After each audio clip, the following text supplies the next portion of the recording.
an element of spiritual significance and great spiritual power of healing and enlightening.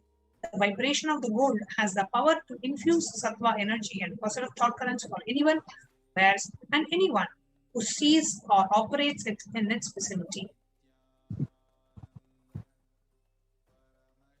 Gold is actually present, referenced in all of the scriptures, including the Agamas, the Vedas, the Shrutis, Smritis, and Itihasas and Puranas. In all of the Hindu scriptures, gold is the most auspicious and purest metal which purifies our being. In Hindu civilization, everything was built in gold, exchanged in gold. Ritual feasts were offered in gold bricks. When one was to be saved from a life-threatening disease, gold was offered as the ritual fee. Gold was in abundance and used for weighing equivalent amounts of commodities, including cows. Kingdoms were built in the huge doors of gold. The streets would have huge columns and huge archways made out of gold. And the horses, cows, elephants, and all of the animals were also dressed in gold as they lived in coexistence and harmony in the whole Hindu civilization.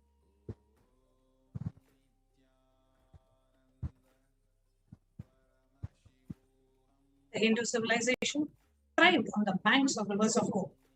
The Indus River, called Hiranmaya, the river of gold in Rig Veda. The river Saraswati was called Hiranyavartini in Atharva Veda.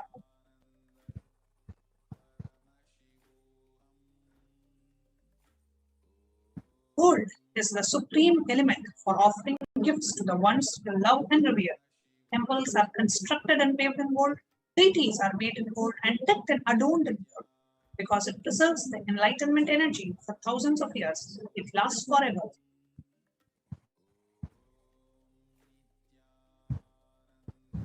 Now we will begin the different various array of offerings that we have to present to all of you with the first and foremost one of the offerings that you can even make today at any amount.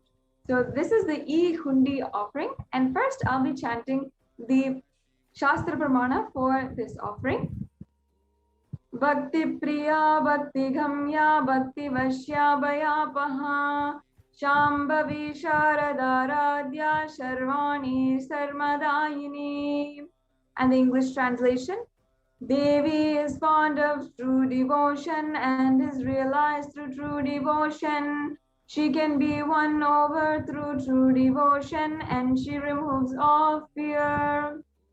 Now you can, if you are ready, go ahead and make the payments through the registration forms, or the E-Hundi offering can be made through the YouTube super chat option. If you're wondering what this is, don't worry. Stay tuned, and at the end of this segment, we will be walking each and every one of you through of how you can make these payments. So understand that what Devi is promising here is if there's any fear in the minds of her devotees, it is stated that Devi likes to be worshipped in autumn. However, it is meant of the autumn of our lives, not the yearly autumn that we might go through, when thoughts move more and more inwards and the role of the divine is known and understood clearly. At that point, the need for Devi worship becomes stronger. And here we have a couple of the words that Devi is used, translated. Shambhavi in the previous verse is the consort of Shambhu, Lord Shiva. The Sharada Radhya means worshipped by Sharada, Saraswati. And Sharvani means wife of Lord Shiva. And in the Linga Purana, the Lord Shiva is to be called Sharva in his earth form. And Sharmadayini means Devi who is bestowing happiness on devotees. So you can offer your gratitude and devotion to Devi Parashakti by offering this E-Hundi offering, and your name will be chanted out during the puja to Devi.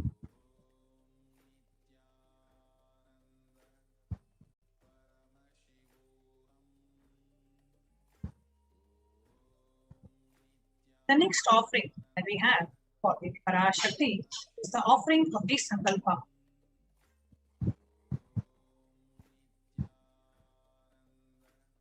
Tayaitan muhyate vishwam shaiva vishwam prasuyate chaya chitta cha vijanam tushta ruddhim prayachati.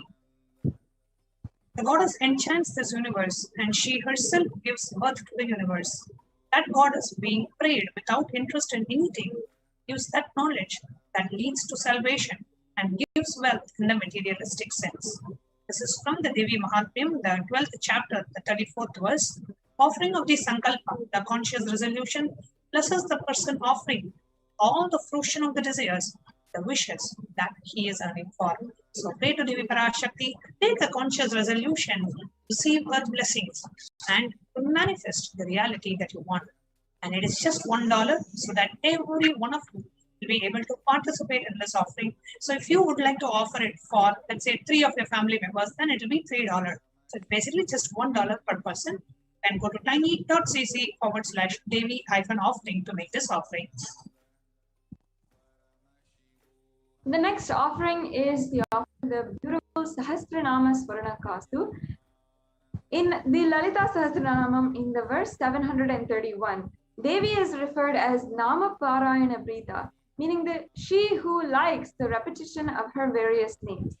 So this offering is the repetition, literally the Parayana of the 1008 names of Devi Parashakti. The very special offering and unique archana offered to the Mahameru of Devi Parashakti. In this offering, you can offer a gold coin inscribed with each of the 1008 names of Devi Parashakti and receive the blessings to have the Ananta Kalyana Gunas, all the divine qualities of Devi Parashakti.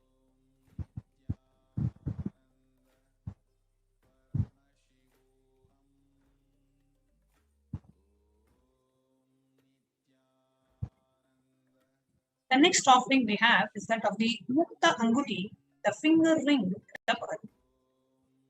Tahara Lasatthirita Ruchiram Purnendu Vakta Prabham Sinchannu Purakinkini Manidaram Padma Prabha Basuram Sarva Bishta Phalapradam Girisudam Vani Rama Sevitam Meenakshim Pranadosmi Santatamaham Karunyavaram Nidhim.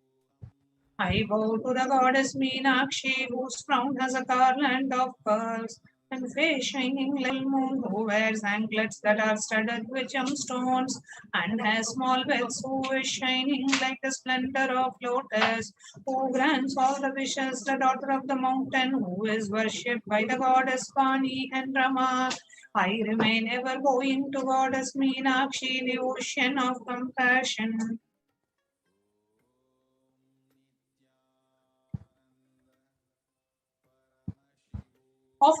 Offer the pearl finger ring and receive the blessings to be showered by her compassion and pure love in all your business endeavors.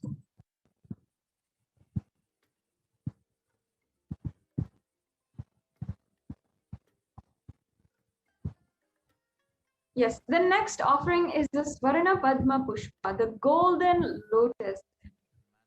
Now, in this, the Shastra Pramana is from one of the sacred ancient books, the Kamika Agama, and in that, the Paramashiva says that all the kalashas should be wound around with suitable thread and covered with new cloth.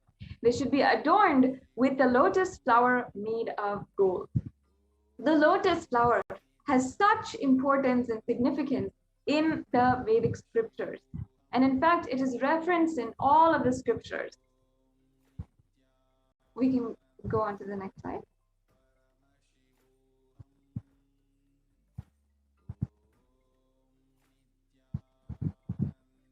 And there are hundreds of scriptural references for using the lotus in the worship of Paramashiva.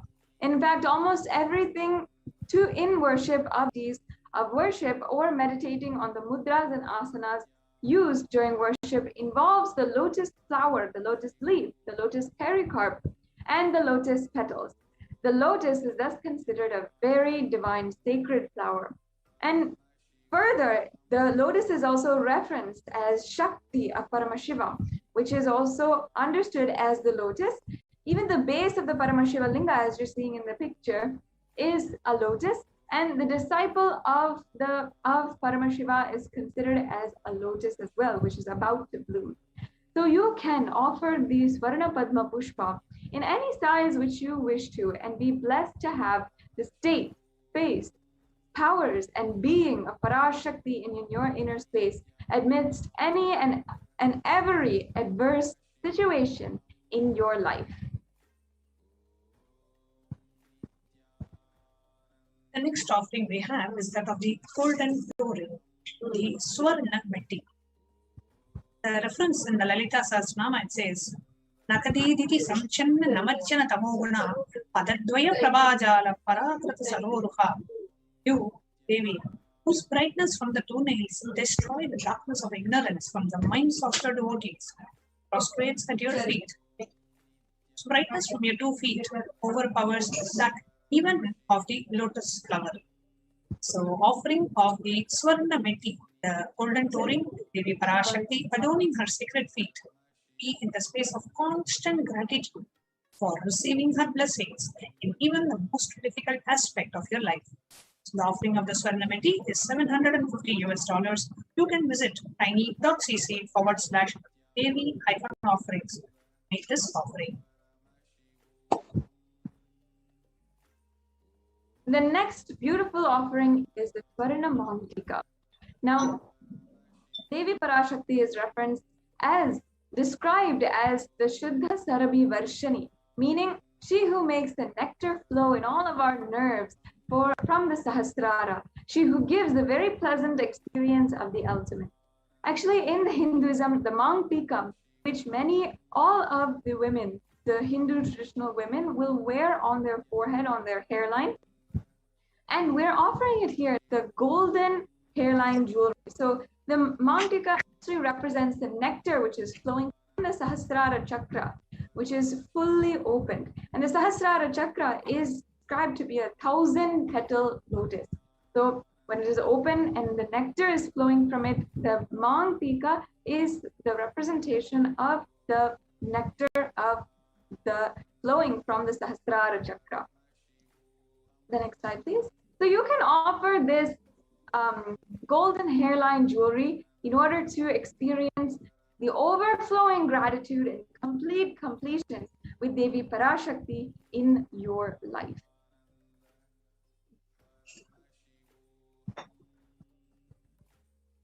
The next offering we have is that of the Pratyaksha Parapuja, of the most sacred of offerings and the most sacred rituals Sanatana Hindu Dharma is that of the Pratyaksha Parapuja.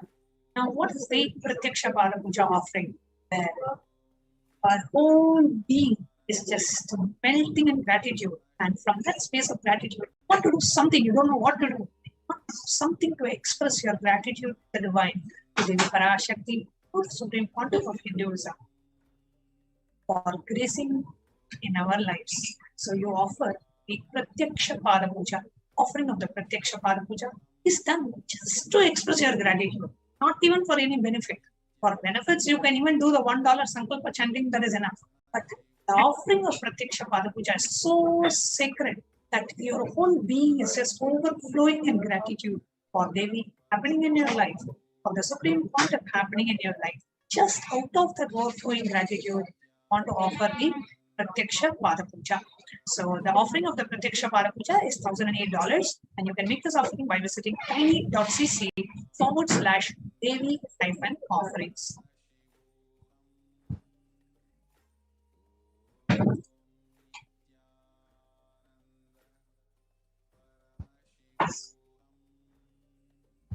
Yes, and the next offering that you can make at the feet of the Supreme Pontiff of Hinduism himself is the Vastra Seva. So offering this Vastra Seva blesses any of the Yajamans with all of the auspiciousness and blessings of the Supreme Pontiff of Hinduism.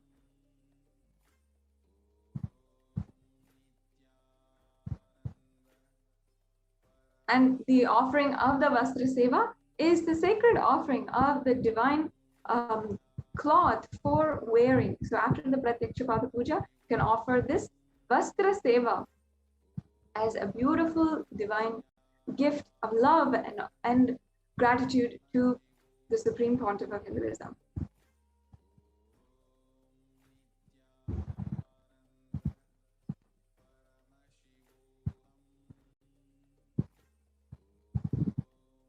Here you can see the various different offerings that we can make to Devi Parashakti.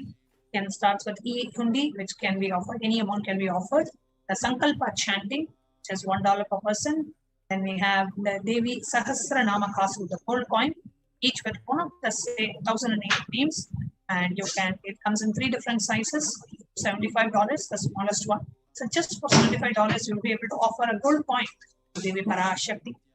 The Mukta Anguti, the pearl finger ring, the Swarna Padma, the golden lotus flower, the Swarna Meti, the golden toe ring, the Swarna Mangtika, the golden handline jewelry, the Pratyaksha Pada Puja, and the Vastra Seva offerings.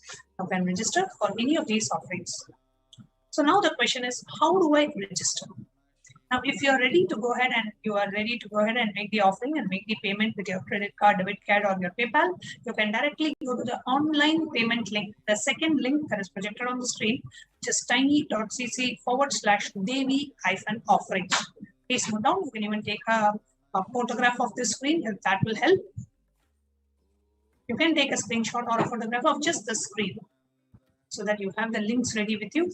So if you are ready and wanting to make an offering, you can use the second and the third link.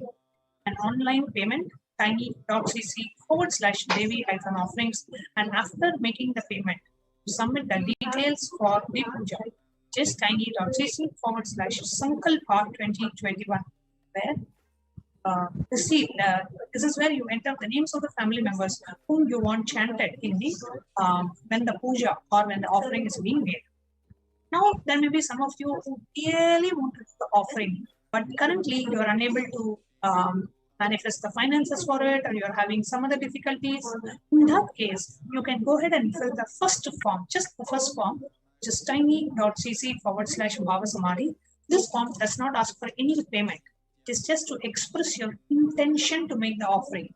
And just pray to Devi and request Devi's blessings to bless your intention so that you will be able to make those offerings to her. So the tiny.cc/Bhavasamadhi is to receive your interest in offering this ritual, and we will help you manifest, overcome all the obstacles and manifest your reality.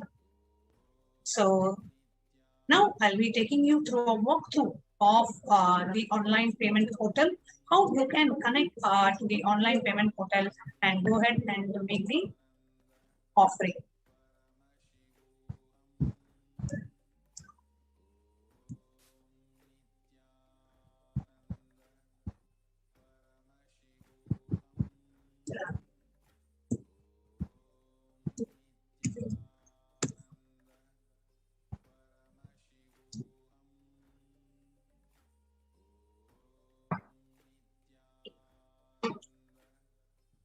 I will now be taking you through a step-by-step walkthrough. So the first link that we are going to be projecting is the link. This is the tiny.cc/Devi-offerings. If you click on tiny.cc/Devi-offerings, it will take you to this page where you scroll down and you choose what seva that you would like to offer. Let us say we choose the Pratyaksha Puja. You know, Guru Purnima is coming up, 24th of July. Nobody can use Guru Purnima. So you go ahead and choose Pratyaksha Puja. As soon as you choose any offering, immediately the cost of the offering will pop up in the bottom. You can increase the quantity. Let's say you want to do it separately and your husband wants to do it separately. You know, so you can increase the quantity by 2, or you can just have it as 1 and click on add to cart.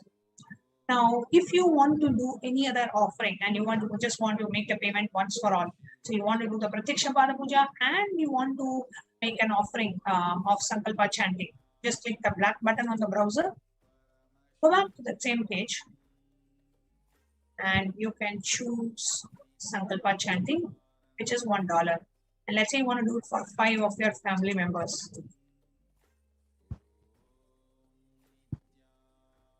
So you click on add to cart. It adds 5 Sankalpa names to the cart. Come down, check down verify the cost, click on proceed to checkout. In the next checkout page, basically you enter your billing details, your credit card details, click on I agree to the terms and conditions. It's very, very straightforward. It's your basic billing information.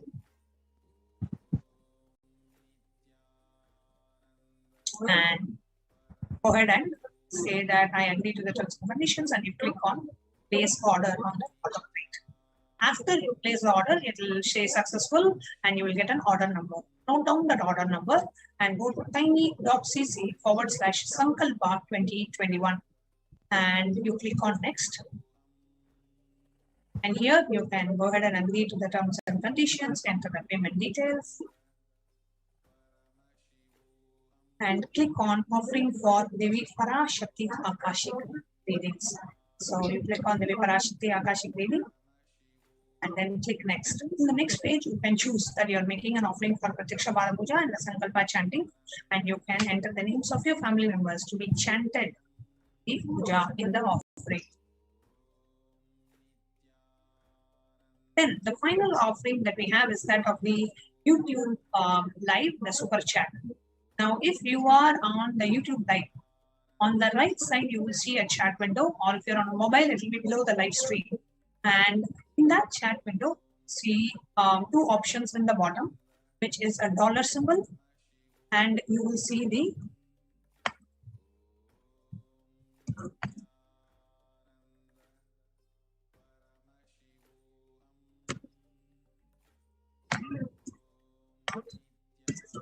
a dollar symbol and you will see an emoji and then a dollar symbol. Click on the dollar symbol. You will see three options.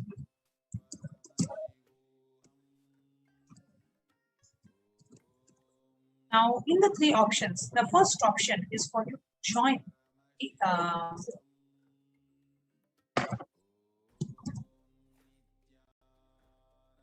the channel and become a member of the YouTube channel. And you will see an emoji and then a dollar symbol. Click on the dollar symbol. You will see three options.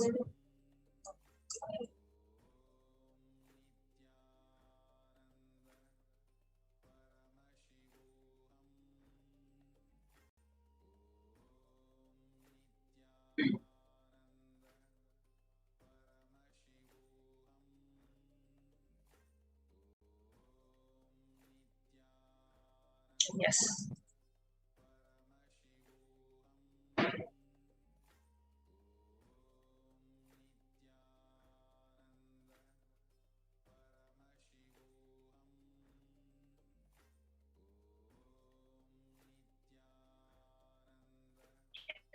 So here, bottom, see the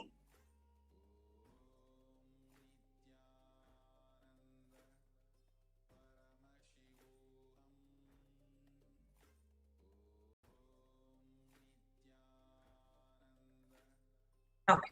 So here you can see the member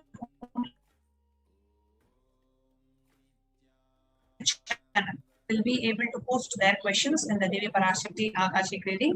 That is why here, if you're not able to see the dollar symbol or the emoji, it's because of that. And for those of you who want to join the channel, then go ahead and click on join here, which will make you the member and you will be able to participate in the live chat. Bronze, silver, gold, premium, and platinum, and you click on join. When you click on join, it allows you to go ahead and enter your credit card, your debit card details, your PayPal details, and go ahead and make the purchase. Become a member of the channel so that you will be also able to enter into the chat, be able to chat with our viewers. And this is a member-only zone, so that the members only will be able to join live during the Devi Parashakti Akashic readings and ask their questions. So these are the different ways in which we can connect with Devi Parashakti and make our offerings. So with that, we come to the conclusion of the segment, and now we'll be entering into the next segment where we are going to be revealing to you, sharing with you some of the revelations by Devi Parashakti herself after a short break.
scatter this enlightenment signs to the whole world wherever they are.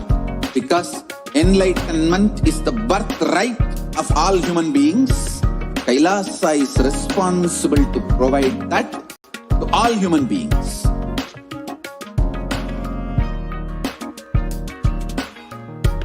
Kailasa is the totality of the knowledge I received from my gurus and practice manifested in my life, perfected by teaching millions of people from all cultures, time zones, backgrounds, genders, nationality, race, from every creed.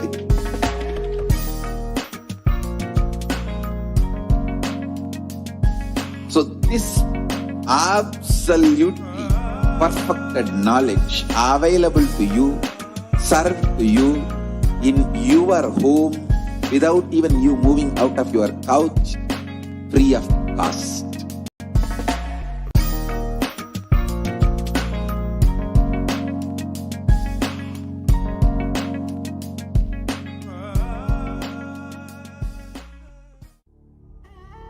What I mean by the word Kailasa, listen intensely.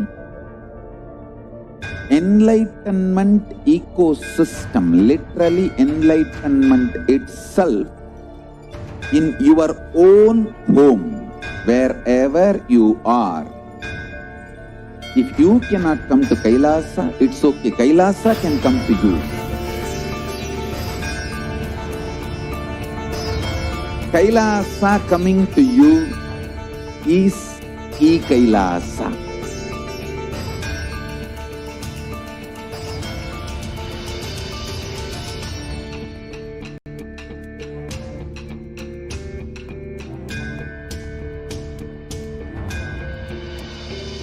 I will revive Hinduism. I am a Hindu revivalist, not by any revolution, but by evolution.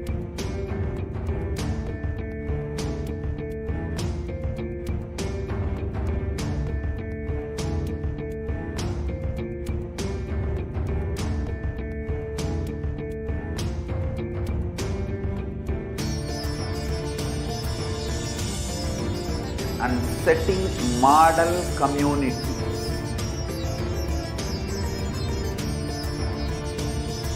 Kailasa, enlightenment ecosystems, Sarvanya Pitas all over the world.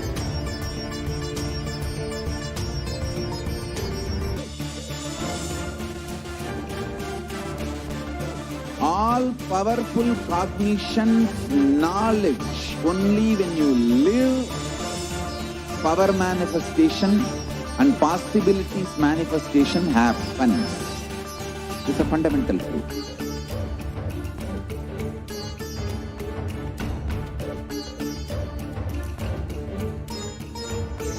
Hinduism cannot live exclusively as one sampradaya. No. All sampradayas of Hinduism is an ecosystem.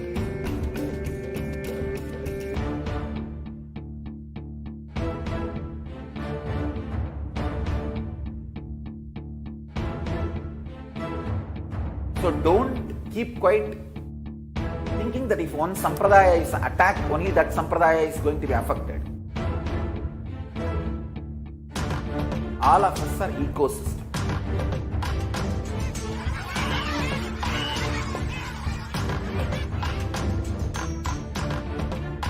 I invite all of you to get involved and enjoy Hinduism by the principle of Dharmo Rakshati Rakshitaha. When you protect Dharma, Dharma protects you. We will make the whole planet flourish spiritually. The spiritual prosperity will happen to the whole planet. We all have to coexist together.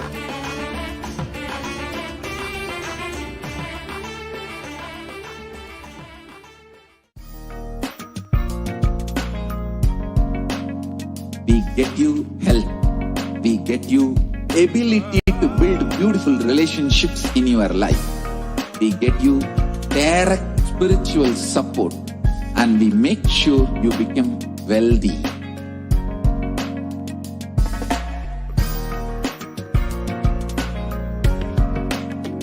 We won't stop giving you just good life.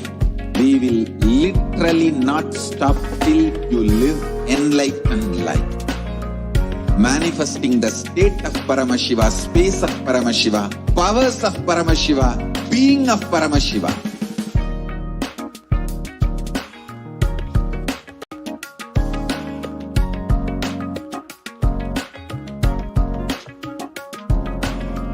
Whole world should become Kailasians. I want the whole world to know Hindus have something great to contribute to the world.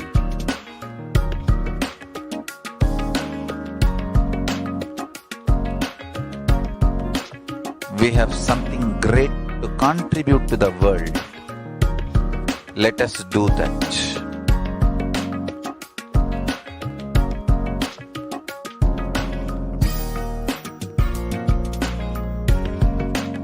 Kailasa is proper customized spiritual service helping you to identify your root patterns of suffering. We have perfected the science of helping every individual from every cultural, religious, nationality background.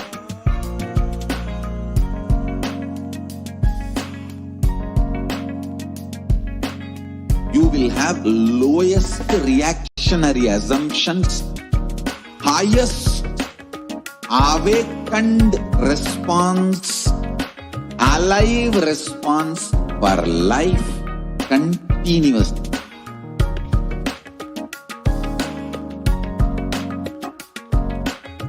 Kailasa is enlightenment ecosystem, literally enlightenment itself in your own home, wherever you are. Proper customized spiritual service helping you to complete with your life negativity, withdrawal from life, self-hatred, self-denial, self-doubt, so much of tiredness, laziness. We can support you aligning your diet, your attitude, your aptitude, your understanding about life. We can help you with everything.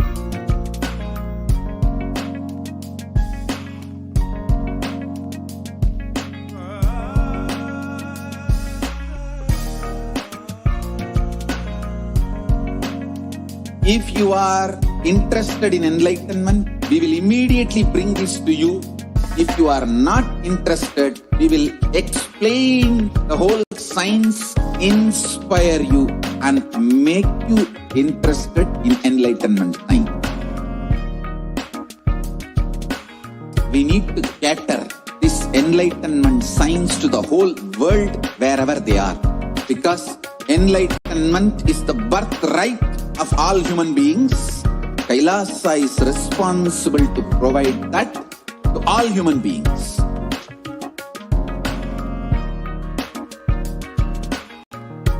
Kailasa is the totality of the knowledge I received from my gurus and practice manifested in my life, perfected by teaching millions of people from all cultures, time zones, backgrounds, genders, nationality, race, from every creed.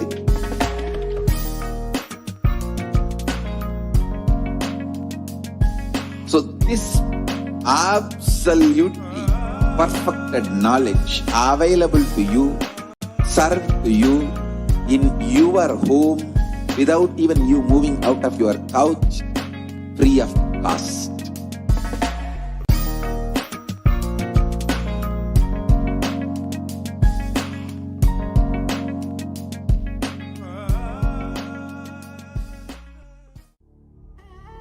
What I mean by the word Kailasa, listen intensely. Enlightenment ecosystem, literally enlightenment itself, in your own home, wherever you are. If you cannot come to Kailasa, it's okay. Kailasa can come to you. Kailasa coming to you is Kailasa.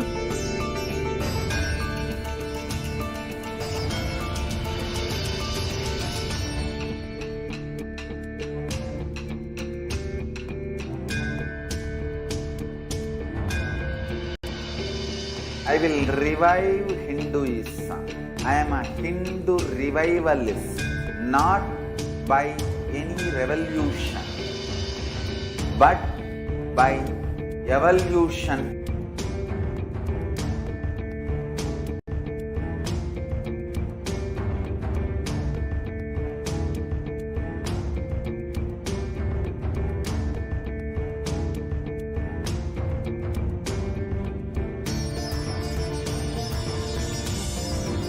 And setting model community.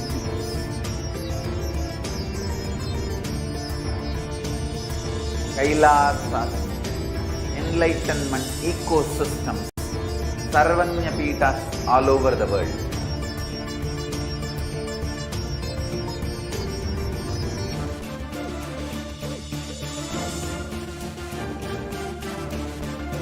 All powerful cognition, knowledge, only when you live, power manifestation and possibilities manifestation happens. It's a fundamental truth.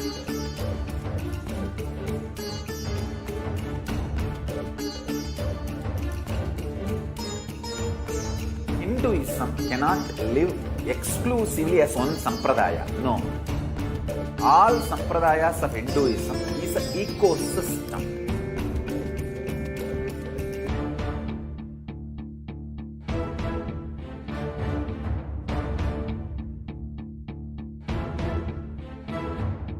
So don't keep quiet thinking that if one sampradaya is attacked, only that sampradaya is going to be affected. All of us are ecosystems.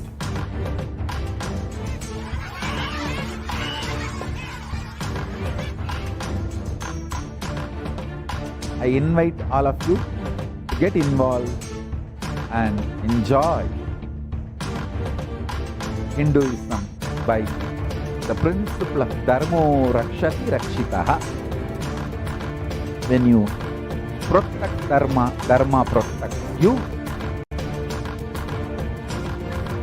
We will make the whole planet flourish spiritually.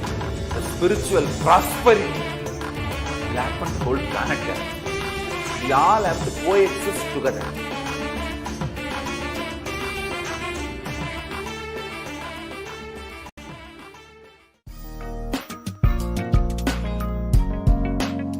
We get you health. We get you ability to build beautiful relationships in your life. We get you direct spiritual support, and we make sure you become wealthy.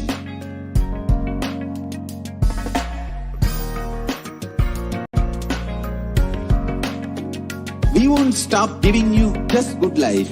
We will literally not stop till you live enlightened life. Manifesting the state of Paramashiva, space of Paramashiva, powers of Paramashiva, being of Paramashiva.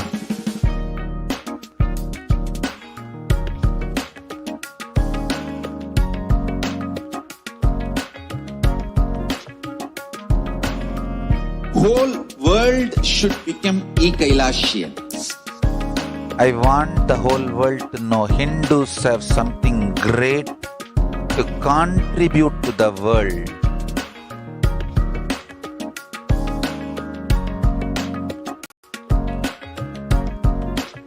We have something great to contribute to the world.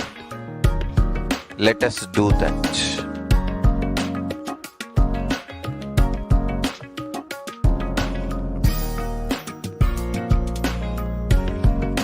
Kailasa is proper customized spiritual service helping you to identify your root patterns of suffering.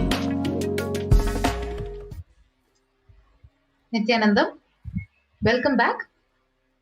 So we'll be moving on to the next segment of this program of Devi Parashakti's revelations to this whole world during this pandemic, COVID-19 pandemic. So let us now listen to Parashakti's revelations to the world about the black fungus and the effects of the black fungus. கரும்பூஞ்சை வியாதிக்கு வைத்தியம் கேட்கின்றாய், நன்றாய் தெரிந்து கொள். கரும்பூஞ்சை வியாதி நுரையீரல் மட்டுமல்லாது மூளையையும் நசுக்கி மனிதனை ஜடமாக்கி மரணத்திற்குள் தள்ளும் உயிரியல் ஆயுதம். மனிதர்கள் மீது நடத்தப்படும் உயிரியல் போர் இது. நவபாஷாணத்தின் மீது பொழியப்பட்ட நீரும் மஞ்சளும் பாலும் வேம்பு ரசமுமே இதற்கு மருந்து. அதை அருந்தி உடலிலே அதை ஊற்றி நீராடி இருந்தவர்க்கு காவல் அம்பிகையின் சக்தி.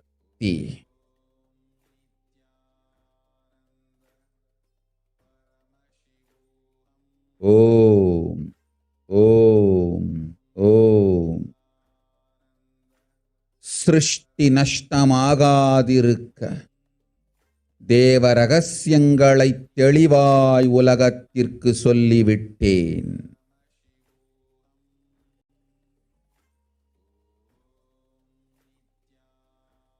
இந்த ரகசியங்கள் எல்லாம் உலகத்திற்கு நாம் நித்யானந்தன் வடிவு கொண்டு சொல்லும் பொழுது எதிரிகள் பெருங்கோபத்தொடு நித்யானந்தன் திருவுருவை அழித்திடாமல் இருந்திடவே அவன் திருவுருவை கைலாயத்திற்கு கொண்டு வந்து பாதுகாப்பாக்கிக் கொண்டு பிறகு இந்த உண்மையெல்லாம் உலகத்திற்கு சொல்லுகின்றேன்.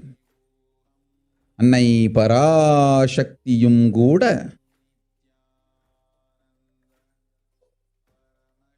உண்மைகளை உலகிற்கு சொல்லும் முன் தற்காப்பு செய்து கொள்ள வேண்டிய அளவிற்கு மனிதர்களின் அரக்கத்தனமும் அட்டூழியமும் உலகத்தில் அரண்டு ஆடுகின்றது.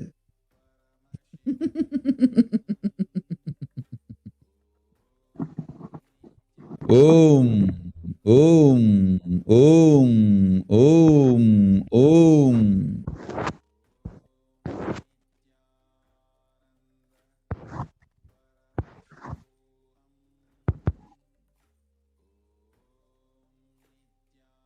Yes. So this is the translation of what Parashakti has revealed exactly in the Akashic reading about the black fungus. So you are asking remedy for black fungal disease. Know properly black fungal disease. Not only it will affect the lungs, it will smash the brain also. It is a bio weapon that makes humans lifeless matter and push them to death.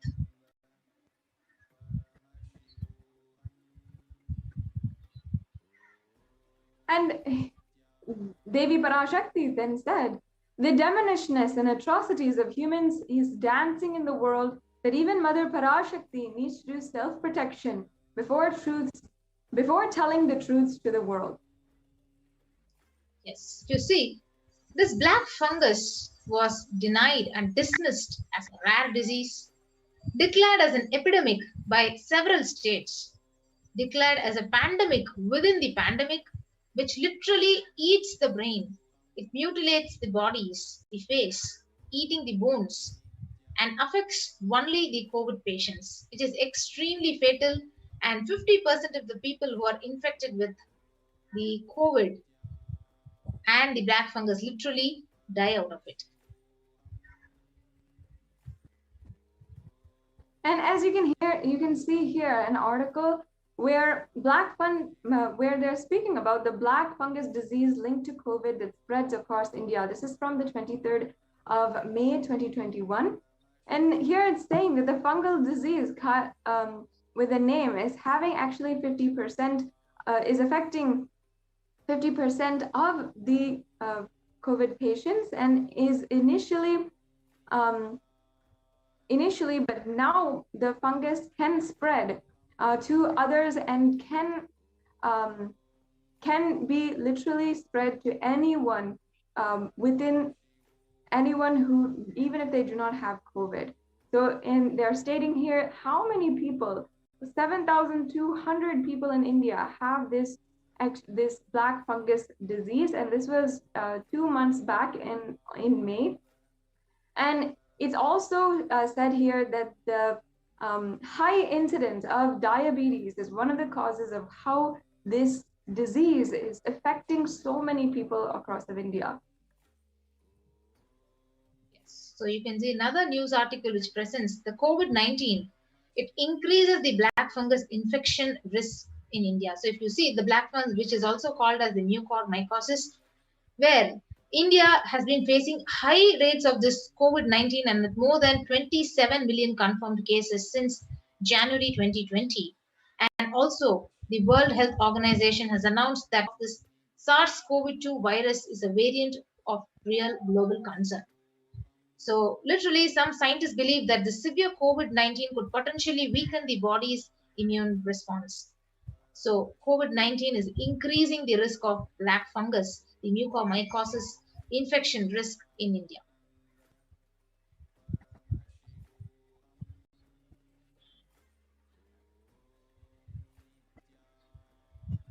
Yes, please go ahead. From the 28th of May, the deadly black fungus outbreak declared an epidemic as cases climbed to 12,000 across India. So a range of states across India have declared that the outbreak of the black fungus epidemic with the total number of cases which has hit 12,000. So this was, again, a pandemic within a pandemic. You can see a pandemic within the COVID-19 virus. So the incidence of death and the death toll after the COVID-19, the soaring number of fungal infections among the recovered patients have emerged. A new medical concerns with one more article which says more than 12,000 cases of this fungal infection have been reported from different parts of the country that has created a sense of panic among the people.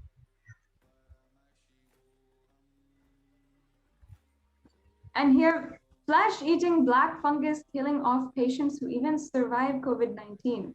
Here you can see black fungus has a near 50% mortality rate and is tragically killing many who were relieved to have beaten COVID-19. The infection can eat through skin, soft tissue, or even bone as it attacks the brain or other critical organs. Once it starts growing that way, it's very difficult to control.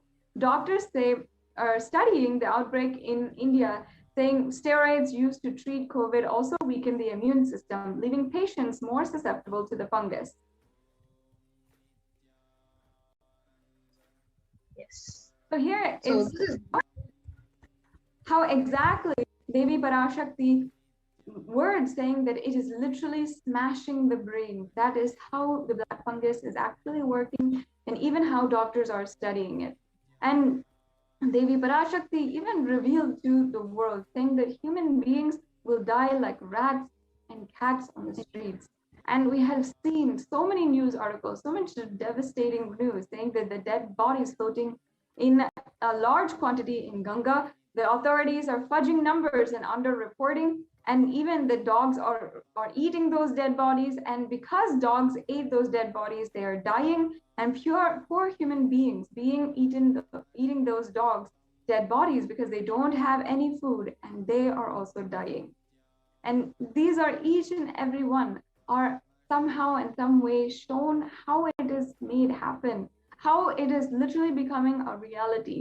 And Devi forewarned that this is going to happen, forewarned each and every one of her disciples and those who love her that they must protect themselves from literally these really horrific happenings in the outside world. Yes.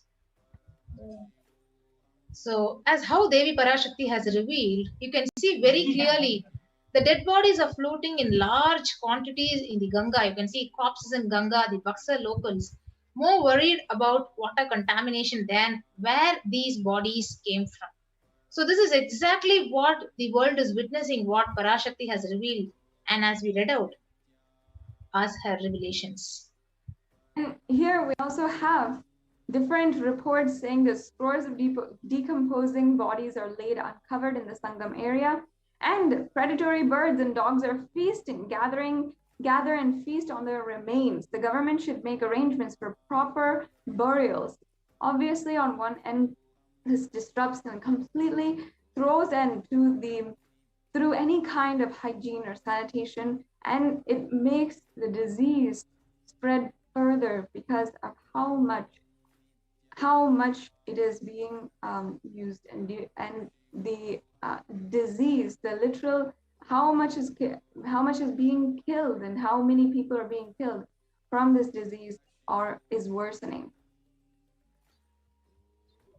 So human beings will die like rats and cats. This is what exactly was the revelation of Devi Parashakti. The same news is now here in the covered in the news article saying several dead bodies were found floating in the Ganga in Bihar and Yamuna in Uttar Pradesh as COVID-19 cases surge. So as India is reeling under a massive second wave of COVID-19 pandemic, the number of deaths also has increased, and such is the situation in the crematoriums and burial grounds, which are packed to the capacity. So this is what exactly was revealed, and we could see this article as a witness to it. Now, we're seeing also here how how Devi revealed that poor human beings eating those dogs' dead bodies are also dying because they don't have food and they are dying. And in an article, we are seeing how over 150 dead bodies, which have been reported as COVID fatalities, were dumped on the banks of Ganga. And these COVID bodies will be washed down further and can be eaten by stray dogs, which will further spread the coronavirus. This is from a report on the 10th of May, 2021. Yes, you can see another article which says the dead bodies where human beings will die like rats and cats. The same revelation captured in the news article, which describes dead bodies washed up on the banks of Ganga were sighted for a second straight day today, this time in Ghazipur in Uttar Pradesh. The spot is around 55 kilometers upriver from Bihar's Buxar, where more than 100 bodies were found yesterday, evoking shock and anger. So the bigger authorities, they had argued that the corpses had floated down from UP as their state has no tradition of consigning bodies to the water.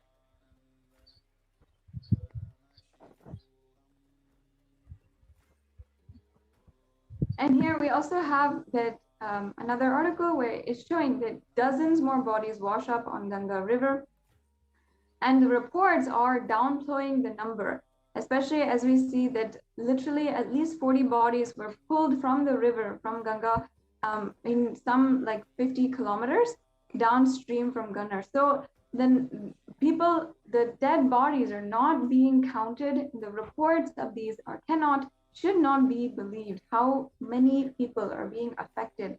How many people are dying? Yes. So here is a worst state where India is dying and the media is lying. So earlier reports of the downplaying number of these cases were reporting 40, and this article is reporting 400. So literal undercounted numericals which are being actually projected in the media, where the death rate is literally 3 times higher than which is actually spread over in the media. And also we're seeing here how another article where it's showing just how big India's true COVID toll could be. So if we're seeing here the number of deaths, the number of reported deaths, which the number of reported cases is 26.9 million, and the number of reported deaths is 307,231. On the other side, we can estimate that it's 400 million cases that have been that are there. This is the estimate, and 600,000 deaths. And on the other side, also we have the 539 million estimated cases and 1.6 million deaths, and also the estimate for here it says that 700.7 million estimated cases and 4.2 million estimated deaths. So this is over time how we could see the different reports and the different differences in the estimate, and what estimate based on various different sources and different evidence, and what is being reported. So really we have to be concerned about how much is being underreported, because the numbers are double or more than double.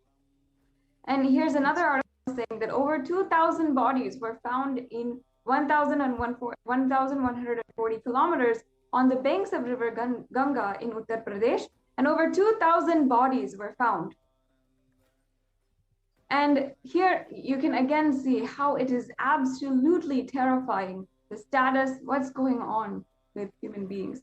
And here we are seeing that the New York Times says the actual figures are likely to be, of course, much higher than what is being reported, and more than half of the Indian population is infected with COVID. We can see here how a graph from the number of people who are infected, or from the Indian population, and how that is increasing over time.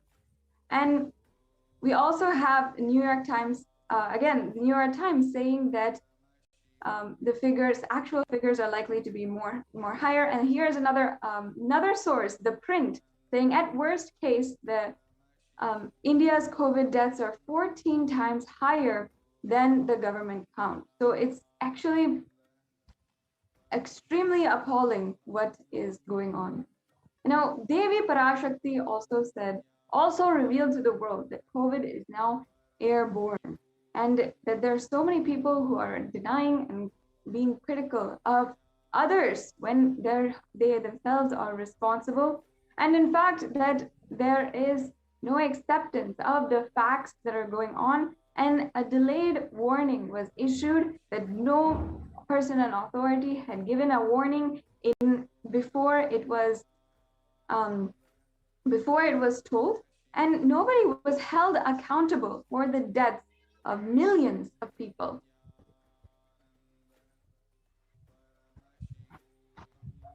The COVID vaccine is creating variants, and here we have the Mountaineer has promoted several controversial and unverified claims surrounding vaccinations, homeopathy, and the COVID-19 pandemic.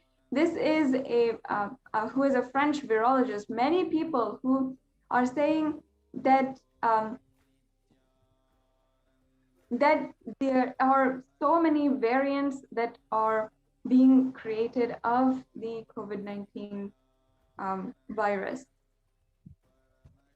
We also have here again how the Nobel Prize winner Montaigne had reveals that the COVID vaccine is creating variants again.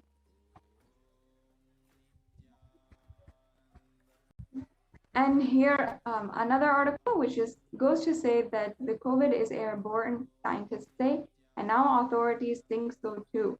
So we have data.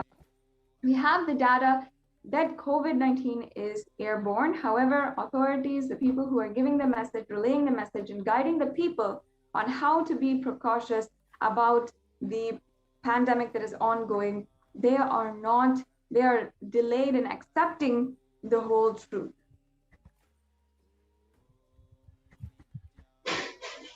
We have an article here by the Mint saying that America's delayed acceptance of the airborne COVID transmission. Here in a quote saying that those scientists have been discussing airborne transmission for months.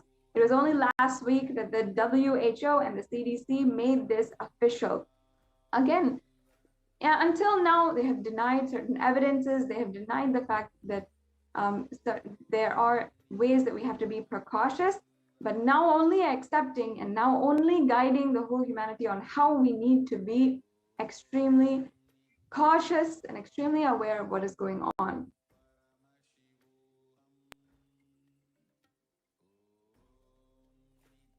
And again, now after there's so many people affected by the disease, by millions of people being infected and then millions of people dying, now they're releasing the guidance on how they should, what to do about the airborne transmission, about how it's airborne, and accountable for the people, the millions of people who died before this because they didn't know and they weren't guided properly on how the COVID-19 pandemic was airborne.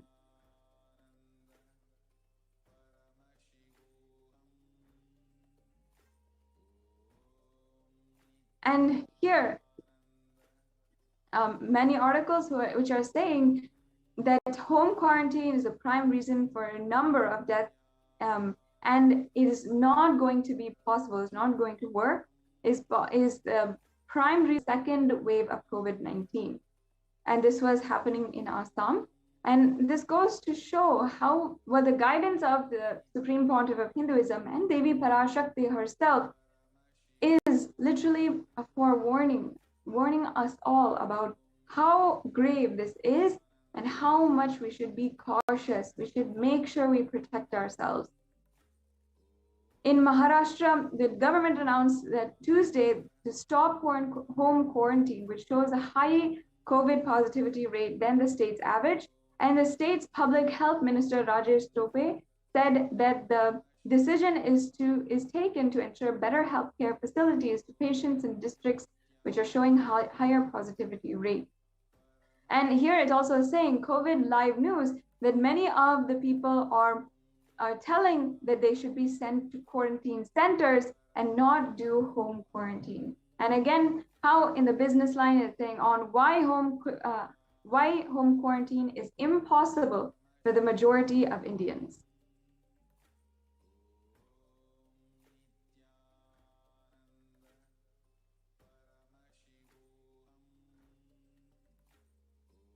And again, another article saying self-isolation for COVID-19 is impossible for 40% of Indian families.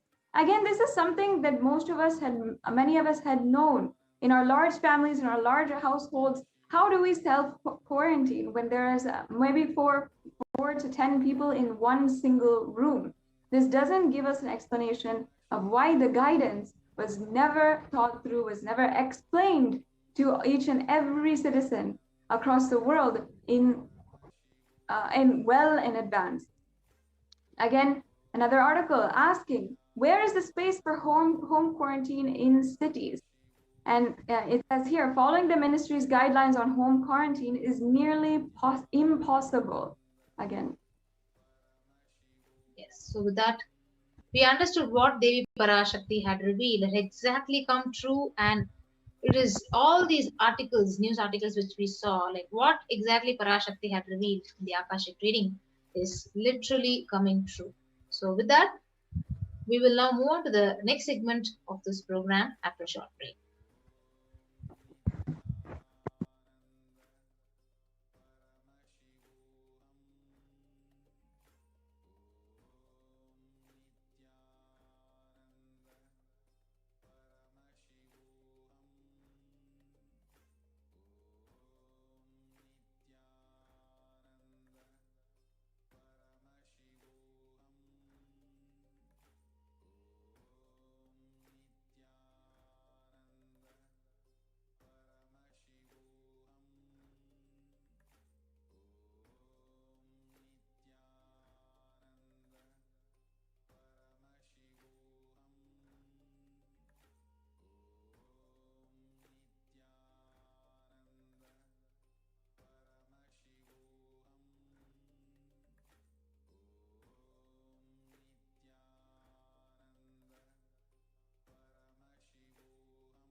Of helping every individual from every cultural, religious, nationality background.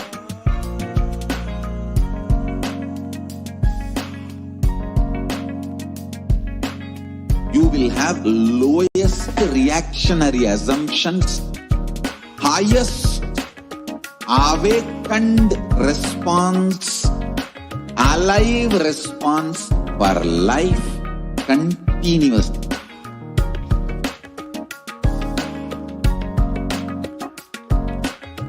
Kailasa is enlightenment ecosystem, literally enlightenment itself in your own home, wherever you are. Proper customized spiritual service helping you to complete with your life negativity, withdrawal from life, self-hatred, self-denial, self-doubt, so much of tiredness, laziness.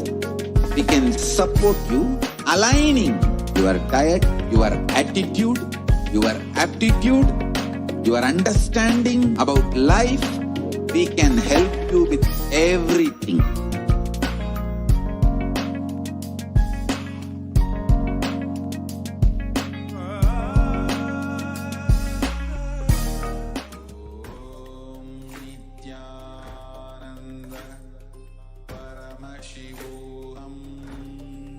Nityanandam.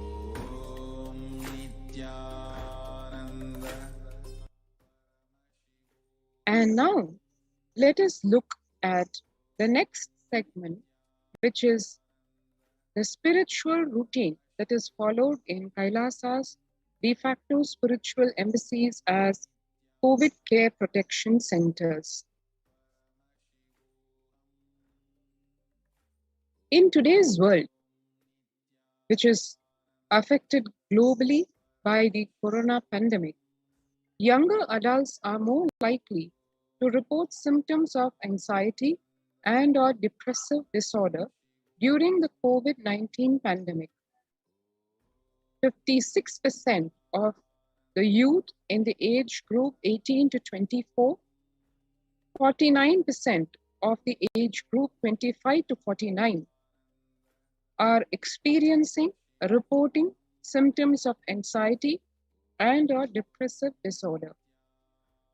The next group, which is the age group 50 to 64, almost 40%, and the elderly generation, which is 65 plus up, at about 30% of the people are experiencing depressive disorder. The average share of adults reporting symptoms of anxiety disorder and or depressive disorder, if one compares between 2019 and 2021, which is about 2 years back to today, it is a whopping increase of about almost 4 times, 11% to 41%. This is as per the Household Pulse survey, and this data is released by the US Census Bureau.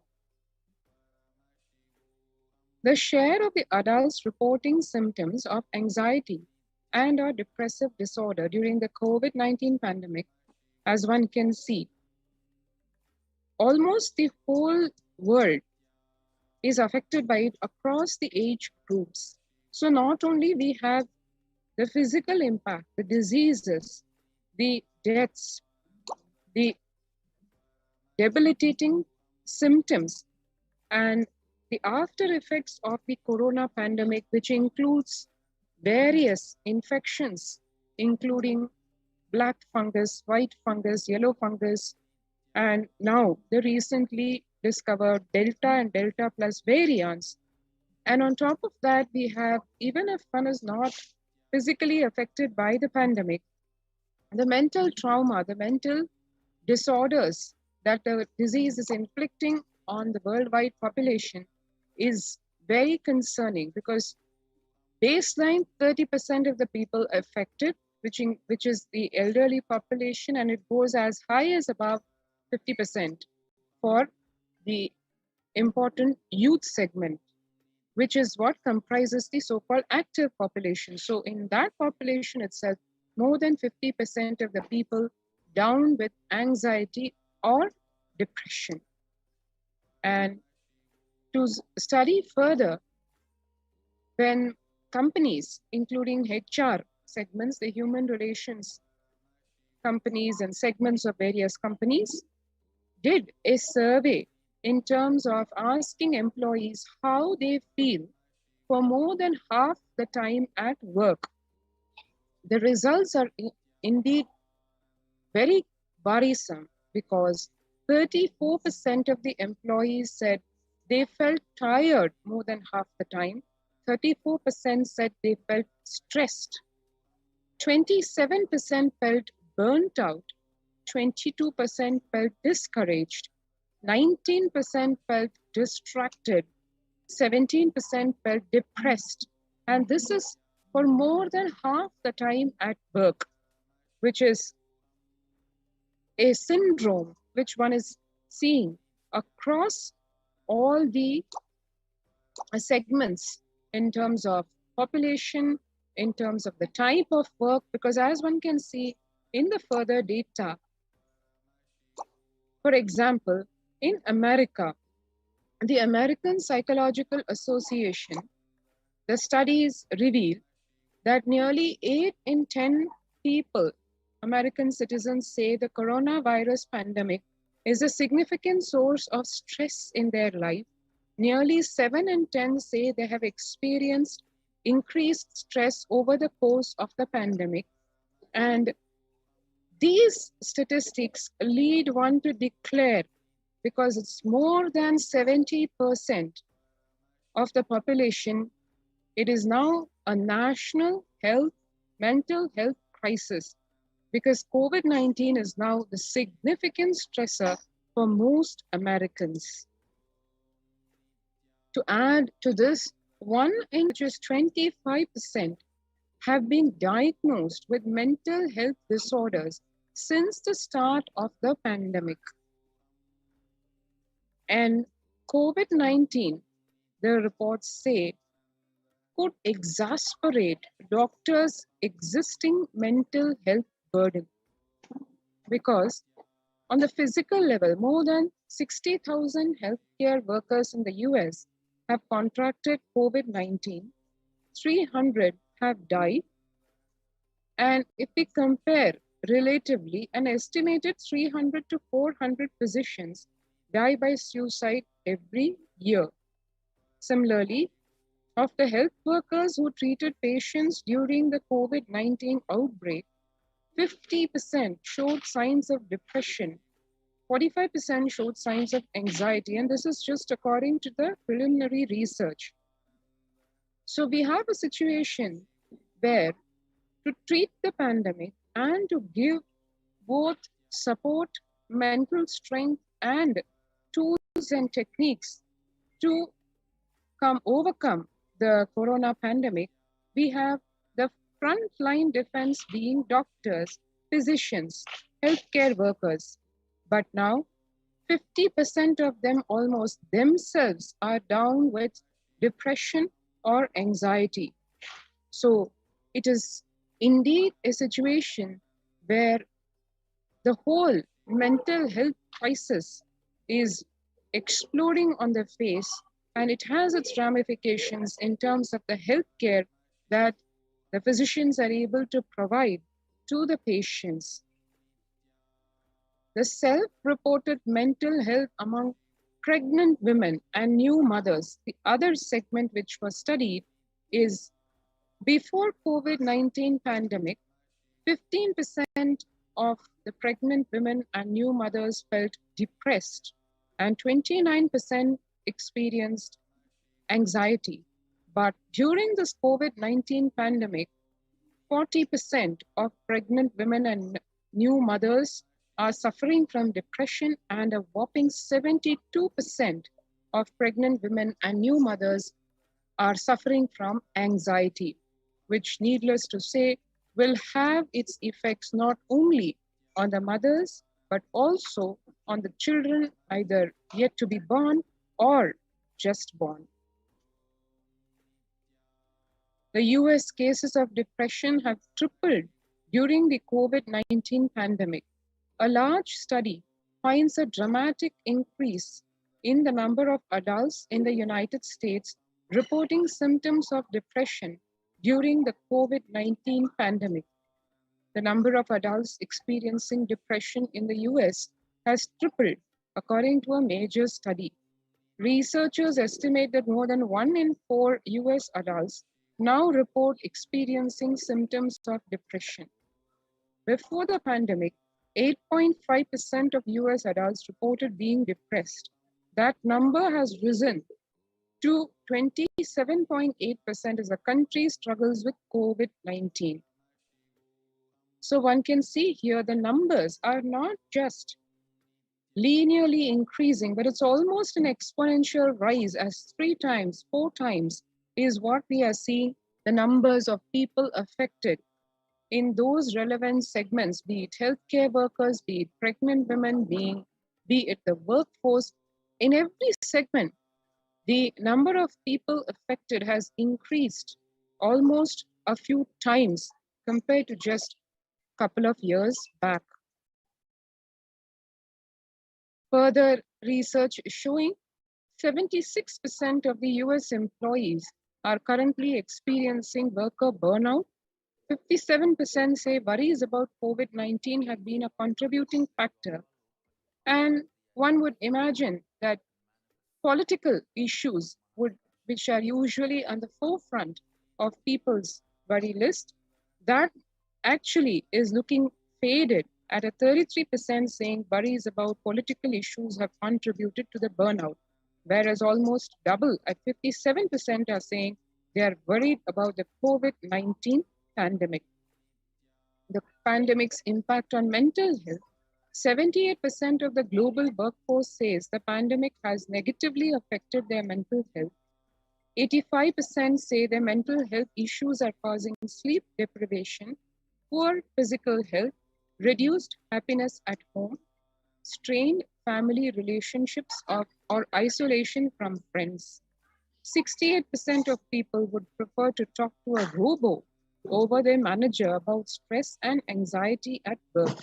76% of workers believe their company should be doing more to protect the mental health of the workforce. This is as per the studies of Oracle and Workplace Intelligence.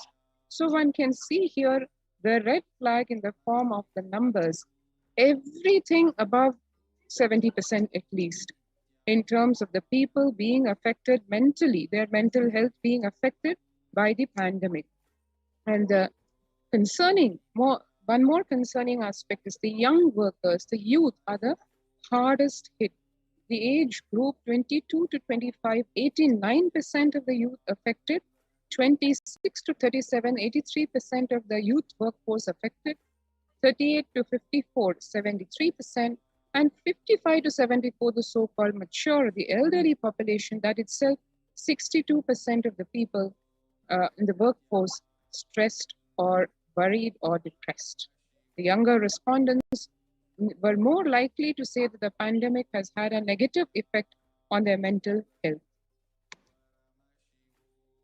Now that's where we are in terms of what the situation in the world is in terms of mental health, and the impact that the pandemic has had, the secondary so-called ripple effects that the pandemic has had, besides the death toll that it has taken worldwide by people just succumbing to the disease, the pandemic leaving a trail of extreme anxiety and depression, be it in the workforce, in the IT sector, or in the healthcare segment, or in pregnant women and nursing mothers, or generally the population at large, especially in terms of the youth getting very badly impacted, almost more than 70%, and the elderly segment of the population not far behind at almost close to 50%.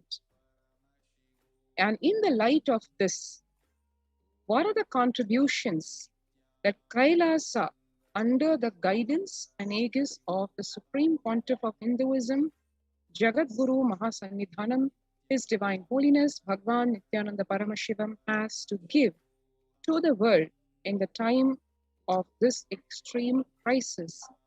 Let us see in the next few minutes after a short break.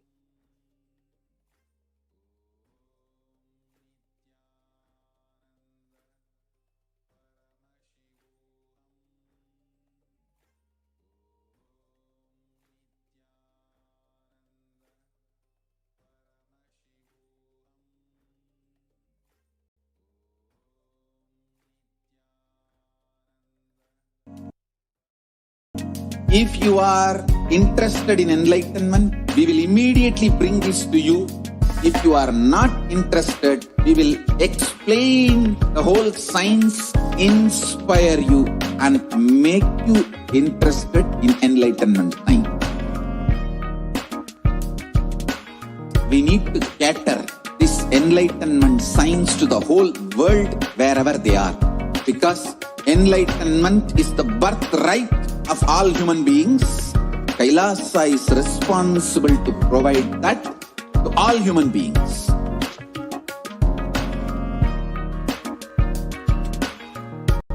Kailasa is the totality of the knowledge I received from my gurus and practice manifested in my life, perfected by teaching millions of people from all cultures, time zones, backgrounds, genders, nationality, race, from every creed.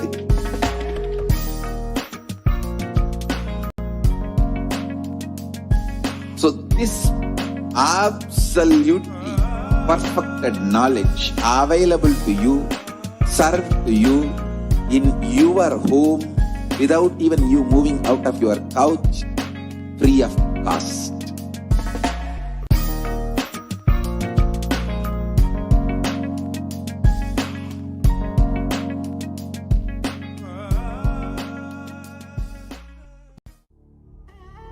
What I mean by the word Kailasa, listen intensely. Enlightenment ecosystem, literally enlightenment itself, in your own home, wherever you are. If you cannot come to Kailasa, it's okay. Kailasa can come to you. Kailasa coming to you is Kailasa.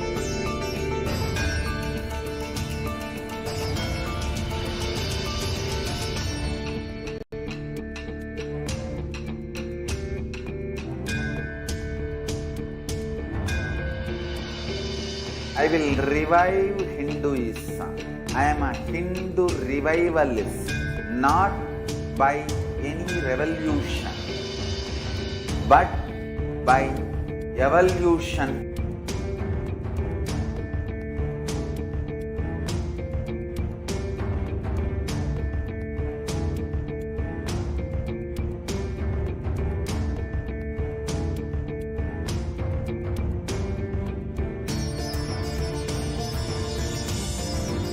And setting model community.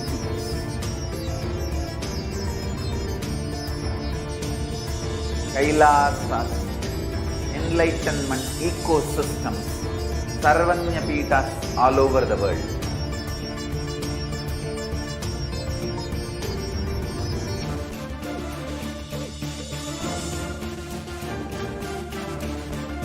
All powerful cognition, knowledge, only when you live, power manifestation and possibilities manifestation happens. This is a fundamental truth.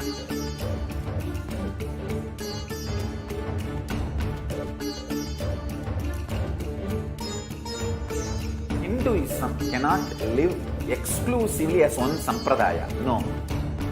All sampradayas of Hinduism is an ecosystem.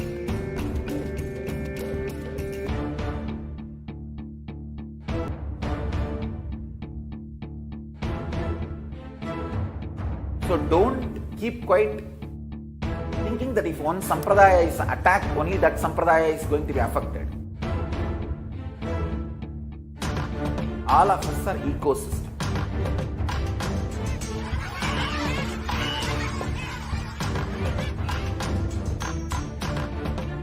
I invite all of you to get involved and enjoy Hinduism by the principle of Dharmo Rakshati Rakshitaha. When you protect Dharma, Dharma protects you. We will make the whole planet flourish spiritually. The spiritual prosperity will happen to the whole planet. We all have to coexist together.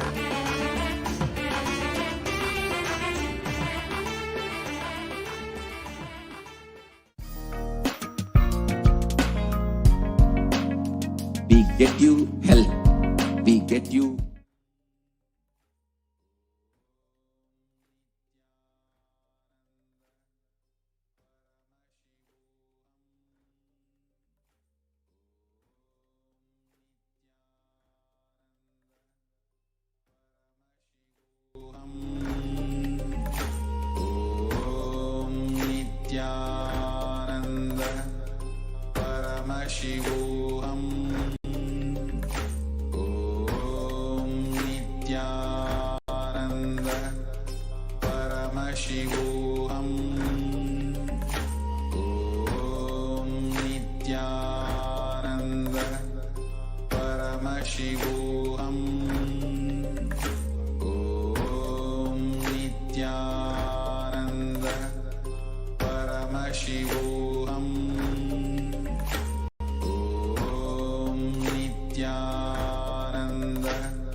In your life, we get you direct spiritual support, and we make sure you become wealthy.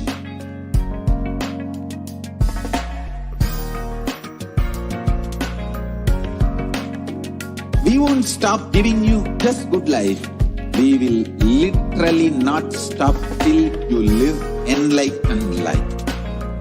Manifesting the state of Paramashiva, space of Paramashiva, powers of Paramashiva, being of Paramashiva.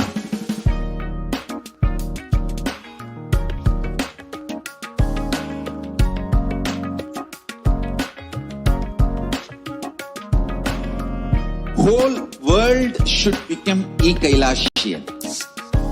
I want the whole world to know Hindus have something great to contribute to the world.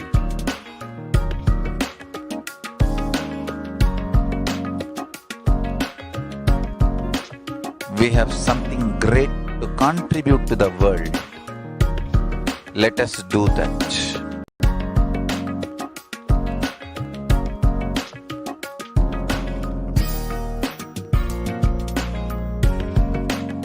Kailasa is proper customized spiritual service helping you to identify your root patterns of suffering. We have perfected the science of helping every individual from every cultural, religious, nationality background.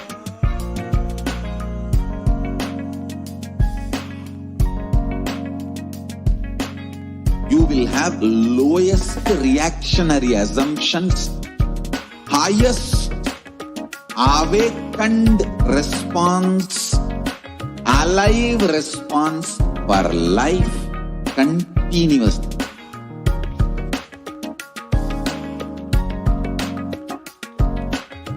Kailasa is enlightenment ecosystem, literally enlightenment itself in your own home, wherever you are. Proper customized spiritual service helping you to complete with your life negativity, withdrawal from life, self-hatred, self-denial, self-doubt, so much of tiredness, laziness. We can support you aligning your diet, your attitude, your aptitude, your understanding about life. We can help you with everything.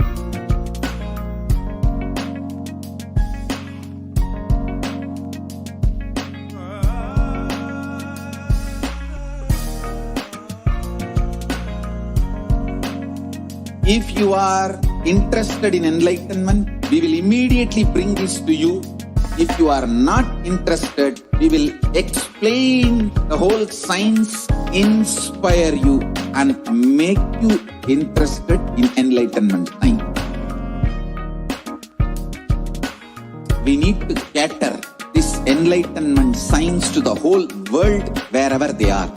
Because enlightenment is the birthright of all human beings. Kailasa is responsible to provide that to all human beings.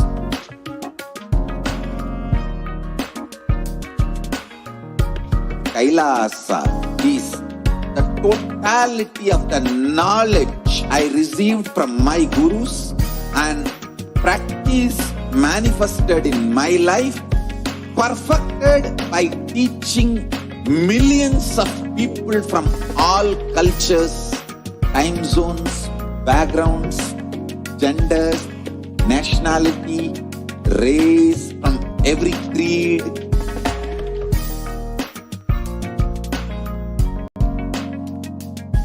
So this absolutely perfected knowledge available to you, served to you in your home without even you moving out of your couch, free of cost.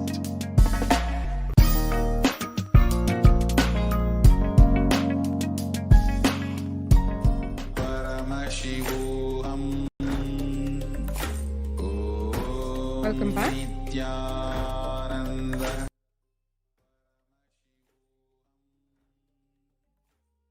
And now we will see the contributions from Kailasa's Department of Human Services.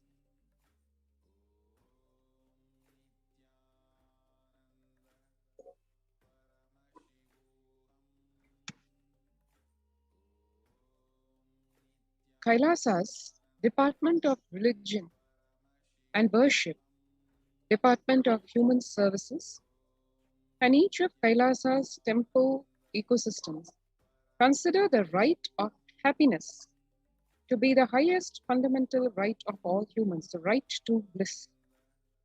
The ultimate for Hinduism and Kailasa, led by the Supreme Pontiff of Hinduism, Nityananda Paramashivam, is the material and spiritual well-being and prosperity of humanity.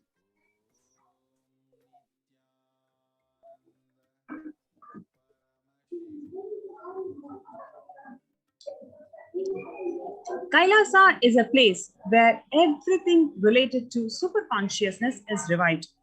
All the sampradayas, all the spiritual ecosystems created for the enlightenment will be revived and established in such a way that it never gets lost again.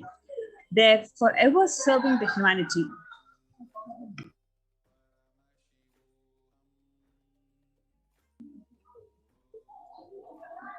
What you're seeing is on 21st of October 2006, following a meditation under the sacred banyan tree, the Kalpa Vriksha in Adi Kailasa, the peacekeepers of Kailasa, along with the children of Nityananda Gurukul, celebrate the auspicious occasion of Deepavali.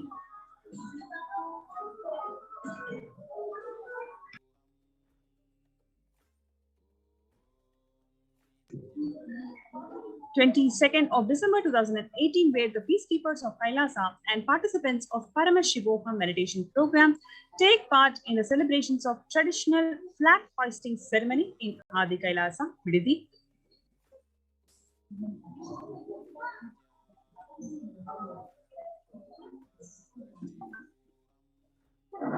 Next is on 14th of December 2006, where the Supreme Pontiff of Hinduism conducting the Nityananda Spurana Convention, which is Life Bliss Program Level 2, a meditation workshop in Chennai, India.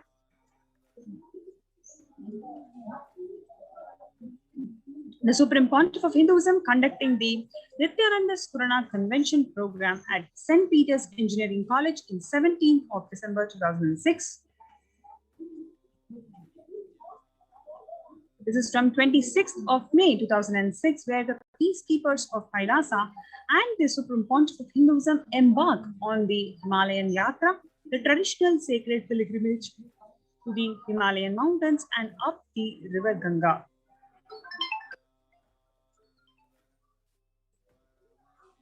The temple ecosystem of Tiruvannamalai serves as the driving factor in maintaining the lifestyle of health, wealth, and well-being of the denizens of Tiruvannamalai, one of the remaining living temple ecosystems.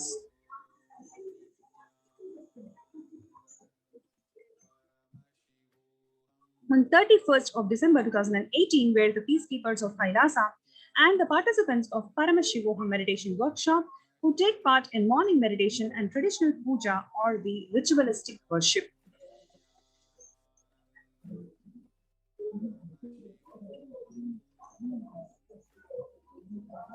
On 11th of September 2016, where the peacekeepers of Kailasa, led by the Supreme Pontiff of Hinduism, who take part in the Karaseva, the voluntary contribution of the physical service towards the cleaning or construction of the sacred Hindu temple.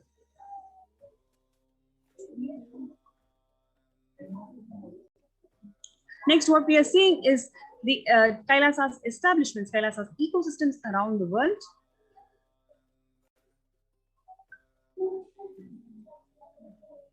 In 1994, where the Supreme Pontiff of Hinduism is receiving the traditionally passed Kailasa in Tiruvannamalai onto the hands from his Guru, Mata Vivekananda Puri. And what you're seeing on right is the Kailasa in Tiruvannamalai receiving the visitors and delegates for the Kalpataru meditation workshop and Sivadiksha.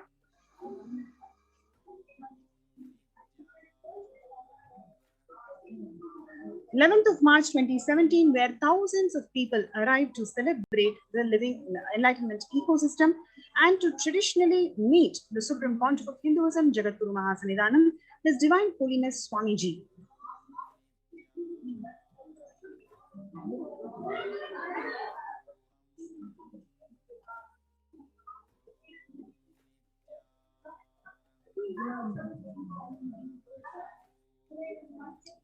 Now, next we are seeing the Kailasa in Los Angeles, California, USA, as a 25,000 square feet temple complex housing 80 plus deities. It is one of the largest Hindu temples ecosystems in the West.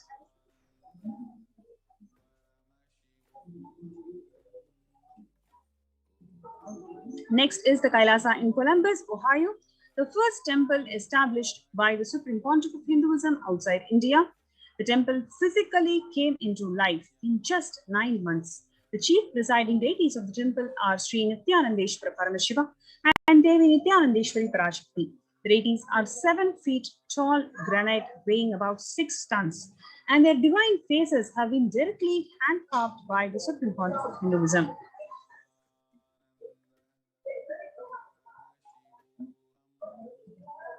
Next is Kailasa in Seattle, where the housing the blissful dancing form of Ganesha and the largest living Nataraja outside of India. The Kailasa in Seattle is also known as the Chidambaram of the West.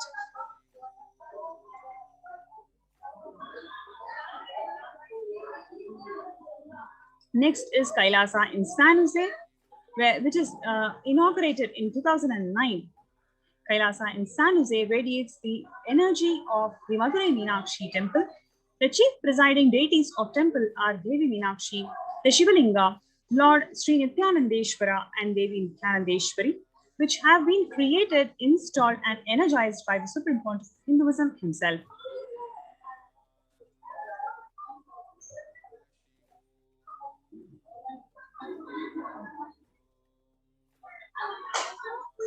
Kailasa in St. Louis, Missouri, along with the Sivalinga and Nityanandeshwara Ganesha.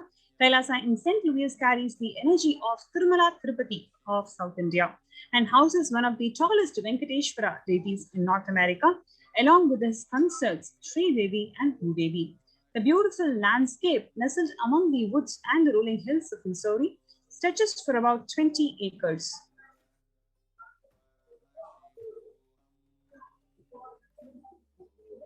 Next is Kailasa in Phoenix, Arizona, which is a home to over 21 deities and with a temple structure of 2,500 square feet. Kailasa in Phoenix have been directly established by the Supreme Pontiff of Hinduism, serving as an energy center, energy field of meditation, worship, and celebration over 7 years.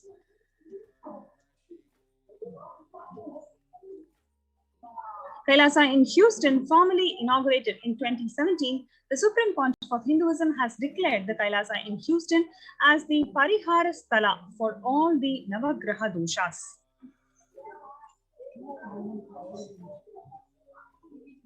Kailasa in Toronto, Canada, inaugurated on July 2011. Kailasa in Toronto is the only Hindu temple in the West with all the 63 Nayanmars and 18 Siddhas residing as vivid deities.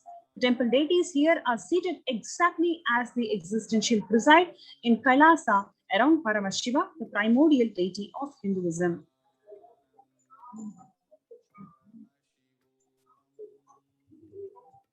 Next, what you are watching is the active and alive Sangha of the Kailasa in Toronto from 2011 onwards, which has been blessed to radiate the super conscious energy of Kailasa.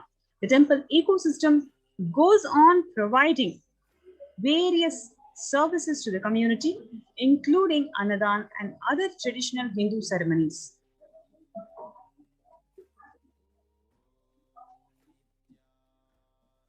So far what we have seen is the different contributions from Kailasa since its inception. And now what we're going to see is a special segment on the spiritual routine during Brahma Muhurta and its effectiveness in overcoming the pandemic fatigue.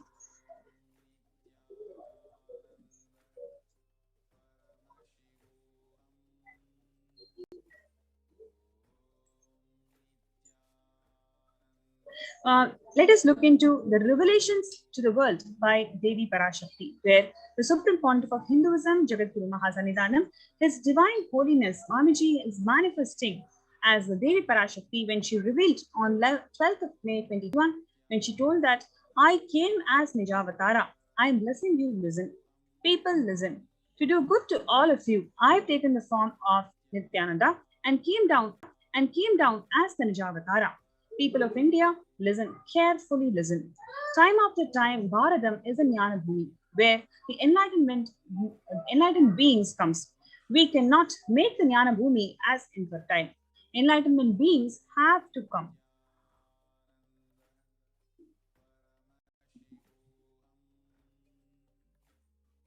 They have to live, it has to flower.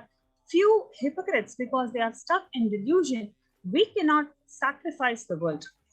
Cosmos cannot be destroyed. The ship I did to save the cosmos from being destroyed, that is called Adi Kailasa. The ship I did to protect the beings from Pralaya is Adi Kailasa. Because of the conspiracy of Drohis and enemy rules, captain has to leave the ship.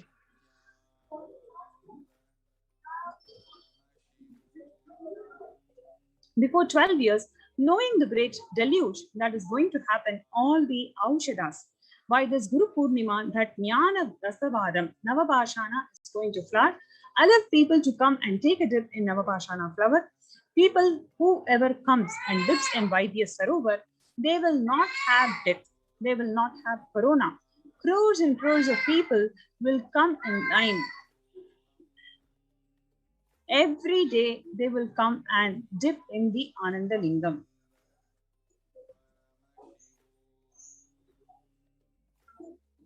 Listen well to my words. For India, I made the ship as protection. The Nityananda Navapashana Lingam in Vaidya Sarovar. Go to Adi Kailasa. O Indians, listen. All those regretting losing the Nityananda Nijavatara without confusion and without talking, just as a lip service, go to Adi Kailasa.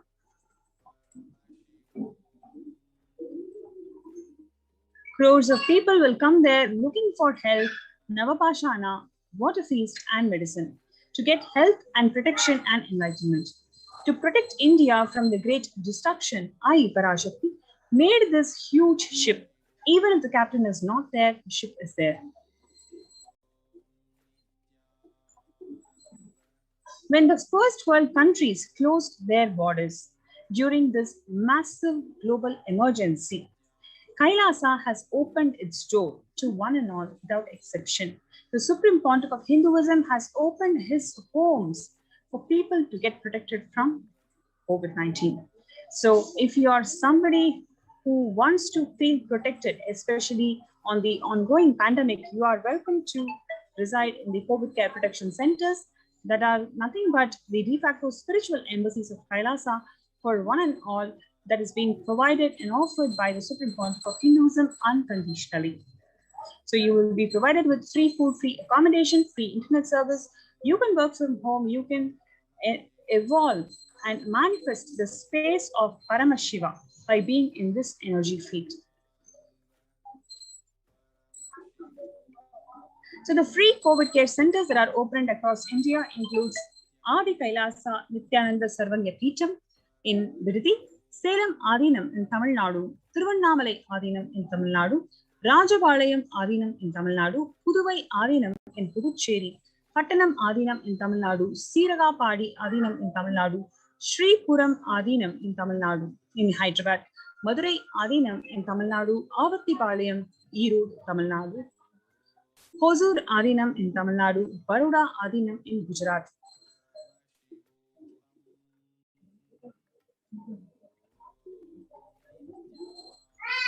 Free multiple COVID care centers are opened across India that offers various spiritual services and social services in Kailasa's de facto spiritual embassies across India. And we have this cosmic revelations on global pandemic.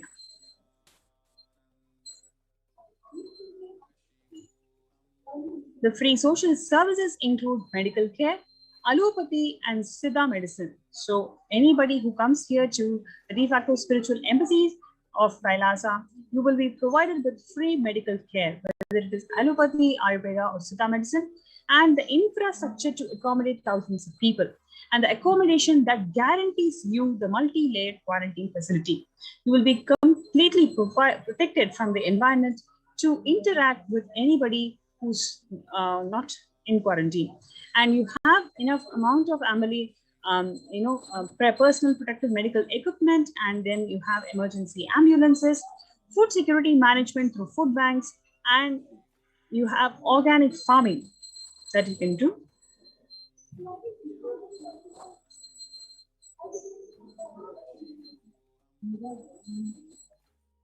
So here is an opportunity to one and all to join this COVID care protection centers. You can register through the link kailasa.org/Kailasa care, KAILASA.org/KAILASACARE.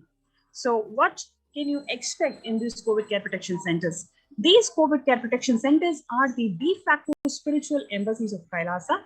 Here in these centers, all the basic needs for anybody, say food, accommodation, internet services, you can work from home, all of these basic services are provided. But why do you need to join here in the COVID Care Protection Center? You have this Nityananda Navapashana Lingam that the Supreme Pontiff of Hinduism has prepared this sacred concoction that is going to protect people from pandemic.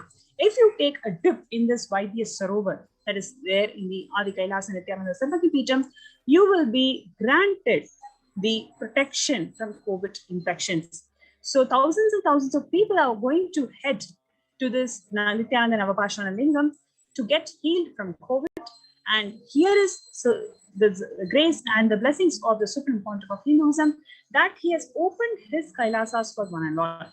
He has opened his homes to one and all, especially when the first world countries close their borders. Every single person close their borders. And here what we need to really note is even if the captain of the ship is not there, the ship is there. That is the grace of Parashakti. The captain of the ship is none other than the Supreme Pontiff of Hinduism, Jagadguru Mahasannidhanam, His Divine Holiness Swamiji. He had to leave the ship because of the ongoing persecution from the anti-Hindu elements and anti-Hindu Guru Vidya Mafia. And this, despite all of these attacks, it is the grace of the Supreme Pontiff of Hinduism that he has opened the homes of this Kailasa for people to come, reside, evolve themselves spiritually, and feel protected during this ongoing COVID. So we provide this opportunity to one and all for you to be part of this COVID care protection centers. The place where you can register is kailasa.org/Kailasa care. So let's take a few minutes for us to get registered in this link, kailasa.org/Kailasa care, before we go to the next segment.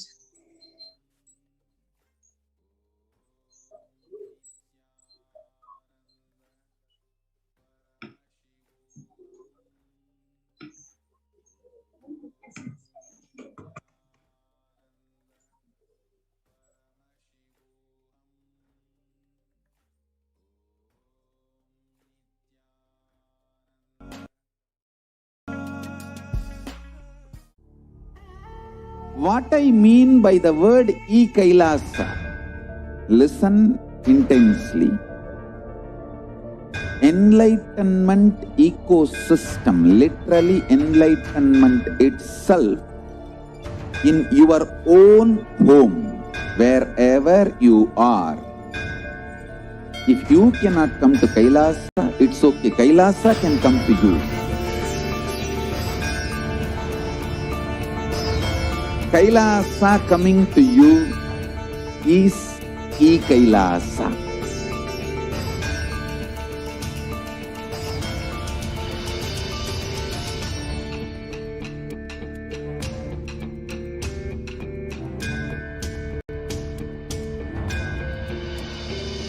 I will revive Hinduism.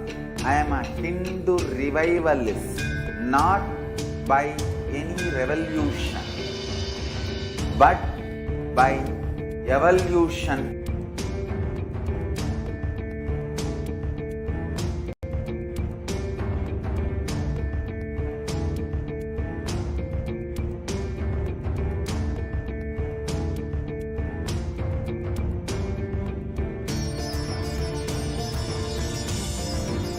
and setting model communities.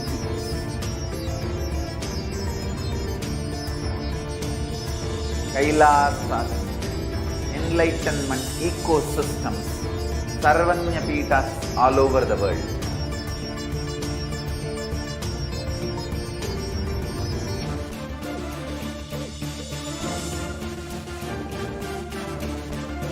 All powerful cognition, knowledge, only when you live, power manifestation and possibilities manifestation happens. It's a fundamental truth.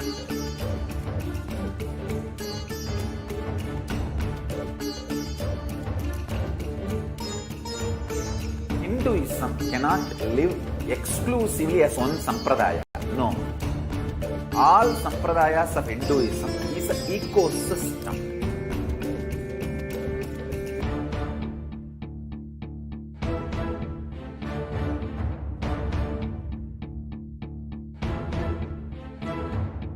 So don't keep quiet thinking that if one sampradaya is attacked, only that sampradaya is going to be affected. All of us are ecosystem.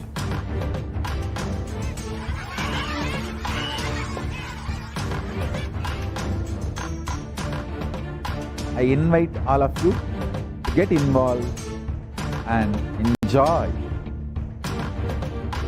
Hinduism by the principle of Dharmo Rakshati Rakshitaha. When you protect Dharma, Dharma protects you. We will make the whole planet flourish spiritually. The spiritual prosperity will happen to the whole planet. We all have to coexist together.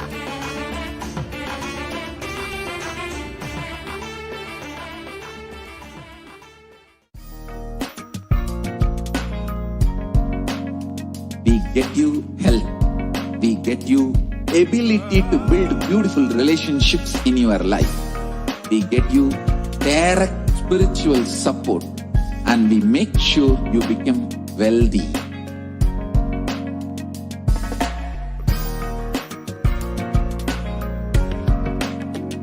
We won't stop giving you just good life. We will literally not stop till you live enlightened life. Manifesting the state of Paramashiva, space of Paramashiva, powers of Paramashiva, being of Paramashiva.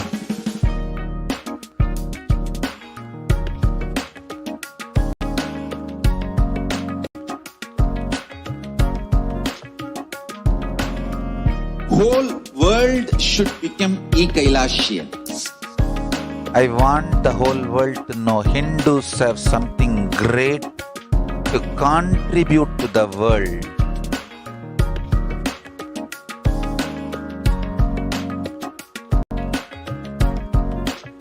We have something great to contribute to the world. Let us do that.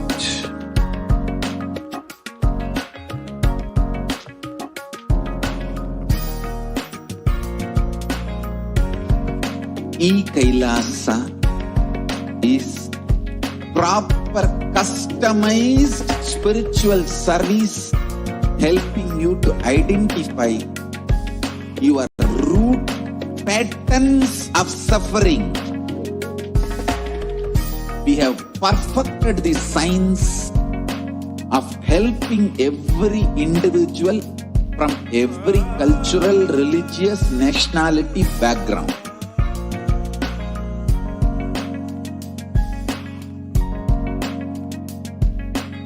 You will have lowest reactionary assumptions, highest awakened response, alive response for life continuously.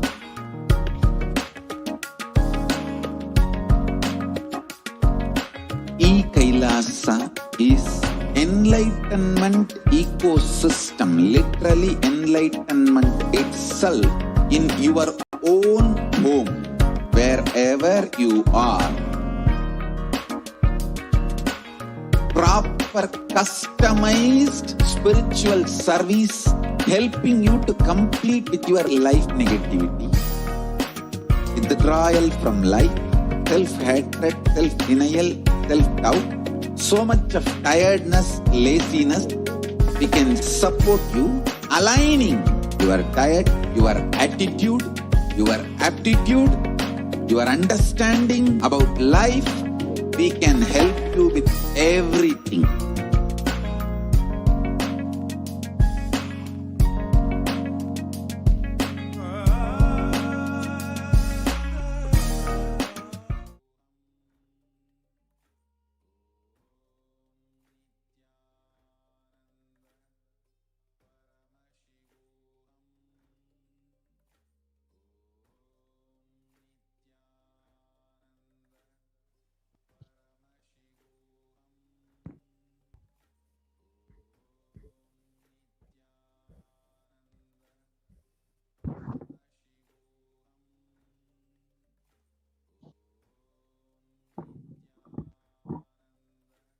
Nityanandam. Welcome back to all of the viewers who are joining us for today's program as we are moving more and more towards the live Parashakti Akashic reading at 10 p.m. IST today. And I hope every single one of you is sharing this with all of your friends, your family, and ensuring that everyone who is interested in the very least and wants to have the divine blessings of Devi Parashakti in your life. And you can make sure that you share this link with everyone and anyone that you know. The Devi Parashakti Akashic reading is at 10 p.m. IST and 9:30 a.m. PST. Make sure that you are tuning in and you're staying tuned for the live Parashakti Akashic reading. Now we're moving into the next segment in today's program, the continuation in the series of presentations on the persecution of the Supreme Pontiff of Hinduism. And in so many different ways, we've heard the stories of survivors of child sexual abuse, the stories of survivors of brutal assault and rape, the stories of survivors who have literally seen their homes just light up in flames and need to be kicked out onto the streets. And in each of these instances, it is not just an attack against one adina, one monastery, one person, or even if you say it's an attack against the Supreme Pontiff of Hinduism, still it is an attack against Hinduism in its entirety. Hinduism for the last 1,000 years has been under continuous series of attacks and is literally going through genocide after genocide. And today, the dying population of Hindus is extremely alarming. But we have to ask ourselves, why are the bells not ringing? The number of Hindus in Pakistan is slowly dwindling to less than 1%. And even officials do not know how many Hindus are actually living there and continuously who are being attacked and needing to flee. And the Hindus in Afghanistan, Hindus in Bangladesh, Hindus in Malaysia, in every single country that was once a Hindu desha, Hindu country, the Hindus are under attack. They're continuously facing violence by different anti-Hindu forces and supremacist forces. And the population of Hindus is dwindling, is dying, and is becoming more and more vulnerable. We have to ask ourselves, why isn't an alarm going off inside of each and every one of us? Why aren't the bells ringing that Hinduism is dying, that Hinduism is actually losing its numbers, losing its existence slowly in the world? We have to be disillusioned by the reality that we are living in. We have to be disillusioned by whatever idea that we have that Hinduism is still alive and that it is still in its most authentic form.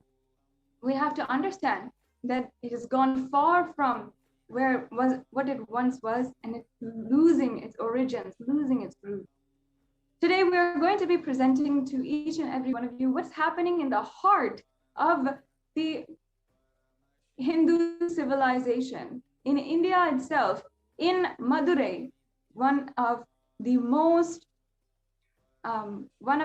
prolific and most powerful centers for Hinduism, an epicenter for the ancient Hinduism that is still alive today, and at least in the infrastructure.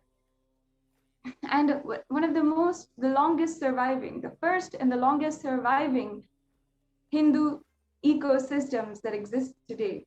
The Kailasa Dvadashanta Shyamala Pita Sarvagna Pitam was established in the midst of time by Lord Paramashiva and later revived by Devi Meenakshi and Lord Sundareshwara, who as deities and the incarnates of Sri Paramashiva ruled over the kingdom of Madurai. And we're going to be analyzing and understanding the persecution that happened against this ancient indigenous Hindu kingdom.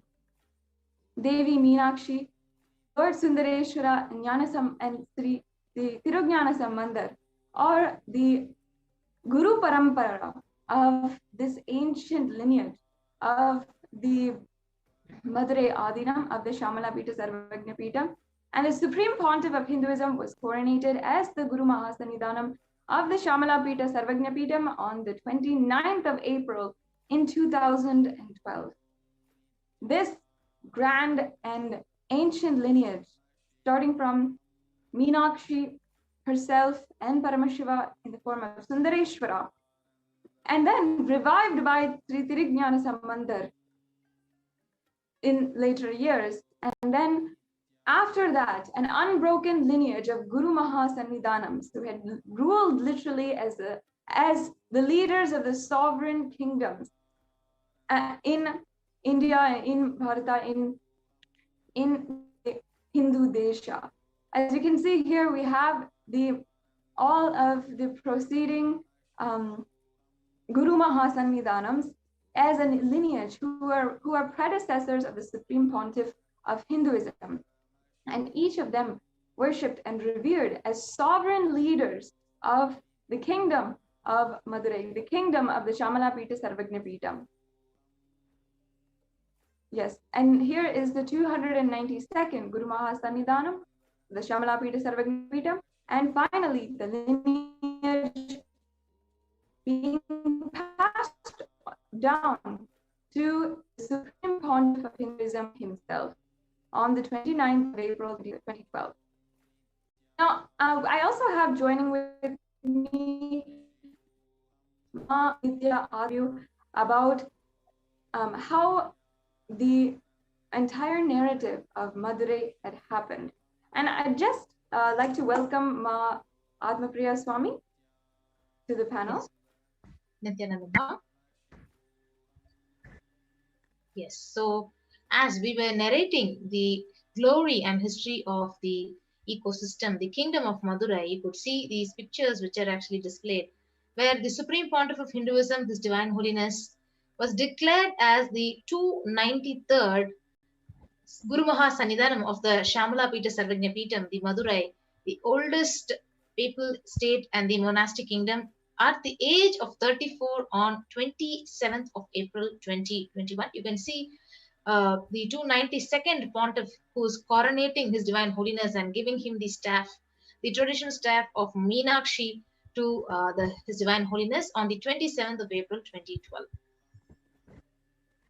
And actually, Ma, I'd like if you can just describe it. Actually, I remember from our previous conversations about the glory of the Madurai Adinam and the coronation of the Supreme Pontiff of Hinduism, that you actually had mentioned how the 292nd Guru Mahasannidhanam actually saw and declared the Supreme Pontiff of Hinduism as an incarnation of Sri Tirujnana Sambandar himself. Could you just share a little bit more about that and about how what that means really to the whole world, what that means in the history of Hinduism, that Guru Mahasannidhanam is declaring this for the Supreme Pontiff of Hinduism?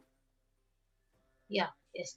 So it was way back in 2012 when some of the disciples of the Supreme Pontiff of Hinduism had met the 292nd Pontiff, and after a while he had actually told that he got a dream, and Paramashiva had literally told that Swamiji, the Supreme Pontiff of Hinduism, is going to be his successor of the Madurai Adinam, and literally it is blessings of Paramashiva and Meenakshi herself to have Supreme Pontiff of Hinduism as the 293rd Pontiff of Guru Maha Sannidhanam. So this was what exactly he had actually told in all the media, in the press, and that is after which he came to Adi Kailasa Sarvagya Peetham. He met the Supreme Pontiff of Hinduism, and he coronated him in both places, in Adi Kailasa and in Madurai. These are the pictures, as you had said. I remember very clearly.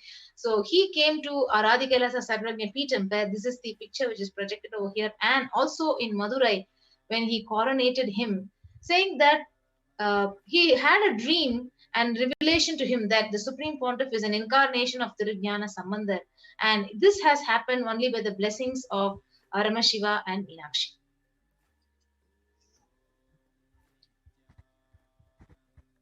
And here we have a photograph of the immediate lineage of all of the four predecessors of the Supreme Pontiff of Hinduism, and it is going from the five pontiffs back until the Supreme Pontiff of Hinduism. So we have each and every one of Guru Maha Sannidhanam.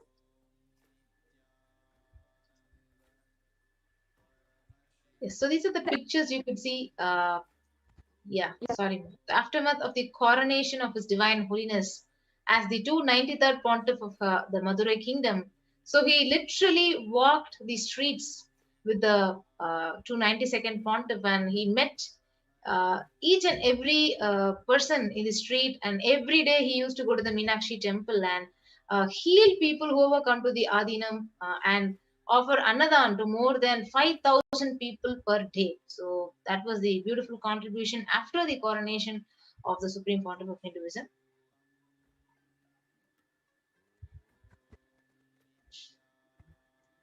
Yes, and as we can see here, the Supreme Pontiff of Hinduism, after having been coronated, is visiting the Madurai temple with the 292nd Guru Maha Sannidhanam.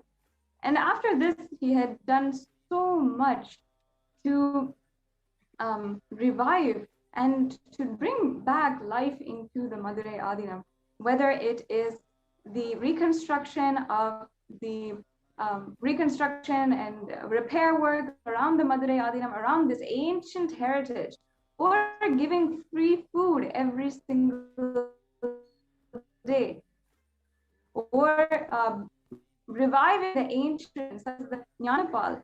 With Atmapriya Swami, would you be able to even tell, I think even yourself, you had served as one of the doctors in the medical camps that were going on. Could you tell a little bit more about what kinds of services that that the Supreme Pontiff of Hinduism was spearheading there, and how was the reaction? How many people came to Madurai Adinam, came to the SSJP or the Shamala Peeta Sarvagya Peetham every day? And what was, like, if you can give us a picture, like what was a day in the life of Madurai when Swamiji was there? Yes, so when the Supreme Pontiff of Hinduism was there in Madurai, so literally in terms of Annadan, I could see around more than 200 volunteers were staying in campus in the Shamala Peeta Sarvagya Peetham, and we were cooking and serving pure sattvic organic food in the Madurai Adinam, and per day, like for one meal. So we used to give 3 meals 24/7. So it is not only limited to 3 meals. Anytime anyone walks in, they can actually have a full meal, a fulfilled meal. So minimum 1,000 to 2,000 people, they enter the campus, and they have a fulfilled meal. And the beauty was the crime rate. So the local police officer, he came one day to have the darshan of Supreme Pontiff of Hinduism, and he said that literally the crime rate of the whole area had reduced, because the theft, the robbery was the high level in that area, just because they didn't have food. So the Supreme Pontiff of Hinduism was coronated right after 2 months, the whole crime rate has decreased. And even I was a witness to that when the police officer was actually sharing it with the devotees and the Supreme Court of Hinduism itself. So that was the level of enriching just in terms of Annadan, which was done in the Shamlapeta Sarvajna Peetham when the Supreme Court was coronated. So later, when in the medical camp. So I was also part of the medical camp, and almost 3 medical camps were conducted with a team of more than 50 doctors in more than 10 to 12 specialities, in various specialities, and around more than 10,000 people around the whole area near the Shamlapeta Sarvajna Peetham were actually benefited by the medical camp. So, and the Supreme Pontiff also had a huge vision of building a big hospital, a multi-speciality hospital in the Shamlapeta Sarvajna Peetham. So that was in regards to the contribution in terms of medical facilities and medical camp. Yes, ma'am. Amazing. Can you tell us a little bit about what it was like as yourself serving in these medical camps? How were the patients? How did they really feel about Swamiji holding these medical camps, and how many people in the medical camps also were benefited in the surrounding area? Yes. So as I actually mentioned, more than 10,000 to 15,000 people were benefited in each medical camp. So we had conducted more than 3 to 5 medical camps. So the people, like the basic food and medicine is what people are yearning for. So that was fulfilled, and the early diagnosis. Not only that, so even if they had any diagnosis of any disease or any problem, the next day they used to come to the Supreme Court of Hinduism, take his darshan during the Sarva darshan and get it healed. So this was a huge service was actually offered in the Shamlapeta Sarvajna Peetham when the medical camp was actually conducted, and we had a team of more than 50 doctors, all of them who were initiated disciples of the Supreme Pontiff, and everyone, like literally, not only the doctors, we had more than 100 volunteers in the medical camp who had come over there and distributed free medicines. So whoever came to the medical camp received free medicines for whatever problem and medical illnesses they were actually facing. Wonderful. So actually, in addition, as you can see here, the Supreme Pontiff of Hinduism had gone and visited so many of the surrounding temples, and the Madurai Adhinam actually being one of the oldest heritage adhinams and monastery complexes of this entire area, was in charge, if I'm right, of different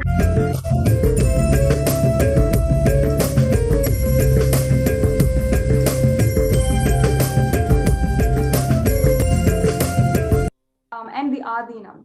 So as a part of this, the Supreme Pontiff visited these temples, had initiated so many repair projects, not just repair, but recovery, reconstruction, and had initiated even volunteers coming from all over the world in order to begin the restoration of these ancient heritage. And these are some of the oldest temples in the area, if I'm right.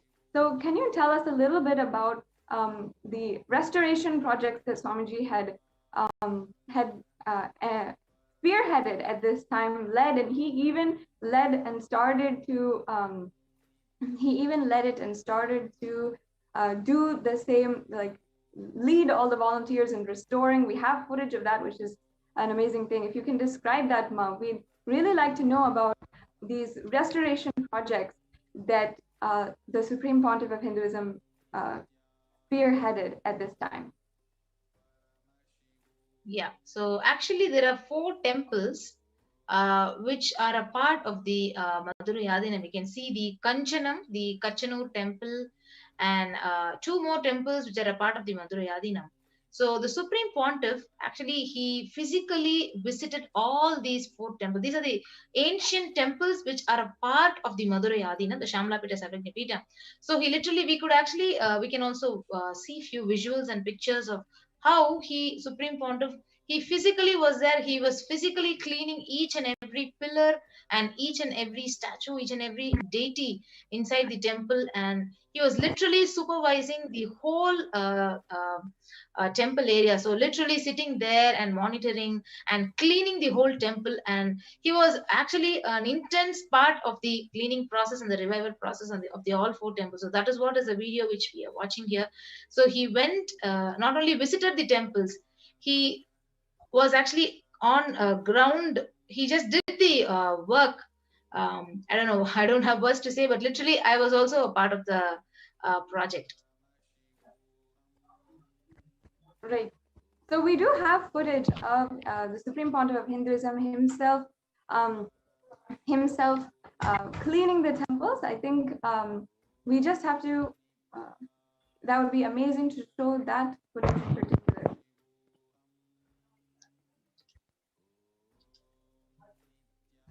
Yes. I think now we have to stop the screen share and then we can start. Yes, we can just show that video of the Supreme Pontiff of the Supreme Pontiff of Hinduism himself,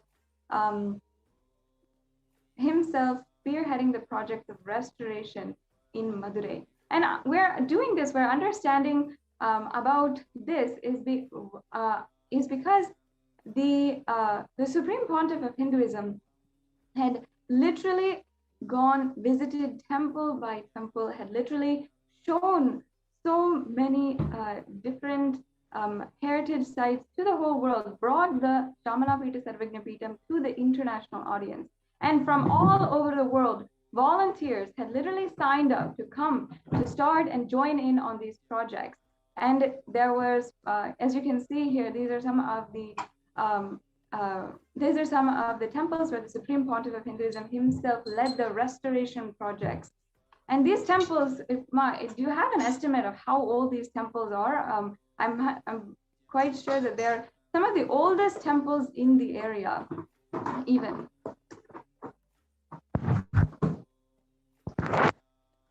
These temples, such as the Kanjanur temple and in Kanchanam, the temples there are some of the oldest temples that are in the area, as well, of course, and are all under the purview, under the responsibility of the Madurai Adinam itself. So that's why, as the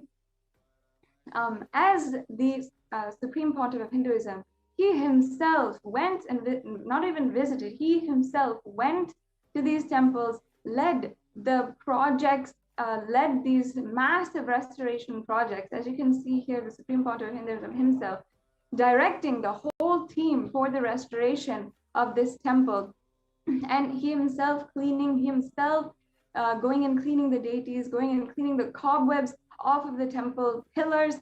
All of this really shows the amount of contribution that the Supreme Pontiff of Hinduism was determined to do, and not only that, what he was successfully doing. These temples for hundreds of years did not even see how the basic running, and were not even able to meet in many ways the basic levels of running and sanitation, cleanliness, and many of the temples were many of the temple constructions were slowly falling apart due to so much of air pollution, due to so much of different effects of time happening on the temple construction. And due to this, the Supreme Pontiff of Hinduism saw it necessary, absolutely necessary, to ensure that these projects are underway and happening, and therefore he himself went and cleaned these temples, as you can see here. Now, the very why we are showing this, and the very astonishing fact is then, despite having contributed so much, shown in so many different ways, the amount of restoration he was doing, the amount of contribution he was doing, how, as Mahatma Priya Swami had mentioned before, literally the crime rates in the surrounding area of the Kailasa Shamanapita Sarvagnapitam had decreased, and 10,000 people in the surrounding areas were continuously being benefited. It's not a joke to be able to do this kind of good to the people. And people around Madurai were celebrating the Supreme Pontiff of Hinduism continuously, always visiting the temple, visiting Madurai temple when the Supreme Pontiff of Hinduism had graced and received the blessings of Devi Meenakshi. Every single morning there would be a procession to the Devi Meenakshi Madurai, the main temple of Madurai, and both the 292nd Guru Mahasanidhanam and the Supreme Pontiff of Hinduism as the 293rd Guru Mahasanidhanam would go to the temple to receive the darshan of Devi Meenakshi. And at that time, literally crowds of people would be gathering around just to have a glimpse, the blessings, and seek the guidance of the Supreme Pontiff of Hinduism. So in this way, the Supreme Pontiff of Hinduism has given so much has contributed so much to the Madurai Adinam, to Madurai itself. It's not a joke to be able to say that 10,000 people in the surrounding areas were continuously being benefited. As you can see here, as I mentioned, the Supreme Pontiff of Hinduism going to the temple to receive the darshan. And like this, going to every single temple. And not only that, the programs that were being offered when Ma Atmapriya Swami joins us back, we'll see how the programs that were ongoing continuously in the Madurai and in the surrounding areas were also benefit people. Programs about how to live a conflict-free life, how to overcome anxiety and fear, and how to really be able to live life powerfully.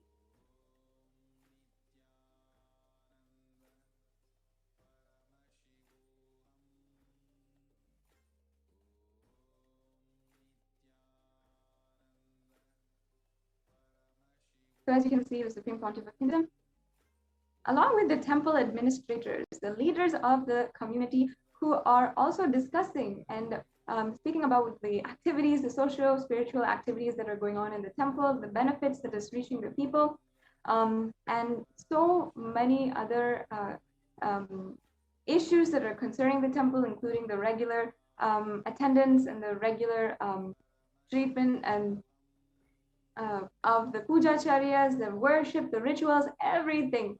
The Supreme Pontiff of Hinduism would be consulted for his guidance by the temple administrators and the leaders of the surrounding area.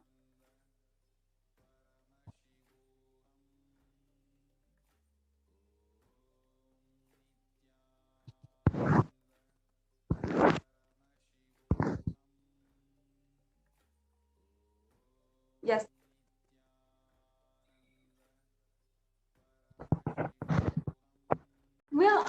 We'll be understanding next.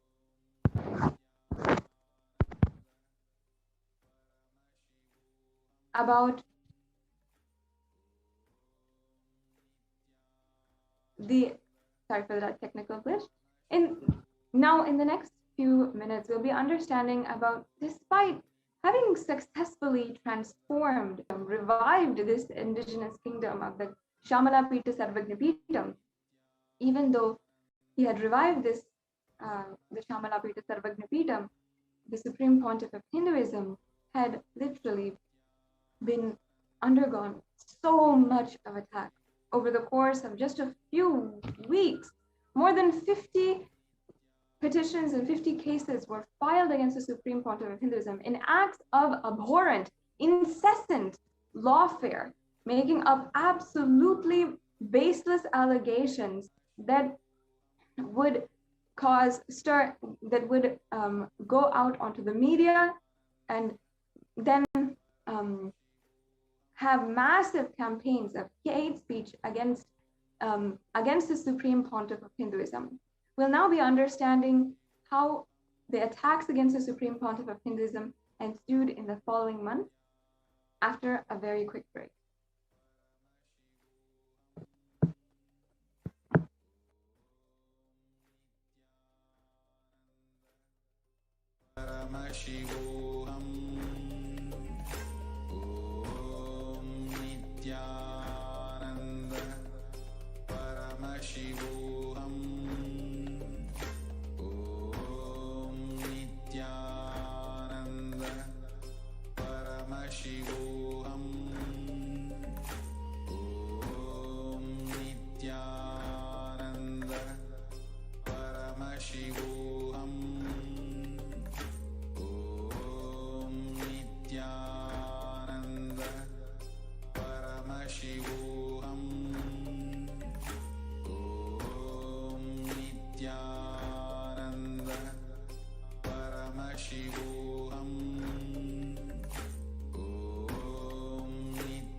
If you are interested in enlightenment, we will immediately bring this to you.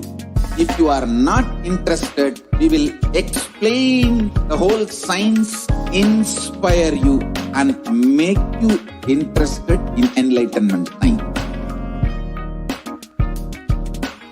We need to cater this enlightenment science to the whole world wherever they are, because enlightenment is the birthright of all human beings. Kailasa is responsible to provide that to all human beings.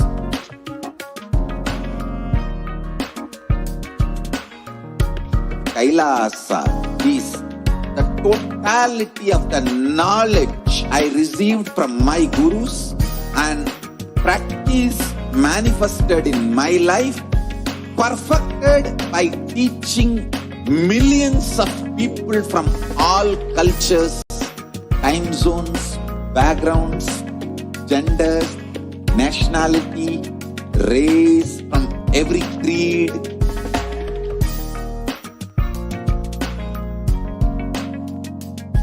So this absolutely perfected knowledge available to you, served to you in your home without even you moving out of your couch, free of cost.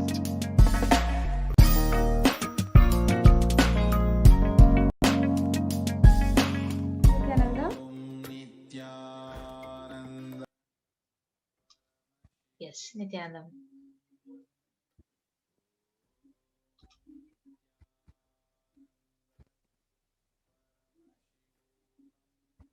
Nityanandam, once again, welcome back to all of the viewers. And just as a recap for what we have been through, what we have discussed so far with Mahatma Priyananda Swami, is the amount of contribution, the amount of successful revival of this ancient Hindu indigenous kingdom that the Supreme Pontiff of Hinduism had done in a very short amount of time. I think just within 1 month, if I'm right, Mahatma Priya Swami, that within 1 month, the entire Adinam had just been transformed. And again, whether it is the Annadan, the medical camps, the restoration projects, not only inside of the Madurai Adinam, but also in temples across this area.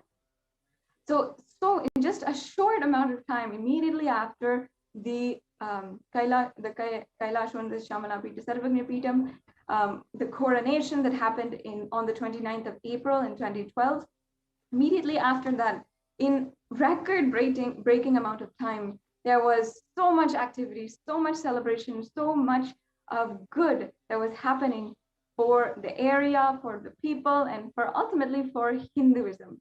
And it was, and even now seeing the pictures, as you can see, there are all of these different projects, all of these different, even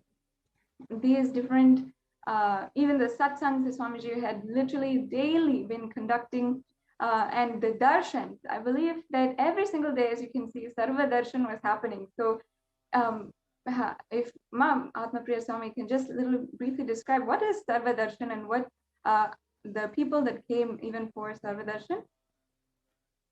Yes, so all the localites of the Madurai kingdom, so who are living in and around the temple, and all the people, the local public, they literally used to visit the Madurai Adinam. So earlier, before the Supreme Court of Hinduism was before coronation, so all of them used to come to the temple, but it was after when Supreme Court of Hinduism was coronated, literally around every day, around 1,000 people used to come take the darshan. The Sarva Darshan is the darshan with the Supreme Pontiff used to actually meet the public.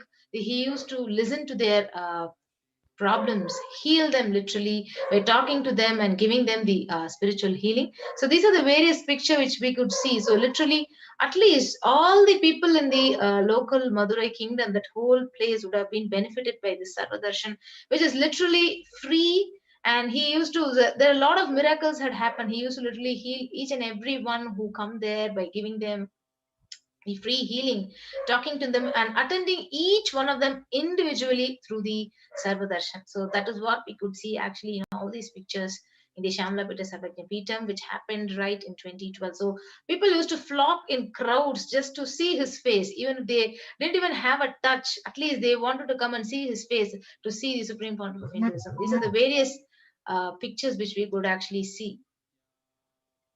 And also here, the tradition of Jnanapal that the Supreme Pontiff of Hinduism had revived. Can you explain a little bit about that, about how, what was the tradition and how the Supreme Pontiff of Hinduism revived it? Yes, actually, in the Hindu tradition, in the Vedic heritage, it is a symbolic offering of the wisdom to people. So that is when it started with the great saint Jnana Sambandar, when he had the breast milk of Devi Parashakti, and he literally experienced that oneness, the superconscious breakthrough in him. The same tradition was actually revived by the Supreme Pontiff of Hinduism, and you can see those pictures in Shamalapita Sarvajnapeetham offering the enlightening milk, which is called as the Jnanapal, to all the visitors, to all the pilgrims, to all the devotees who visited the ashram here. Both the 292nd and the 293rd pontiffs are actually having the enlightening milk, and they're distributing it to their visitors and the pilgrims. So it is a symbolic offering of wisdom to all the people. So that is the heritage and the tradition of the Shamalapita Sarvajnapeetham. Yes, and amazing. As you can see, so it's not just the amount of things he was contributing, the Annadan, the medical camp, but even the sacred traditions, the revival of these sacred traditions that were lost so many thousands of years ago, that the Supreme Pontiff of Hinduism was reviving and distribute and giving to the public. And that just that sacred sentiment, literally once again, is like Meenakshi was living among them again, living in Madurai once again. And as you can see in the photos and everything, it literally how Queen Meenakshi attended to her people in her kingdom. The Supreme Pontiff of Hinduism was attending every single day and reviving the community, reviving this ancient indigenous Hindu kingdom. And after that, if you see the incessant attacks, the amount of extreme that the anti-Hindu militant forces had gone to ensure that what the Supreme Pontiff of Hinduism was doing, the amount of good that he was doing, was stopped or needed to be stopped. And even though today we can say that the Supreme Pontiff of Hinduism has now started again the amount of contributions that he's doing in an absolutely new breakthrough way. No, at that time in 2012, there was an onslaught of attacks against the Supreme Pontiff of Hinduism by anti-Hindu militant forces that had really been invested in ensuring the Supreme Pontiff of Hinduism needed to be eliminated. First, many of them had been had started lawfare that would which are basically false cases that would try to gain the public opinion on the against the appointment of the Supreme Pontiff of Hinduism as the 293rd Guru Mahasannidhanam. So in so many different ways, they're literally making up lies, making up just out of thin air, making up lies about what's going on inside of the Adinam, portraying that using the media, which they own, the anti-Hindu forces own the media, using the media in order to portray that to the public and to illegally move their lawfare cases against the Supreme Pontiff of Hinduism. So, Atmapriya Swami, if you can just brief us on a little bit about what were the lawfares, the cases that were filed against the Supreme Pontiff of Hinduism that were absolutely baseless, that allegations were just so atrocious. If you can share your insider point of view on that and share that with the viewers, please.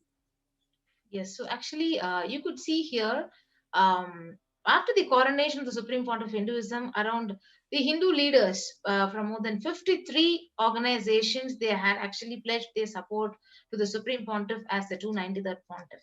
But on the 10th of May 2012, so if you see, a false case, a lawfare was actually filed by an unknown anti-Hindu militant who actually he filed a case that the appointment of the Supreme Court of Hinduism as the 293rd Pontiff is illegal. So that was the first illegal attack which started. So it continued on the 12th of May 2012, where you can see a false complaint claimed to have visited the Madurai Adinam on the night of 12th May, that he was served holy water spiked with intoxicants, and that he has reached an inebriated state, and in front of him his divine holiness and several women were in compromising position on beds made of white tiger skins and elephant tusks. So this is what is the most stupidest of the case which was filed, because I was a witness and I was an inmate there, right in Madurai Adinam, doing all these services.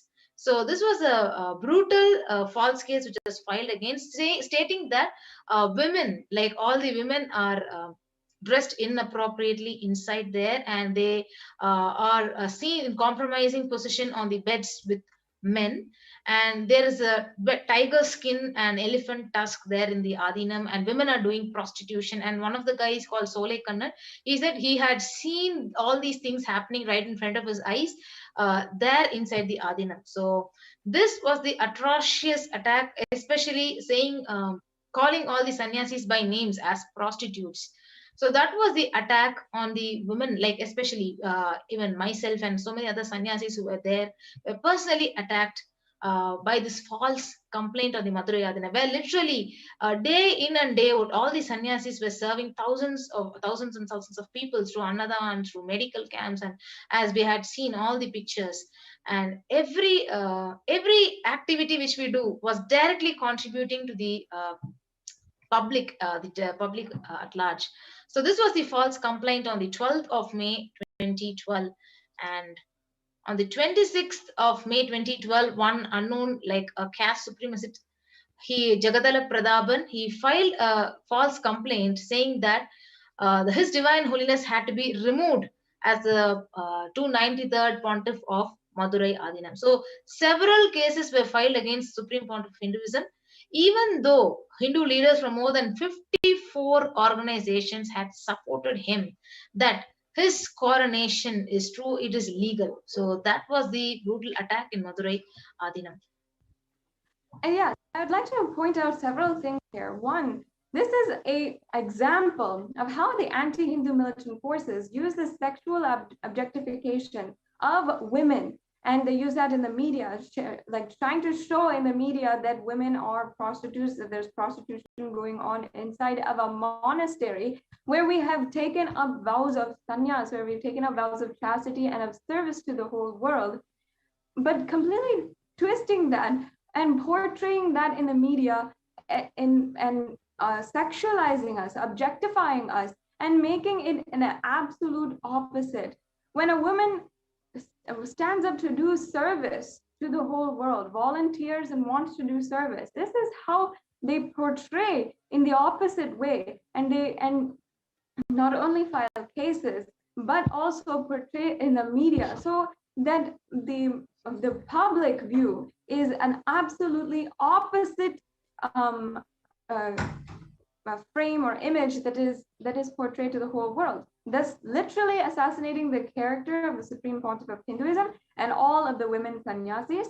And it's like, and thus after that, then justifying the attacks that they do, the rapes and assault that they do against the women, just with this, just with the media, talk, and what the campaigns in the media have been speaking about and spreading hate speech about the women of inside the Adinam. And not only that, they use the legal cases as well as the media hate speech that is being spread in order to justify the subsequent violent attacks against sannyasis of the Nityananda order. And in Madurai also, we saw several different attacks where literally our sannyasis were hospitalized. Even the Supreme Pontiff of Hinduism had to intervene and go to the hospital to ensure that the sannyasis were healed and being taken care of. And even the destruction of the properties, like the cars, they were thrashed and like literally stones pelted into the cars, the property of the Adinam, property of Kailasa. What had really, honestly, if we have to ask ourselves, what had provoked this violence when we're doing so much of good inside, when we're doing so much of good and we're we're successfully reviving an indigenous Hindu kingdom. The way that the anti-Hindu militant forces had literally conspired and strategized these attacks in order to ultimately oppress the Hindu kingdom, continue further, and ensure that the work of the Supreme Pontiff of Hinduism was delayed and could not be done. As you can see here, this is some of the most brutal staged mobs of the anti-Hindu militant forces. They literally send these henchmen and these people to attack the sannyasis, and then in the media they'll try to portray as if there is hatred, there is so much of public outcry in quotes against the sannyasis, whereas the truth is they sent these their henchmen and they're hired people in order to literally cause so much of havoc, violate the sannyasis and sannyasinis, and literally put them in the hospital.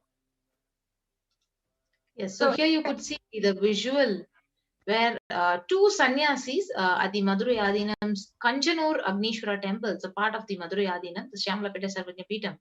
So a mob of at least 100 people, they beat up the sannyasis and they escaped, but the mob, they smashed their car, and the two sannyasis, they managed to drive away. And first they ran to the first local police station, and then they filed a complaint, and then they went to the hospital. They themselves got admitted. So that was the sad pictures. You can see the visuals, how the people, the mobs are beating up the sannyasis and they're attacking the sannyasis just for the good which we had done to the public.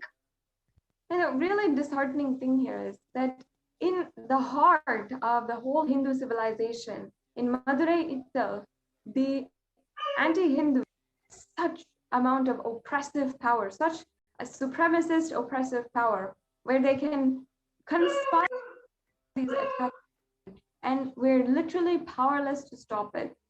As you can see here, some of the really heart-wrenching photographs of the sannyasis who were hospitalized and the Supreme Pontiff of Hinduism attending to them personally.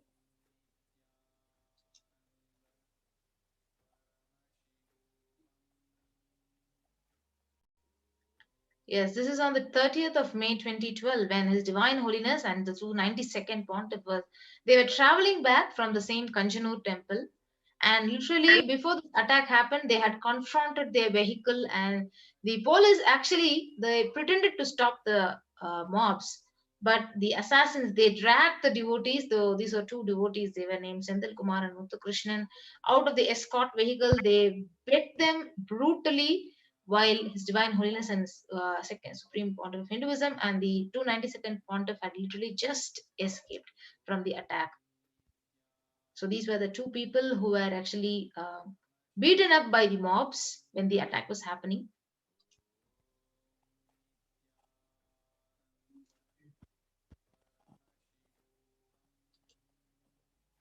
And would it be possible, Mahatma Priya Swami, if you can share a little bit about what was going on inside of the Adinam? Were all of you afraid of what's going to happen next, of a different raid? I know you yourself personally have been through the attacks in 2010, and you know the power that these anti-Hindu militant forces have, and they will go to any extent to make sure that what they want is done. So can you share a little bit about what was going on inside as a woman, as a female sannyasi? What was happening inside of the Adinam?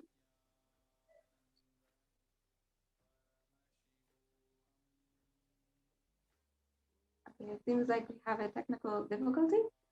And I just like to share with all of the viewers also, once again, that the attacks against the Supreme Pontiff of Hinduism that happened surrounding the revival of the ancient Hindu indigenous kingdom, the Kailasa known as the Shamala Pita Sarvagna Pitam, was literally a brutal forced attack that was destroying once again, one of the most ancient Adinams, one of the most ancient heritage sites and heritage structures of Sanatana Hindu Dharma. And the Supreme Pontiff of Hinduism, as we had explained before, in just a matter of a few weeks after his coronation, crime rates in the surrounding area of the kingdom had gone down. The restoration of temples had started. The people were being fed free food every single day. Medical camps were going on. A surrounding population of 10,000 people was being attended to, and they were feeling so uplifted by the presence of the Supreme Pontiff of Hinduism. Yet there was so much of brutal onslaught that the Supreme Pontiff of Hinduism had to undergo. Why does this have to happen? What were the intentions of these anti-Hindu militant forces?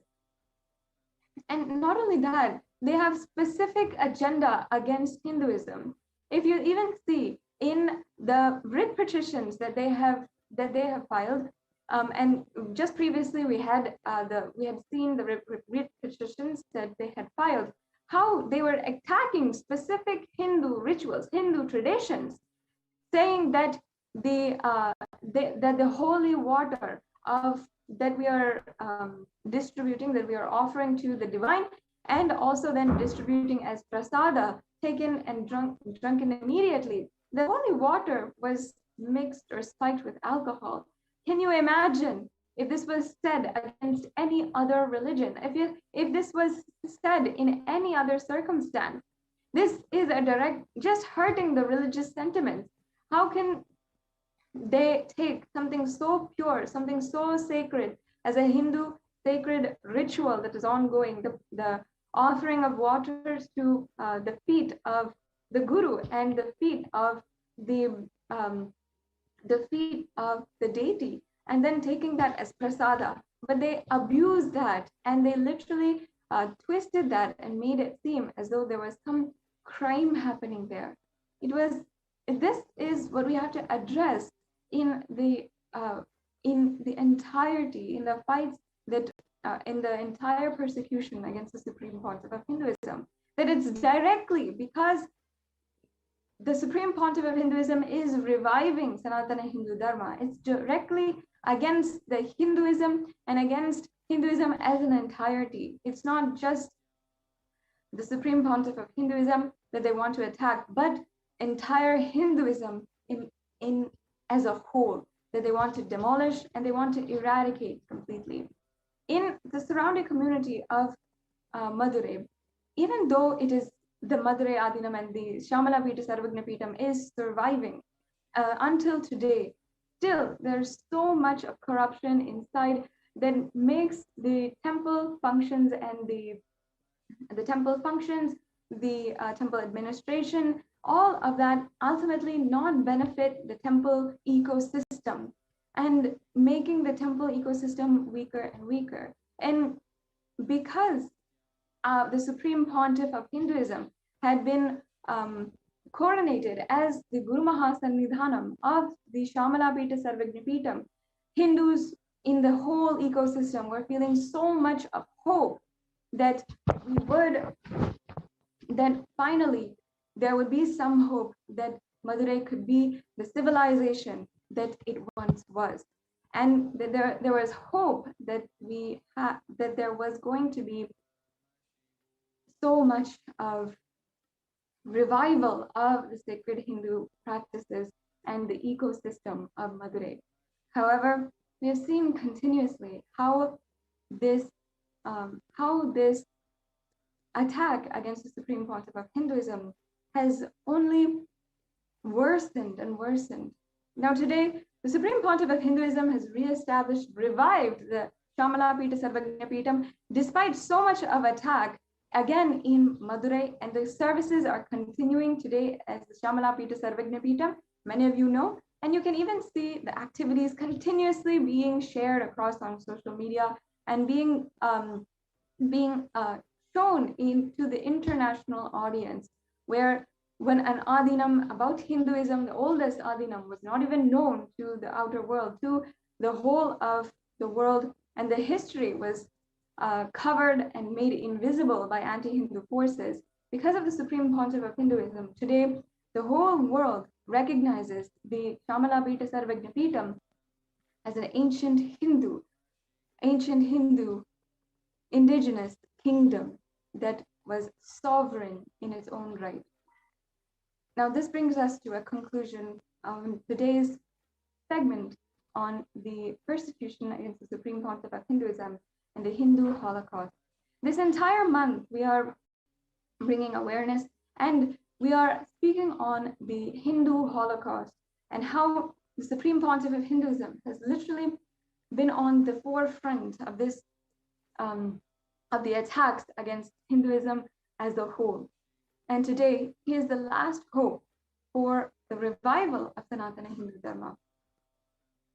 So I request each and every one of the viewers, take a few minutes to go to the link below and see how the United Nations has recognized the persecution of the Supreme Pontiff of Hinduism, and the Human Rights Commission of the United Nations has actually listed Kailasa as among the persecuted communities and has recognized the Supreme Pontiff of Hinduism for the amount he has been reviving the ancient Hindu indigenous kingdoms. He has been protecting the rights of Hindu women and minority Hindu women, and he has and the amount of persecution he has been through just for this. Please go to this link, explore on your own, and share this to all of everyone that you know. And we'll now be entering into the next segment of today's program.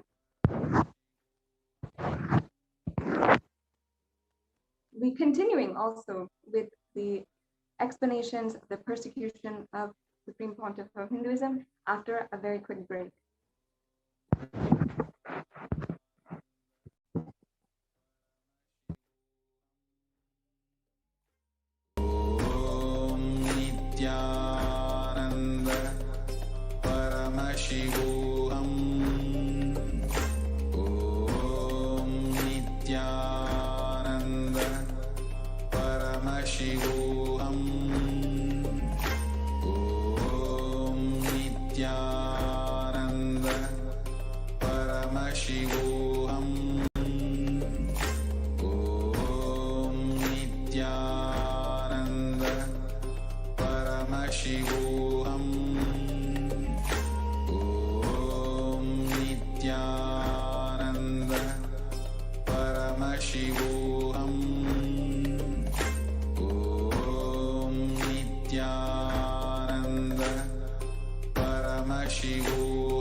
Nityananda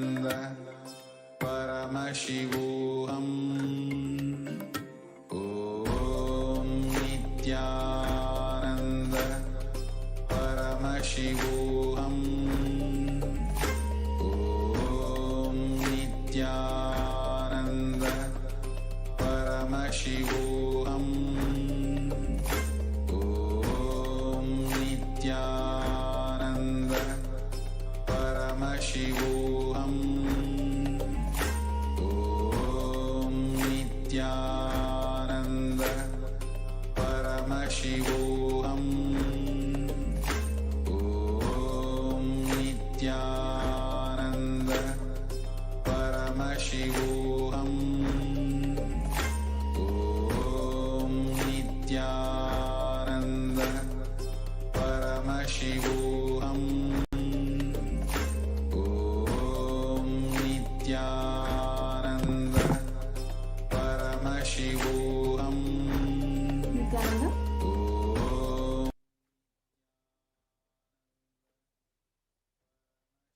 Nityanandam. So now we'll be continuing on to the next segment of today's program, the Nityananda Satsang from the Supreme Pontiff of Hinduism. After that, you can join us for the Power Manifestation segment, where you can practice and play with the powers of Paramashiva. So now, thank you for attending to this program. We'll now be continuing into the next segment of today's program, the Satsang by the Supreme Pontiff of Hinduism. And then we'll be concluding today's program. Thank you, Nityananda.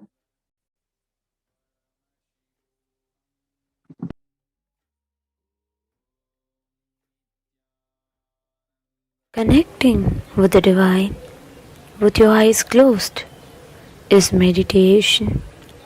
Connecting with the divine with your eyes open is darshan.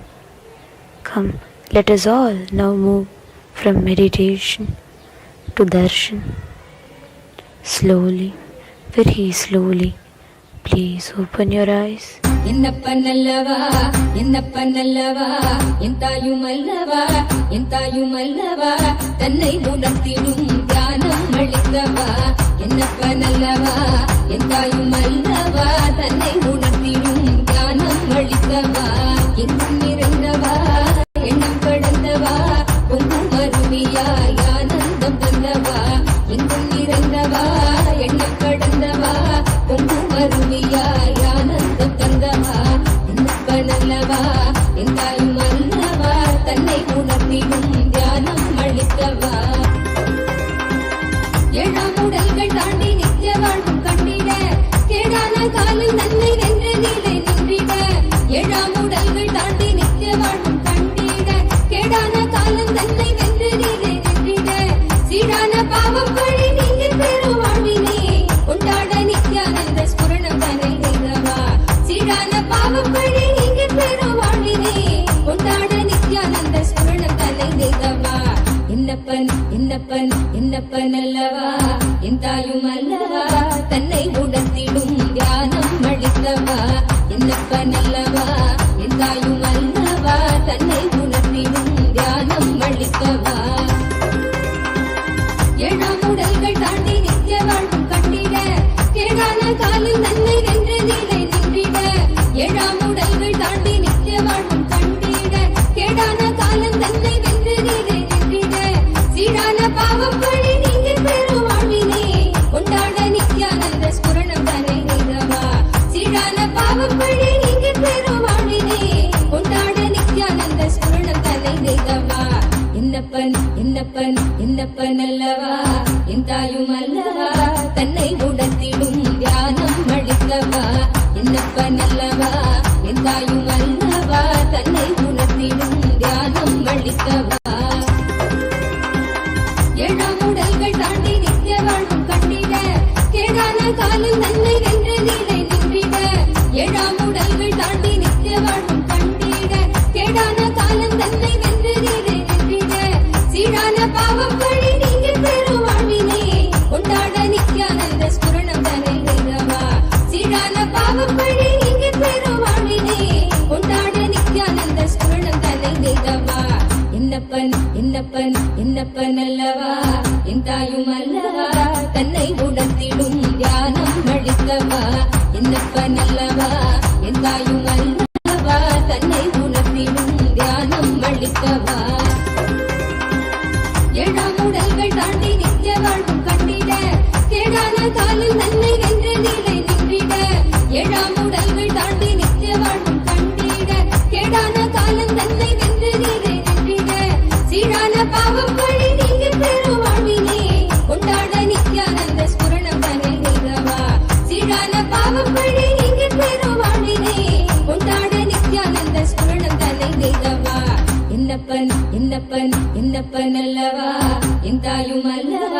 தன்னை உணர்த்திடும் ஞானம் அளித்தவா என்னப்ப நல்லவா என் தாயும் அல்லவா தன்னை உணர்த்திடும் ஞானம் அளித்தவா என்னப்ப நல்லவா என் தாயும் அல்லவா தன்னை உணர்த்திடும் ஞானம் அளித்தவா என்னப்ப நல்லவா என் தாயும் அல்லவா தன்னை உணர்த்திடும் ஞானம் அளிக்கவா எங்கும் நிறைந்தவா எண்ணம் கடந்தவா பொங்கும் அருவியாய் ஆனந்தம் தந்தவா எங்கும் நிறைந்தவா எண்ணம் கடந்தவா பொங்கும் அருவியாய் ஆனந்தம் தந்தவா என்னப்ப நல்லவா என் தாயும் அல்லவா தன்னை உணர்த்திடும் ஞானம் அளிக்கவா என்னப்ப நல்லவா என் தாயும் அல்லவா தன்னை உணர்த்திடும் ஞானம் அளிக்கவா எங்கும் நிறைந்தவா எண்ணம் கடந்தவா பொங்கும் அருவியாய் ஆனந்தம் தந்தவா எங்கும் நிறைந்தவா எண்ணம் கடந்தவா பொங்கும் அருவியாய் ஆனந்தம் தந்தவா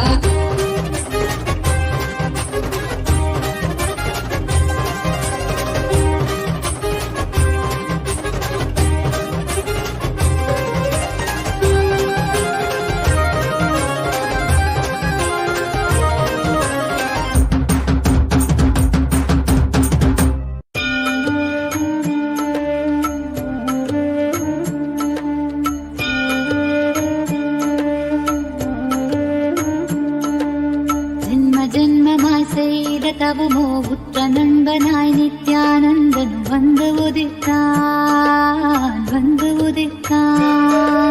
ஜென்ம ஜென்மமாய் செய்த தவமோ உற்ற நண்பனாய் நித்யானந்தன் வந்து உதித்தான்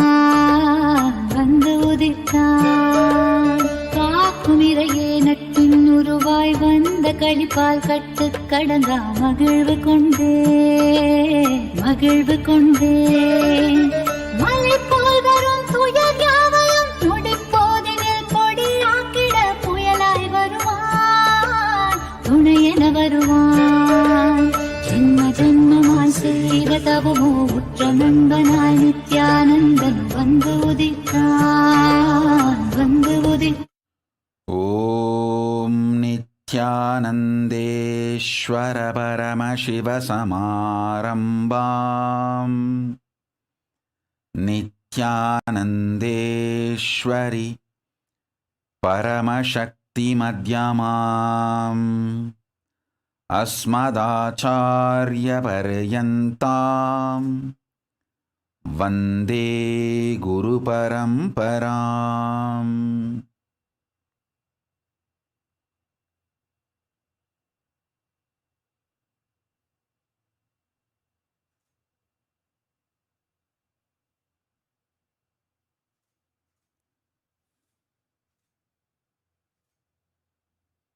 I welcome you all with my love and respect.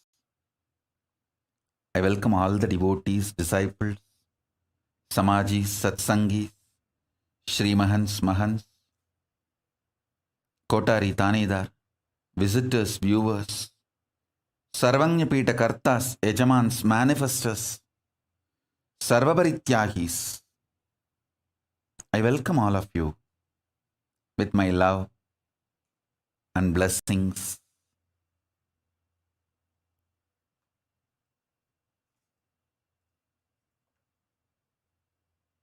Paramashiva's message directly from Kailasa. Listen.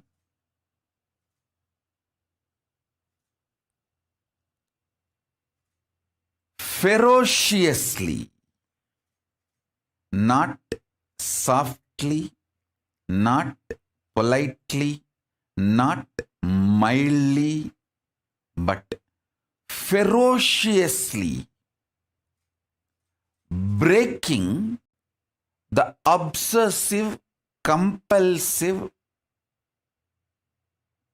reactionary patterns.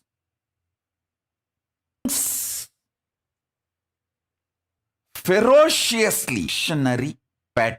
Very carefully.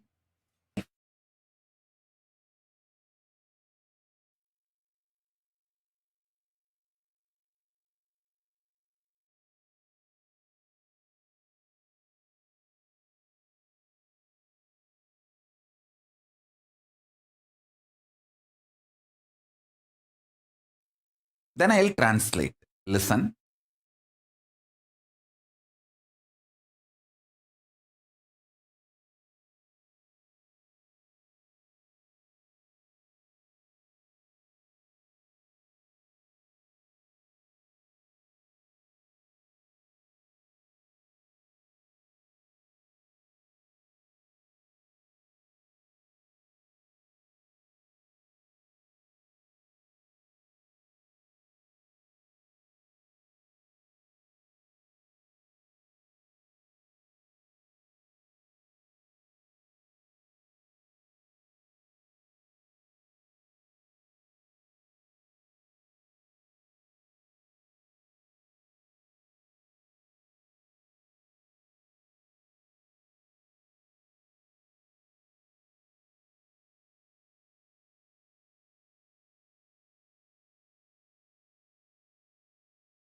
முதல்ல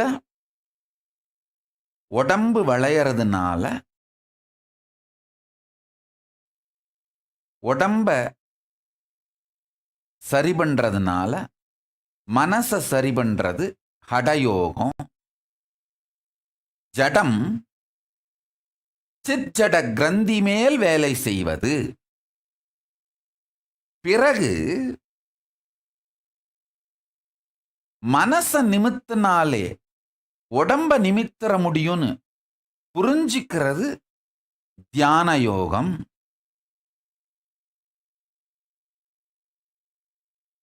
சித்தோட பவரை, சக்திய கிரந்தி மேல செலுத்தி ஜடத்தை மாற்றுவது. பிறகு சித் மலர்ந்தாலே கிரந்தி ஜடம் இந்த ரெண்டுமே நம் விருப்பத்தின்படி இயங்கும்னு தெரிஞ்சுக்கிறது யோகம், சமாதி யோகம்.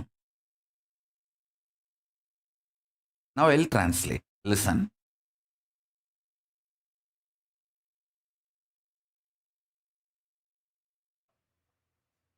First, initially bending the body.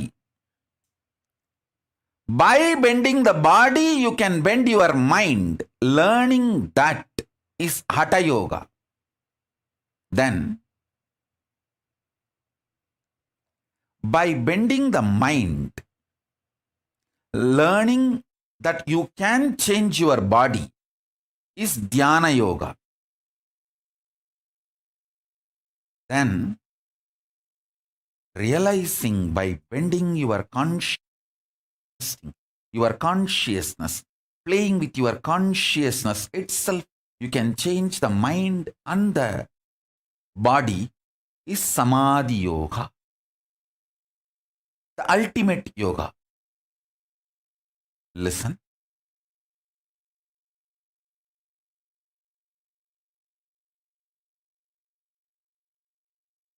Then, after a few days, I had the opportunity to have darshan of Arunagiri Yogeshwara. That time, I was asking him some clarification. Beautifully, Arunagiri Yogeshwara explained to me.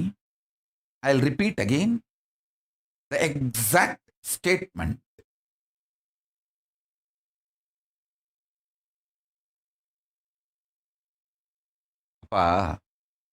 That's the way I've seen many times Arunagiri Yogeshwara used to address me.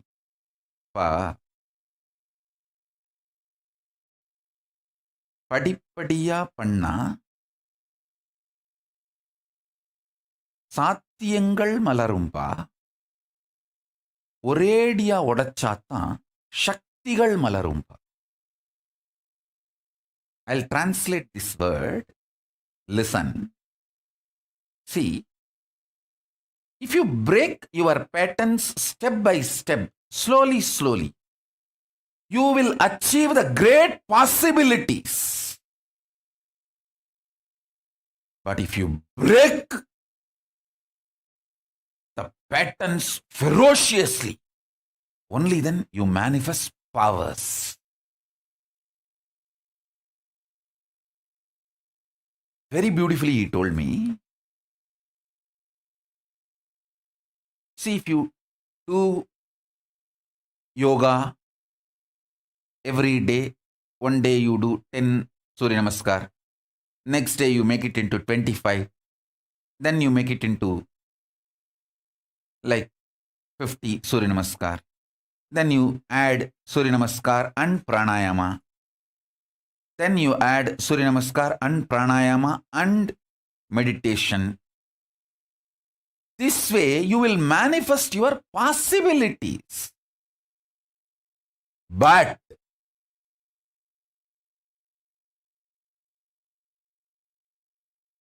if you break the patterns, not step by step, just in one stroke, ferociously, you manifest powers, not just possibility. See, body flexibility, muscle building, able to do rope yoga, pole yoga, all these are possibilities. But straight levitation is a power, not just possibility. There's a difference between possibility and power. Listen. Every time you break your patterns step by step, you manifest possibilities. Whenever you break your patterns ferociously, you just manifest powers. You just manifest power. Listen, I tell you. Please listen, I tell you.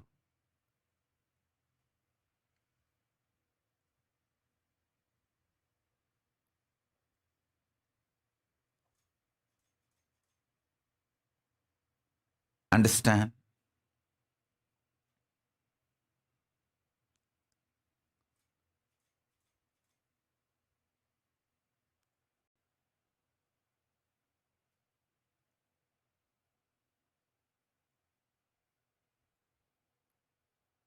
I'll repeat now.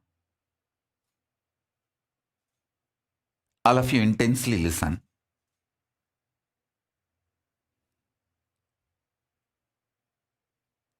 For example,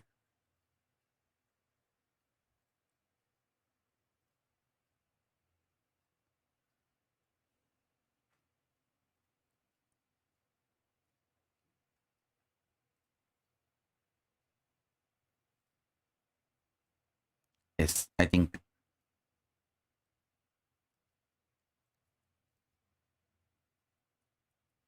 people are able to see and hear.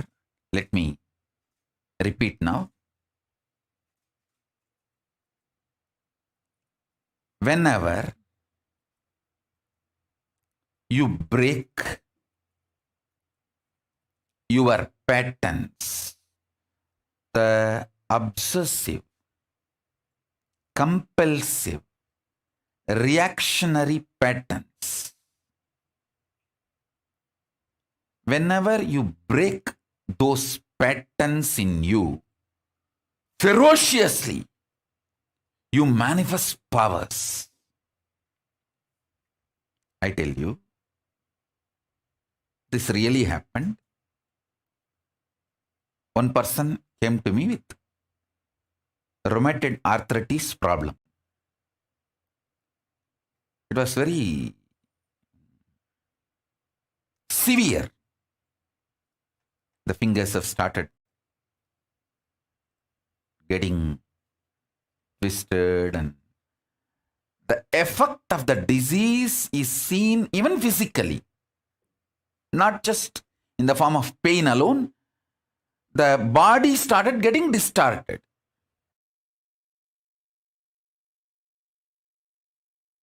I sat with that person and spoke to the person to understand the source.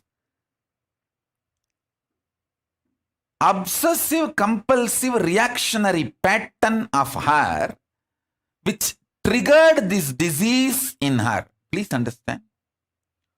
All diseases are triggered inside you due to some compulsive reactionary pattern.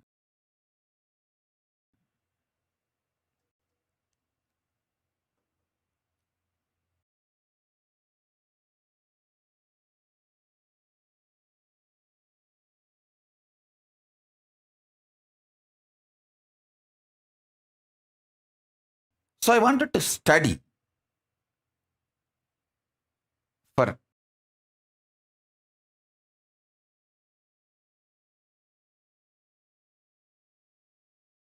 10 minutes her anger towards mother-in-law and how she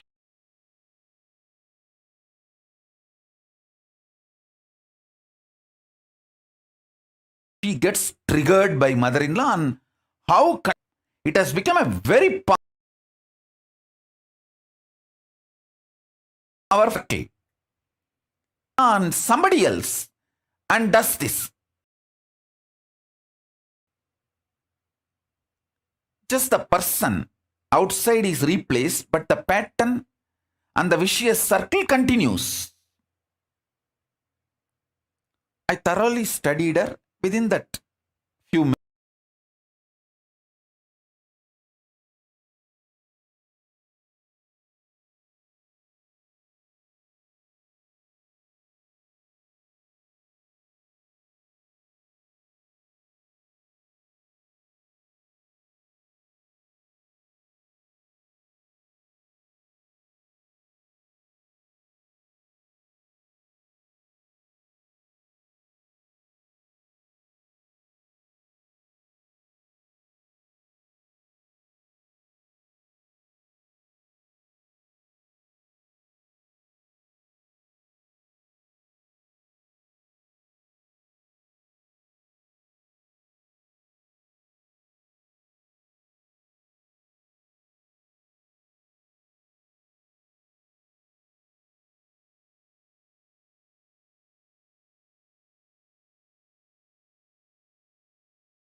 If you straight go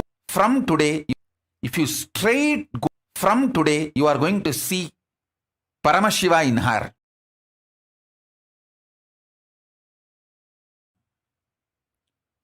No question of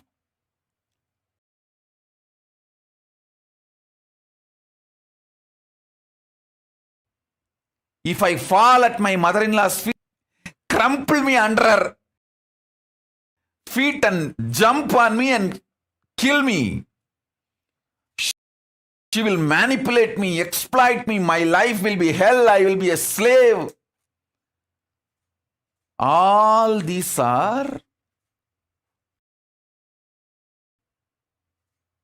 the cousin brothers of your obsessive compulsive reactionary pattern. Please understand, this obsessive compulsive reactionary pattern, when it gets cultured in you,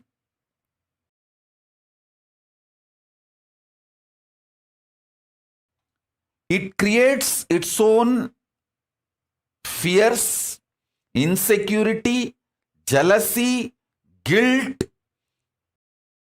self forms. It becomes literally like a Brahma Rakshas ghost possessing you. And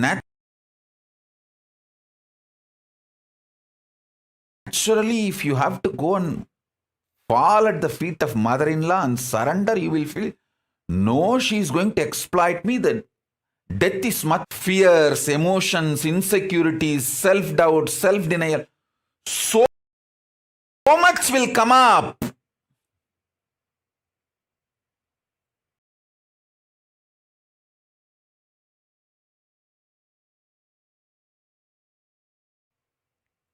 But if you are capable of breaking all of that, I told her, think levitation.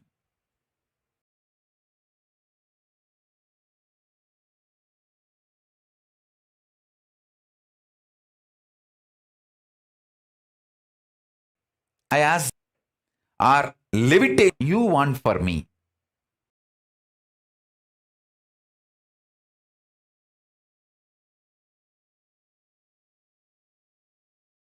I said, I'm too devoted. See, there are some devotees and disciples.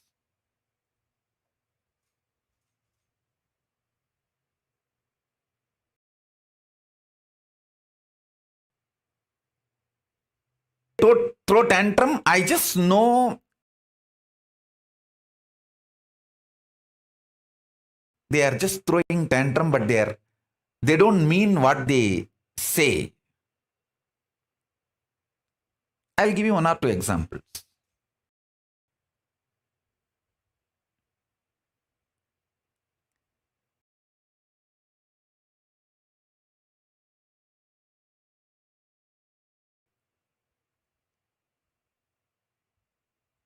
If she tries to argue, some arguments, if she tries to bring it to me, I will never answer her argument. I said, relax, keep quiet, do what I am saying. That's all. That's the end of all the arguments. After that, there is no question of any argument. Same way, Pranapriya. If she tries to bring any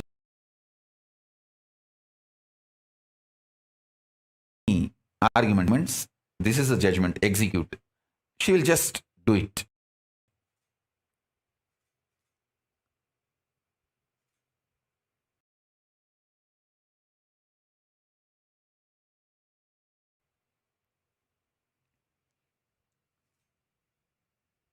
A frog which got 1 rupee coin newly wanted to check the power of the money it got. So the elephant was going outside house, came out of that frog hole and standing, waving that 1 rupee coin towards the elephant and saying, hey, now I become so rich. You are crossing a rich man's house without saluting the rich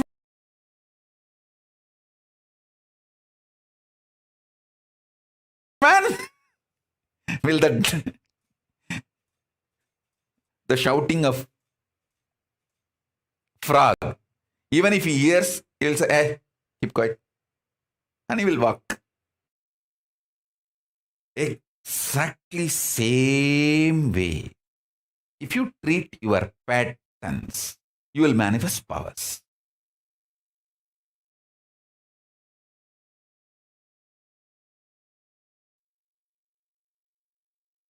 That person with that rheumatoid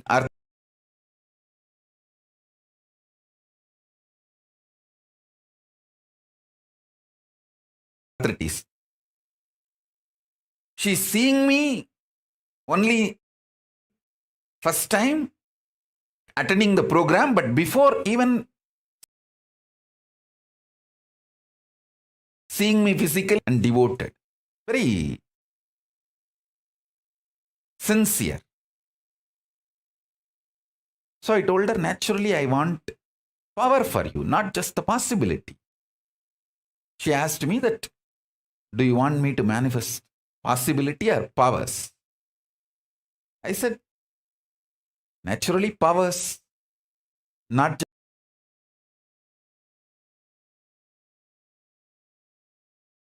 just possibilities. I want the best for you. Within next 48 days, she manifested the power of levitation, complete healing of rheumatoid arthritis. I don't want to name that person because I will bring that person to the pre-satsang hosting. She will come and share. She actually did.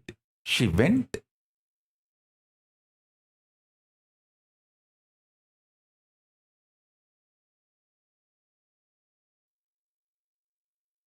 and fell at the feet of the, saying that I am not even going to justify where I am right, where I am wrong, where you are right, where you are wrong. Just I am dropping the past. From now, I am going to see you as Paramashiva.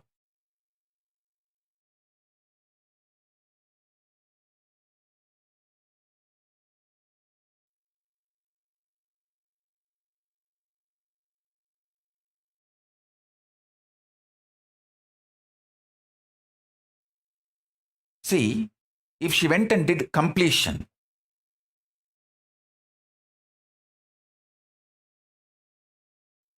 with her mother-in-law, body,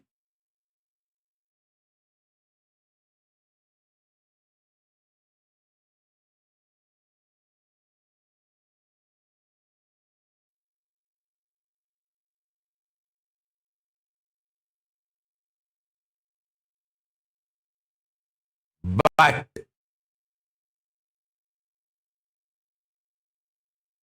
when she broke that obsessive compulsive reactionary pattern,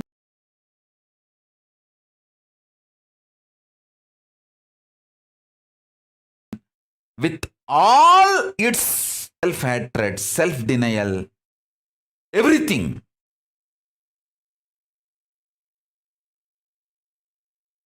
she just manifested not just possibility, she just manifested power.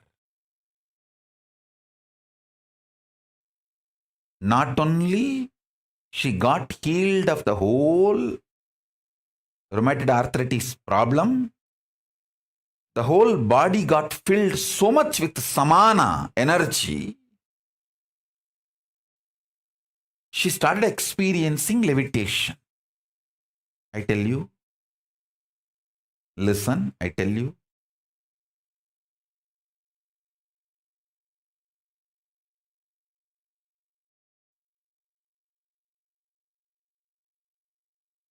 this one statement, take it very sincerely. Even once you behave with your obsessive, compulsive, reactionary pattern ferociously and break one pattern and manifest powers, the kind of the courage you will feel, you will straight walk towards enlightenment. Because after that, every obstruction, every barricade, every stopping will look very funny.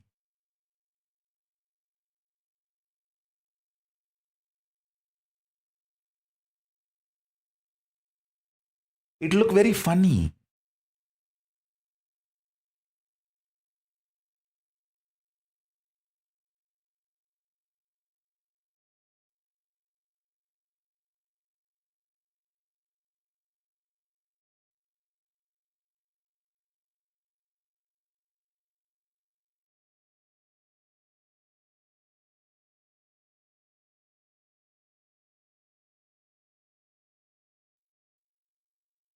Ma Nitya Jalandhara Siddhananda. 55. The root of our reactionary compulsive patterns. See, I can tell for you, self-hatred is your reactionary compulsive pattern. From today, eat well, sing, dance, celebrate. Be very clear.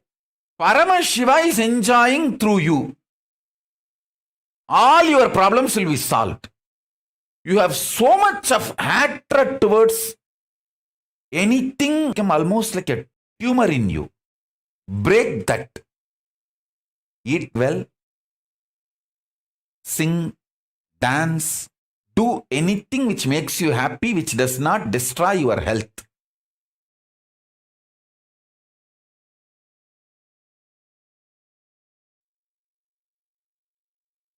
That's all.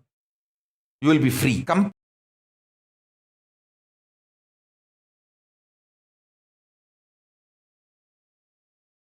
Compulsive reactionary patterns.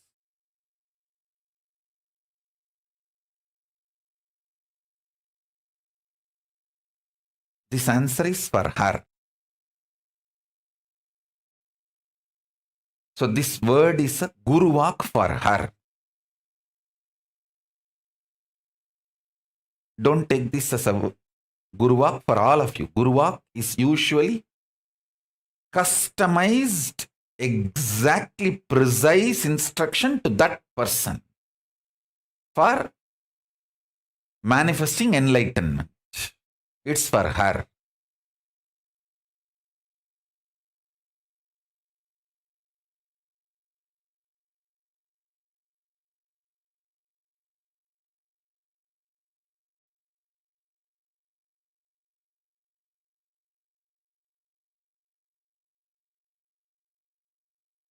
Swati Yamman is asking, Swamiji, what about all the wrong they have done? All the pain they have caused? Can forgive but can't forget. Listen carefully. Listen carefully.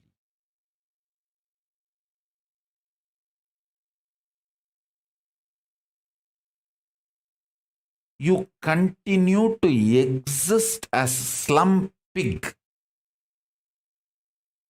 dirty buffalo, as long as you don't want to get out of your drain and the shitty surroundings. The moment you decide to get out of your shitty surroundings and the dirt pit, the moment you decide to get out, you raise yourself to the level of God.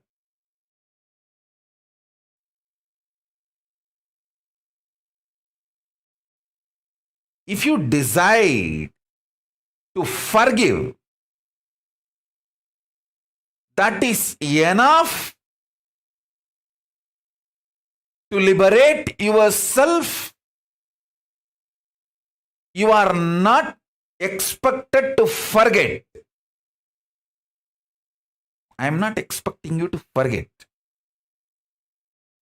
Even if you decide to forgive, that is enough. When internally, consciously you change, simply the other person's action, reaction, everything changes in just few days. The other person will feel insecure that you may start getting back to your anger, violence. So just till the other, see, when you go and surrender to your mother-in-law, I am giving you this example. She may have 1 or 2 days insecurity. No, now she is behaving like this. I don't know, maybe this woman is drugged. And after a few days, she may become same old daughter-in-law. Who knows? That insecurity she may be having, and that few days she will be reluctant. But once she is convinced you are changed, simply she will be changed. That is the way I won many wars in my life. I tell you. Many people who declared war on me,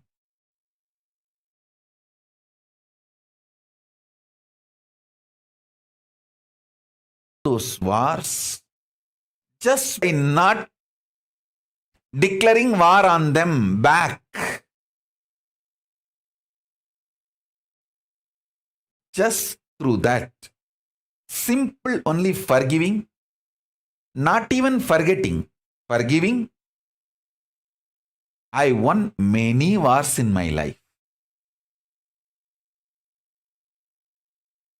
So if you just forgive honestly with integrity, you will manifest powers.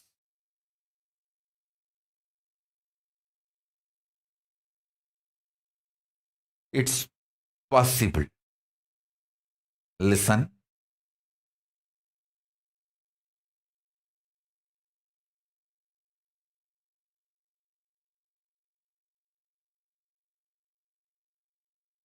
In the example I gave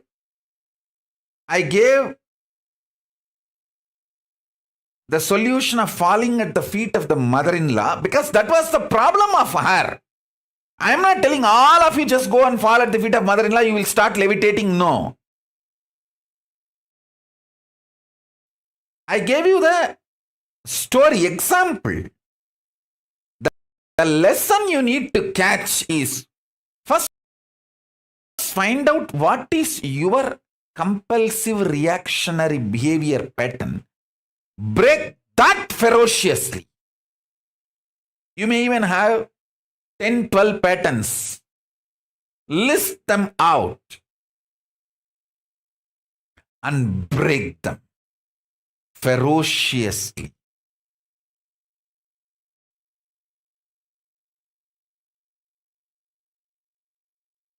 That's it. That's it. Listen.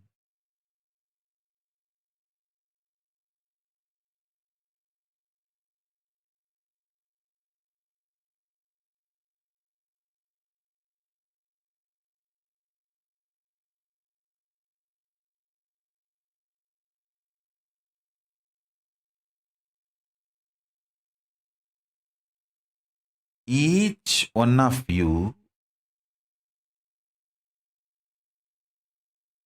is literally my extension.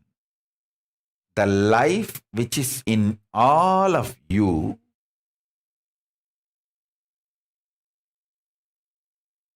and the life which is inside me, all of us are extension of the same source, Paramashiva.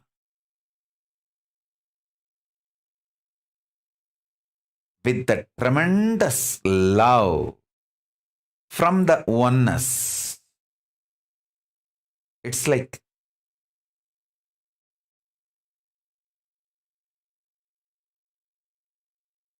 in India, in kindergarten schools, the kids will be forcibly made to sleep during the noon time after food. All of you have to just lie down in a row and naturally kids, when they have so many friends, they don't want to sleep, they want to play.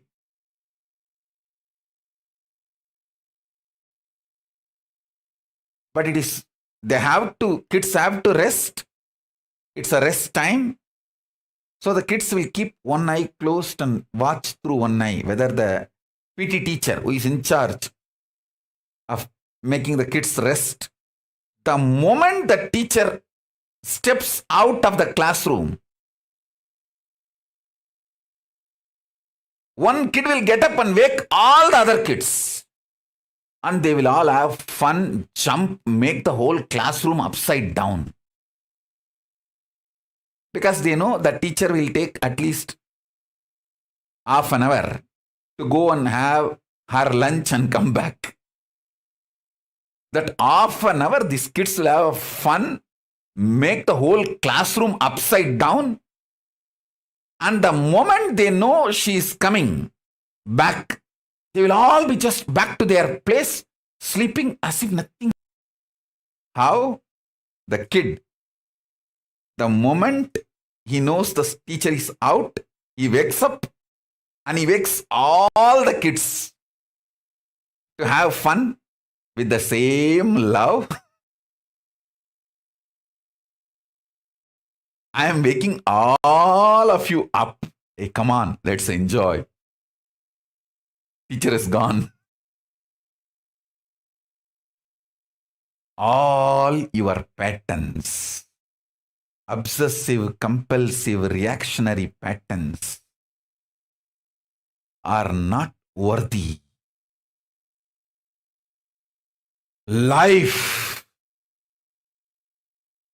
Paramashiva's powers are only worthy to manifest, celebrate, enjoy.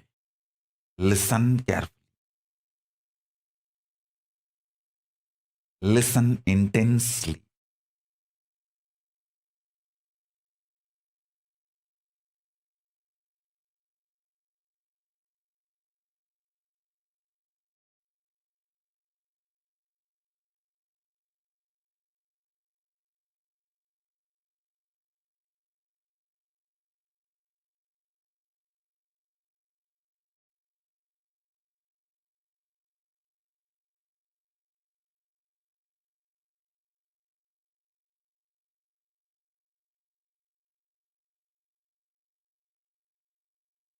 Unable to build collective integrity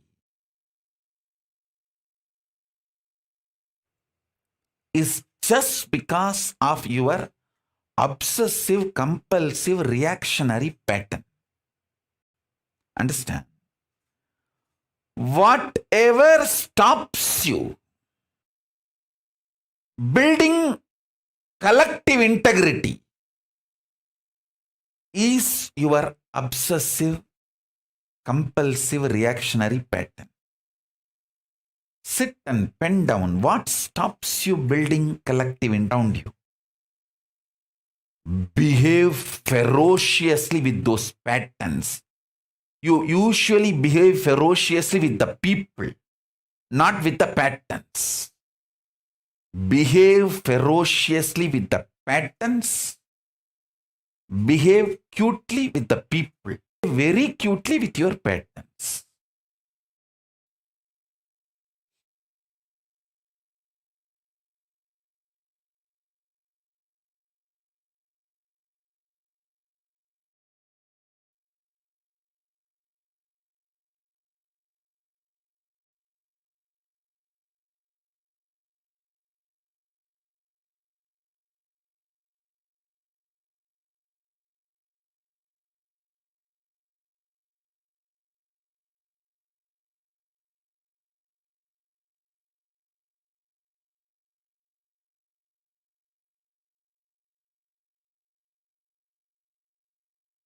Every time you behave ferociously with your patterns and break, you manifest at least one power of Paramashiva.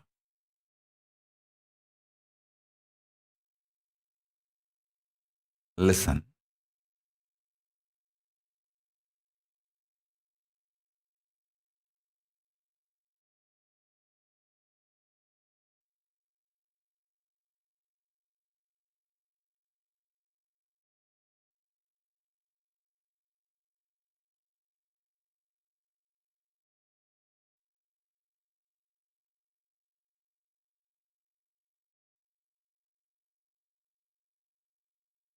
To behave ferociously with your pattern,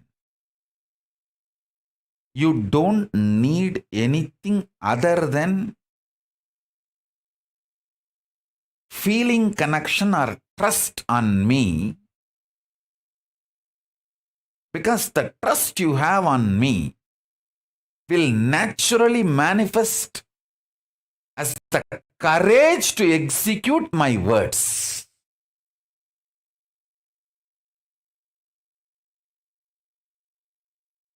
That is the way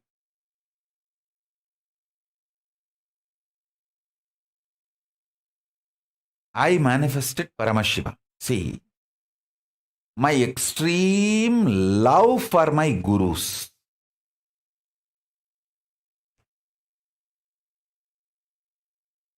My extreme love for my gurus.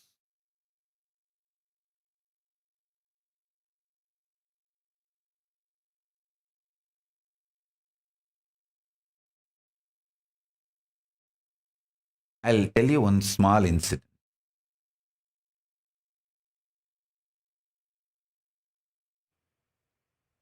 One day, I took lunch for Arunagiri Yogeshwara.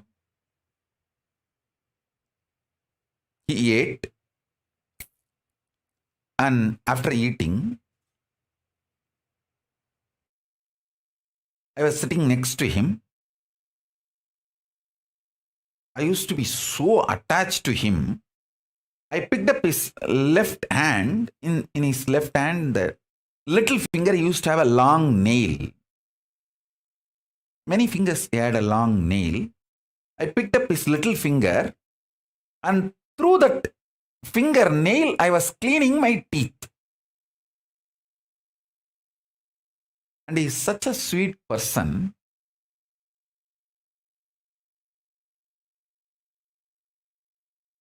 Not only he did not stop me, and not even showing any irritation or any difficulty in his face. I was having his left hand in that little finger, that nail I was using, and cleaning the teeth.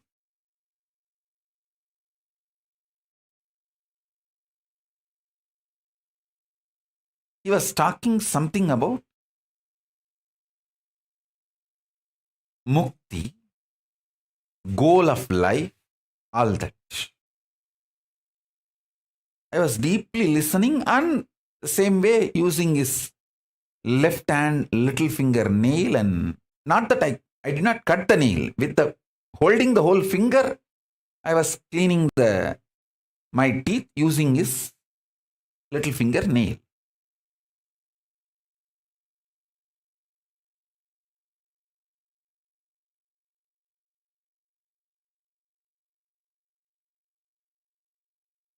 I'll try to exactly repeat the whole flow of the information from Akashic records so that all of you can understand.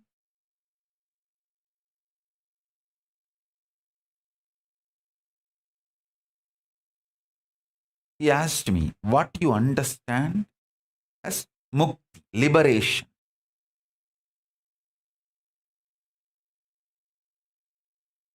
Because he was teaching me about goal of life is mukti, liberation.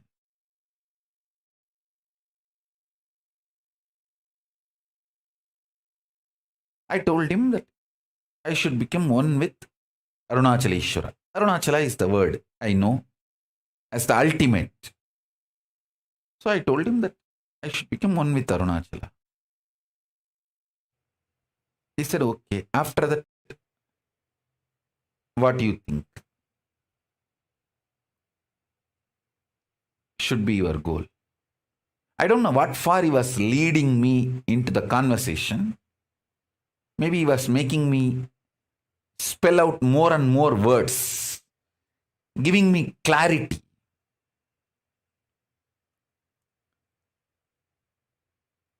So I told him that if I become one with Arunachala, whoever remembers me will be naturally remembering Arunachala, so they will also get liberated. Because Smaranat Mukti Arunachalam. At the time when I uttered this, he had a wide smile in his face. I was holding his left hand, and cleaning my teeth and talking and cleaning, and with the right hand, with his right hand, he just held my cheeks. How the kids, we hold the cheeks of the kids and conjify. He held and shook my face and said, Tatastu, Tatastu, Tatastu. Blessed me. And I could see very clearly that very blessing entered into the whole being and started manifesting. Not only as my liberation, me becoming one with Paramashiva, Arunachaleshwara, and liberated.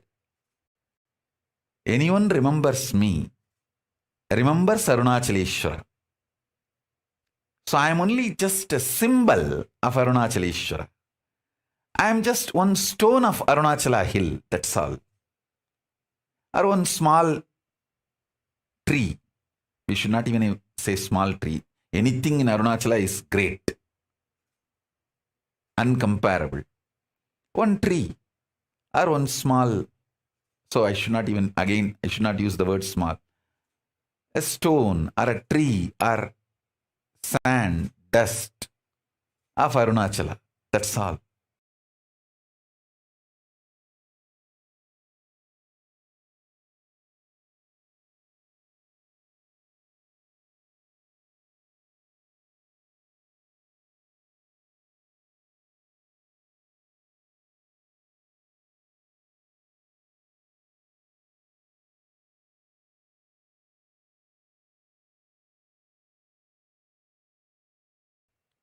Listen.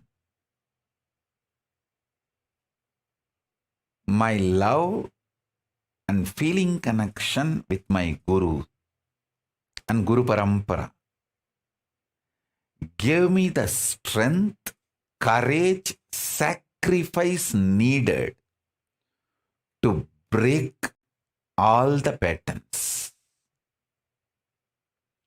and never allow any pattern to get built which can bind me in any way.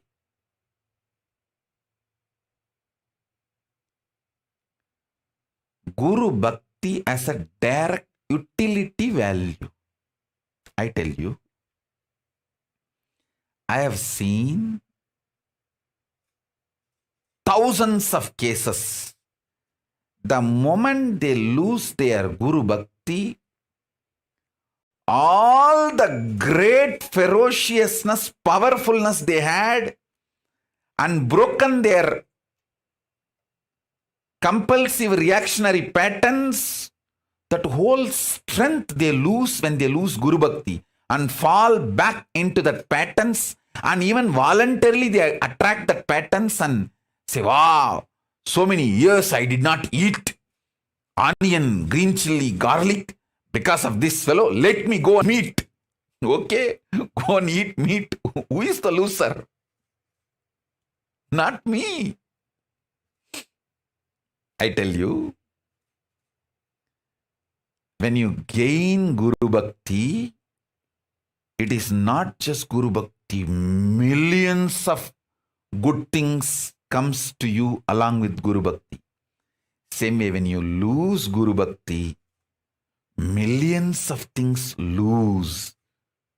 go away from you. Millions of good things go away from you along with Guru Bhakti.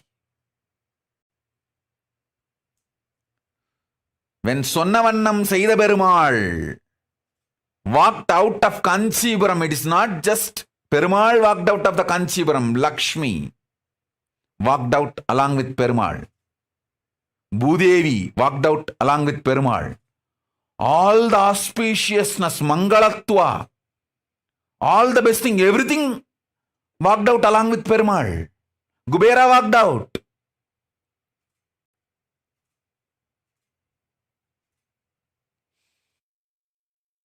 I tell you.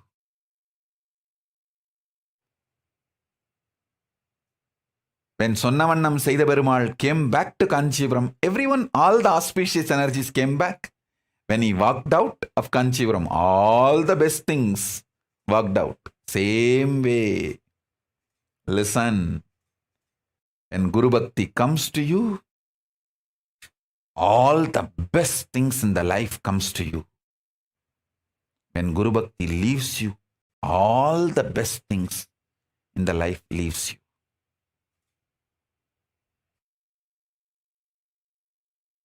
Because Guru Bhakti has too many wonderful things.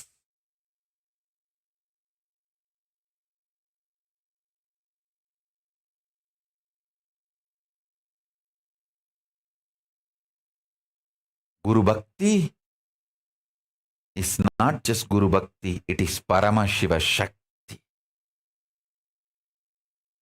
It is Jnana Yukti.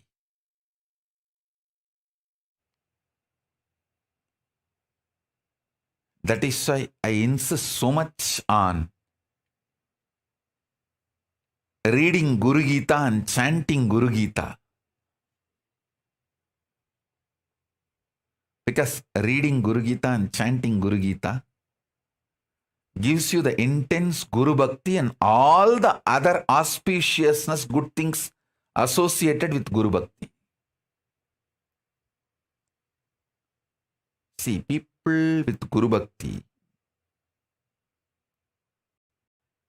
will not have any problem in breaking their compulsive reactionary patterns. For example, many people come to me and say that I have this eating disorder. I eat like anything. And then suffer. Again, eat.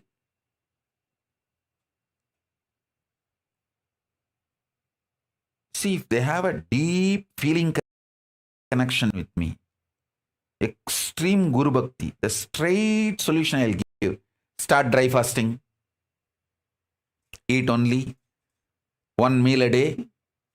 Only when you have that one meal, you can drink water. Only once a day, you will open your mouth for food and water. After that, full other 23.5 hours, do the dry fasting. But I will not give the same solution for a common visitor, for this curiosity monger, or who try to poke, who try to do this trial and error with me. All these games, let me see whether he works out for me or not. No dating. I am not available for any dating. No.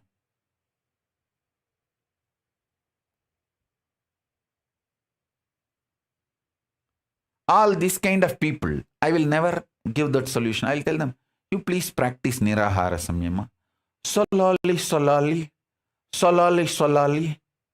you reduce 10 meal into 9.5 meal.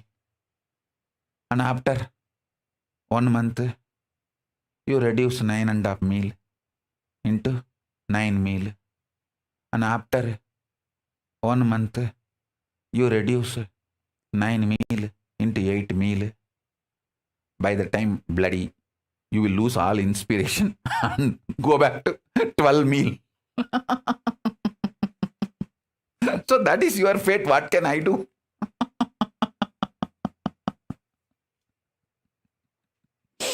What can I do?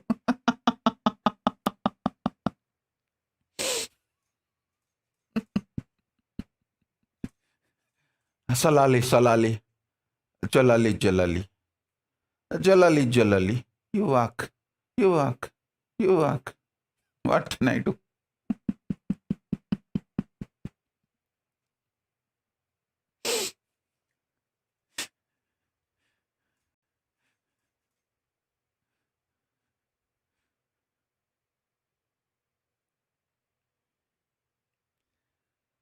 See, when you have a deep Guru Bhakti, and I say, hey, just drop this whole thing, go for only 1 meal a day, do dry fasting whole day, even your body will alter itself because of its love for me. The listening will not be just your heart, even your stomach will listen to me.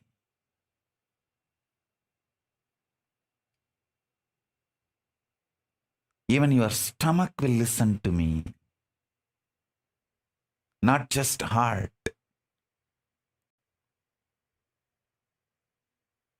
I tell you, in my life, I have seen 200 people living more than 100 years. In all the 200 people, a common few practices I have seen. The Jain food lifestyle. Jains eat very little. That also only when the sun is up, not after sunset. The Jain food lifestyle. And Lingayats food lifestyle. Virashaiva Lingayats, they eat only once a day after the puja. Many of the great Lingayat sannyasis I have seen in my life. Only once a day they will eat after the puja. After that, neither water nor food. Many people whom I have seen in my life who lived more than 100 years have this pattern of less food habit.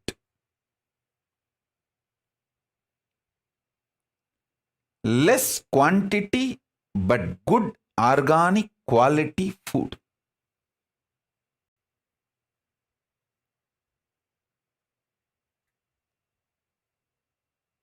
I tell you, Guru Bhakti is like a spiritual entanglement, that umbilical cord connection. I myself eat only once a day. My very bio-memory of the tejas, that very energy, very bioenergy enters into your being because of your Guru Bhakti, and you vibrate in that same high frequency, and simply that becomes too easy for you also.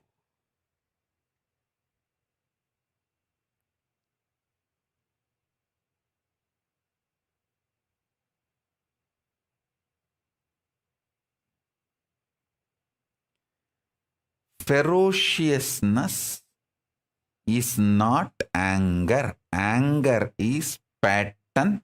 Ferociousness is power.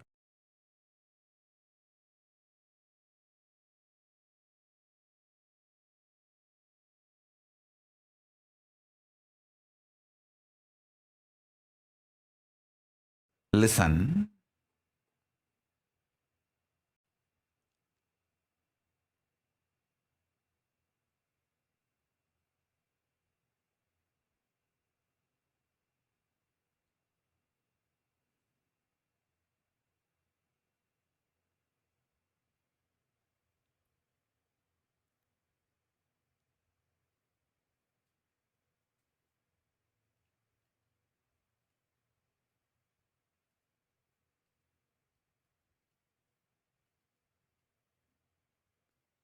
I expressed so many different thought currents in yesterday's satsang.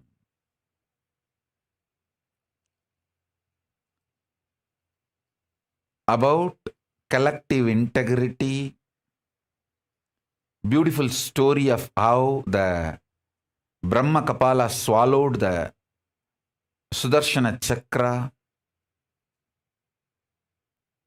and how the Kala Bhairava wearing the skull mala, Brahma Kapala mala.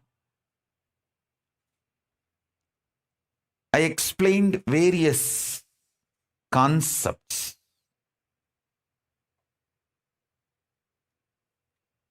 And I also told you yesterday that today's satsang, I'll explain how the collective integrity, manifesting collective integrity will help you, save you from this pandemic.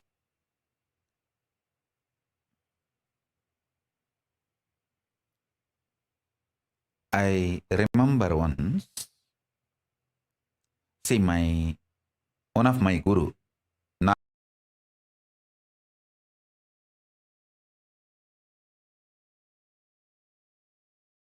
Narayana Guru, Narayana Swami Tata, all the unresolved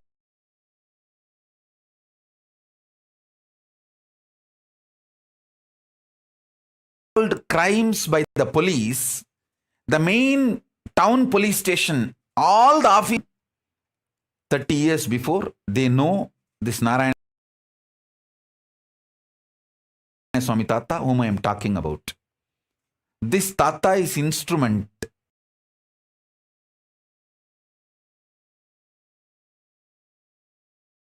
for building a Devi temple in Unnamulayamman temple. Devi, this Swami, Narayana Swami, was responsible for it. And that is a separate story. I'll tell that story later. Now, you listen to this Narayana Swami Tata's Leelas and few things. All these police people will come to him for resolving all the unresolved crimes. He will use his powers and give all the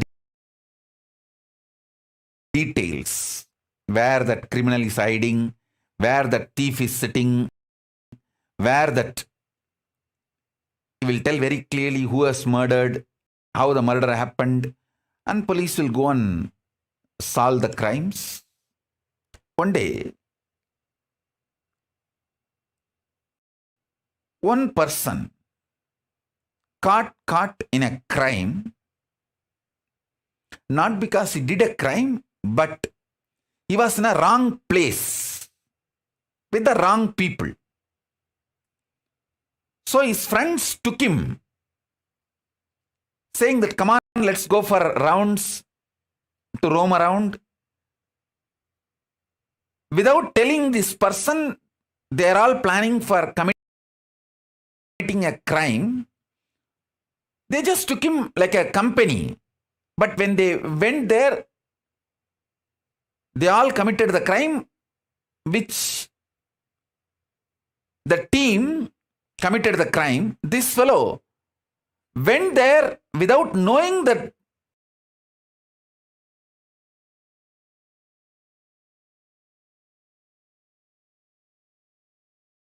the plan was a crime. And this fellow was a devotee of this Narayana Swami Tata. His name, that person's name, I still remember, Sivan Pillai. That Sivan Pillai is a devotee of Narayana Swami Tata. That Sivan Pillai was called by his friends, come on, let's go for a trip. They took him. But his friends did not tell that they are planning to commit certain crime and they are taking this fellow along with them for that crime. Because that gang, which was planning for a crime, they know this Tata will tell all the truths to the police and the police will arrest them. But if Tata's devotee is part of their gang, the Tata may save that gang to save his devotee. That was the plan. So they took this Sivan Pillai with them and committed the crime. The Sivan Pillai did not participate in the crime, but he was part of the team. He ran back to Tata, Narayana Swami Tata, and begged that they are going to commit this crime and they just took me with them Even though I have not done the crime, but I was part of that team when the crime was committed. Tata said only one thing. All right, go and sit. He particularly mentioned one cave in Arunachaleshwara hill. In the Arunachala hill, he said, go and sit in that cave. Don't come out of it. You will get the food inside the cave. As long as the food comes to you, don't come out. Eat, stay, don't worry.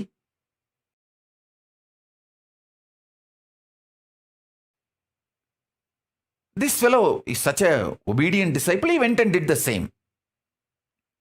As usual, the police came to Tata to resolve this crime. And Tata gave all the instruction and he showed all the team fellows and all of them got arrested other than his devotee.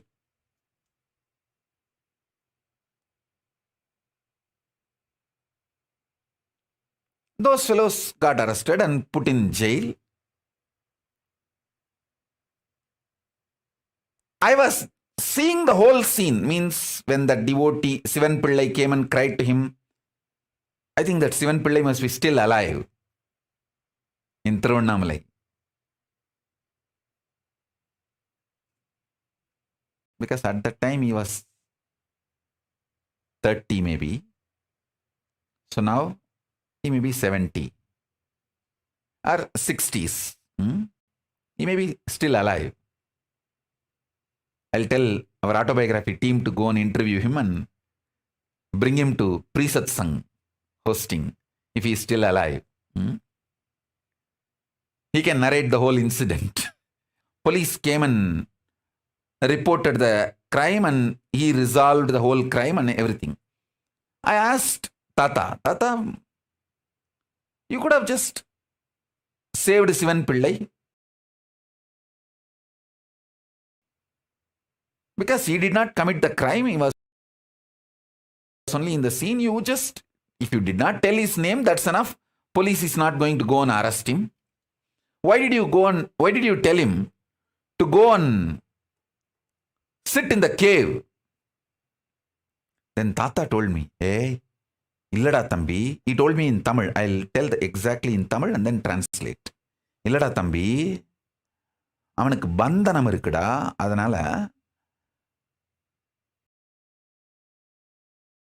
பந்தனத்தை பந்தன யோகமா மாத்தத்தான் குகைக்குள்ள போய் உட்காந்து தியானம் பண்ண சொல்லிட்டுண்டா. அவனுக்கு பிரச்சனை solve ஆயிருச்சு. Means he was supposed to get arrested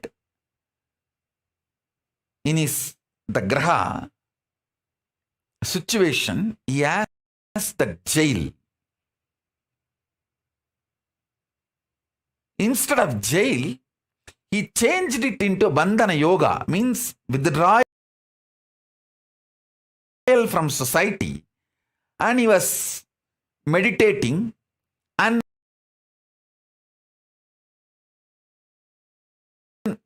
the same punishment is now used. See, if he has gone to jail, he would have been physically, mentally broken, lost all the best things he had in his life. But bandhana got converted into bandhana yoga by Guru's grace, and he got all the best things in the life. He got powers, blessings of the Guru, got saved from the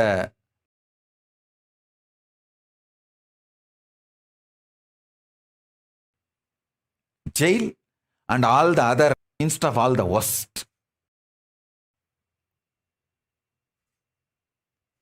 The Guru's grace. Guru Bhakti.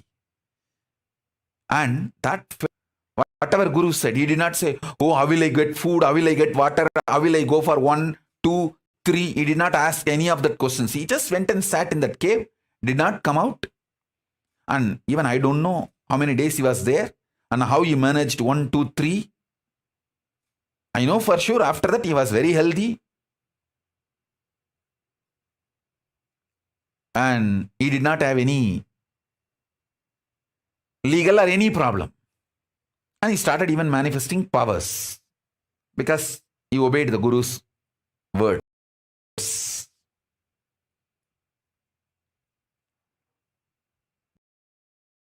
The possibility of bandhana became converted into bandhana yoga. Bandhana shapa got converted into bandhana yoga by Guru's grace.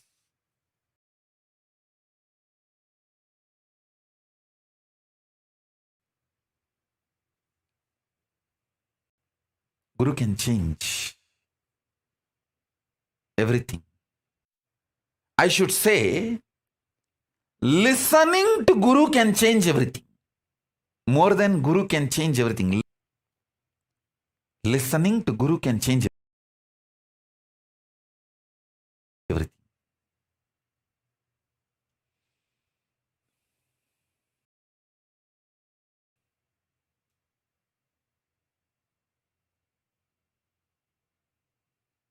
From Tiruvannamalai, if he is still alive, he can share exactly the crime number, exact year when the crime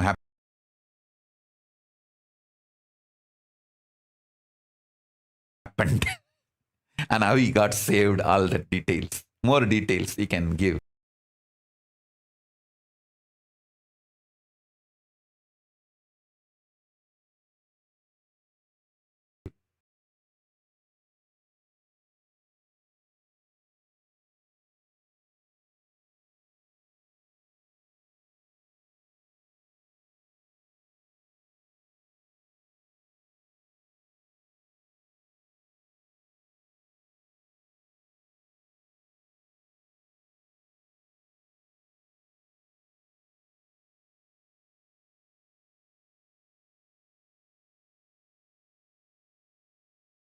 All you guys just sit.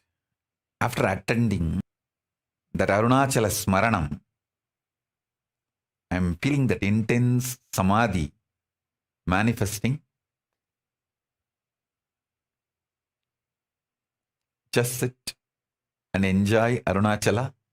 I'll sit with you guys for some time. Enjoy Arunachala, Arunachala Smaranam,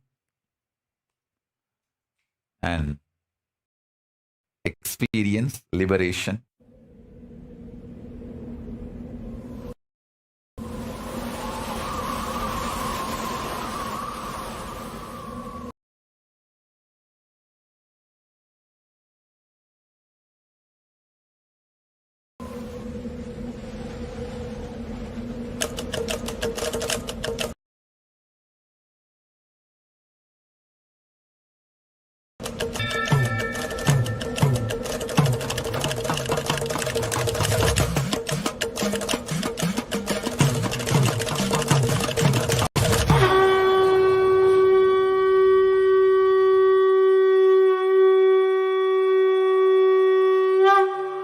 அண்ணாமலையம் அண்ணா போற்றி, கண்ணாரமுதக் கடலே போற்றி.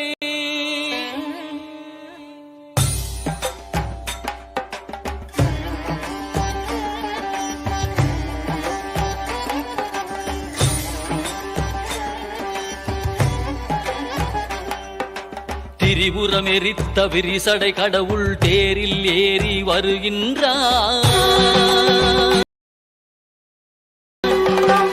திருவண்ணா அருளுரு ஆயிரம் காட்டிய நாதன் அம்மையப்பனாய் வருகின்றான். கைலை மேவிய உமையொரு பாகன் அருளை வாரி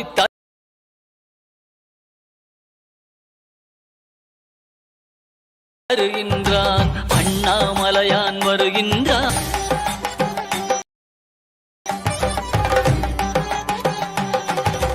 குருவாய் திருப்பெருந்துறையில் அருளிய கோலம் காட்டி வருகின்றான். திருவாய் மலர்ந்து வேதம் உரைத்த திருவாசகத்தான் வருகின்றான். மதுரை மாநகர் குதிரை சேவகன் மறுபடி ஒரு முறை வருகின்றான்.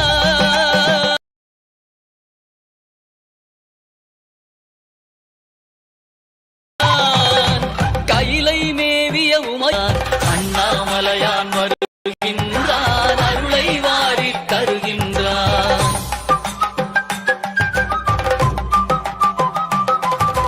பிட்டுக்காசை பட்ட கூலியான் பாதம் பதித்திட வருகின்றான். பாட்டுக்காசை பட்ட தம்பிரான் பார்வதியுடனே வருகின்றான். பக்தி காசை பட்ட எம்பிரான் பசுபதீஸ்வரன் வருகின்றான்.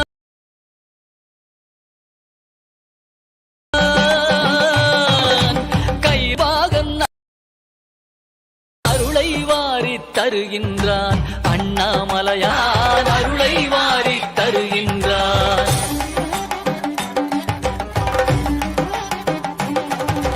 பன்றிக்கன்று தாய்முலை தந்த பரமதயாளன் வருகின்றான். பன்றிக்கரியை உண்டு மகிழ்ந்த குடுமித்தேவன் வருகின்றான். பரிந்து வந்து பிரசவம் பார்த்த தாயுமானவன் வருகின்றான். கைலை மேவிய உமையொரு பாகன் அருளை வாரி தருகின்றான். அண்ணாமலையான் வருகின்றான். அருளை வாரி தருகின்றான். அண்ணாமலையான் வருகின்றான். அருளை வாரி தருகின்ற வீதி இடங்கன் வருகின்றான். அமர் நீதிக்காக அடியார் கோலம் பூண்டவன் மீண்டும் வருகின்றான்.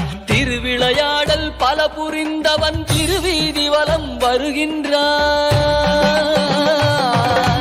கைலை மேவிய உமையொரு பாகன் அருளை வாரி தருகின்றான். அண்ணாமலையான் வருகின்றான். அருளை வாரி தருகின்றான். அண்ணாமலையான் வருகின்றான். அருளை வாரி தருகின்றான்.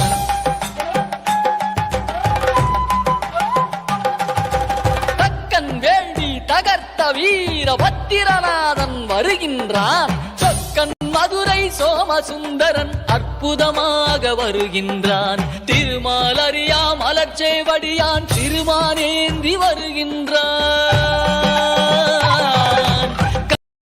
கைலை மேவிய உமையொரு பாகன் அருளை வாரி தருகின்றான்.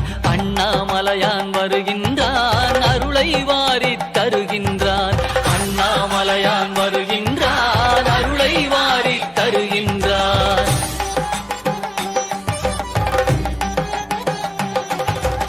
ஆலமுண்ட திருநீலகண்டன் உமைபாகனாக வருகின்றான். ஆலால சுந்தரன் பாடியவாறே கால வருகின்றான். கருவேர் அறுத்து கருணை பொழியும் கைலையம்பிரான் வருகின்றான். கைலை மேவிய உமையொரு பாகன் அருளை வாரி தருகின்றான். அண்ணாமலையான் வருகின்றான். அருளை வாரி தருகின்றான். அண்ணாமலையான் வருகின்றான். அருளை வாரி தருகின்றான்.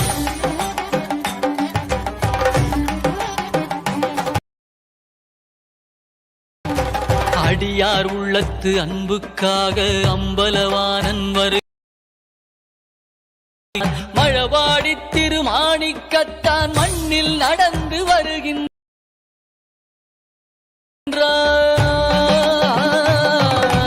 கைலை மேவிய உமையொரு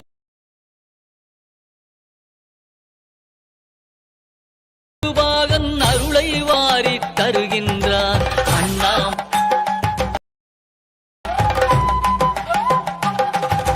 ஹர ஹர சிவ சிவ ஹர ஹர சிவ சிவ நாமம் பாடி ஆடிடுவோ. அவன் அருளாலே அவன் தாழ் வணங்கி அவனடி நிழலை அடைந்திடுவோ. ஹர ஹர சிவ சிவ ஹர ஹர சிவ சிவ ஹர ஹர சிவ சிவ ஹர ஹர சிவ சிவ ஹர ஹர சிவ சிவ ஹர ஹர சிவ சிவ ஹர ஹர சிவ சிவ ஹர ஹர சிவ சிவ ஹர ஹர சிவ சிவ ஹர ஹர சிவ சிவ ஹர ஹர சிவ சிவ ஹர ஹர சிவ சிவ ஹர ஹர சிவ சிவ ஹர ஹர சிவ சிவ ஹர ஹர சிவ சிவ ஹர ஹர சிவ சிவ ஹர ஹர ஹர சிவ சிவ ஹர ஹர சிவ சிவ ஹர ஹர சிவ சிவ.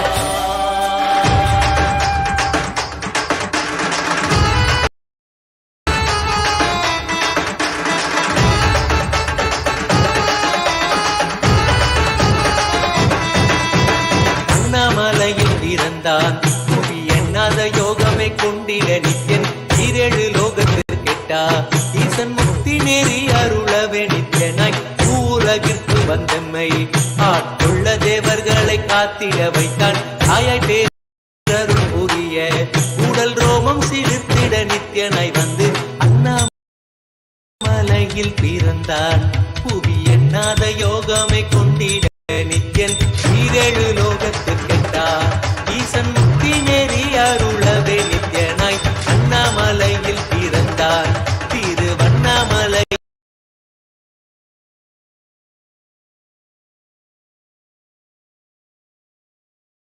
பிறந்தான் பர தத்துவம் கற்பித்த பாரம ஞானியாய் ஞானக்கண் கொடுத்த தமக்கே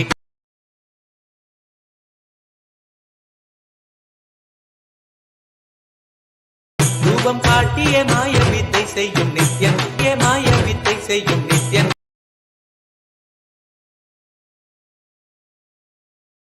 அண்ணாமலையில் பிறந்தான் புவி எண்ணாத யோகமே கொண்டிட நித்யன் ஈரேழு லோகத்திற்கெட்டா அண்ணாமலையில் பிறந்தான்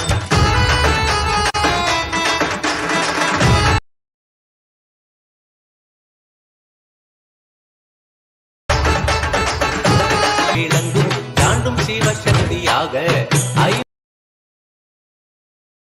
பொறிகளுக்கும் புலனாகின்ற நித்யன் மெய்ப்பொருளான நித்யனை ஆழ்ந்து சிந்திக்க ஐயனின் ரூபம் விளங்கும் யாண்டும் சிவசக்தியாக ஐம்பொறிகளுக்கும் புலனாகின்ற நித்யன் அண்ணாமலையில் பிறந்தான் புவி எண்ணாத யோகமே கொண்டிட நித்யன் ஈரேழு லோகத்திற்கெட்டா ஈசன் முக்தி நெறி அருளவே நித்யனாய் அண்ணாமலையில் பிறந்தான் திருவண்ணாமலையில் பிறந்தான்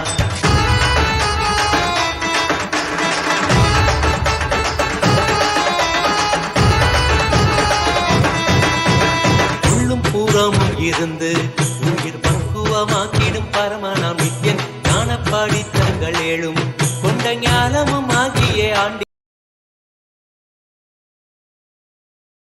நித்யன் உள்ளும் பூரமும் இருந்து உயிர் பக்குவமாக்கிடும்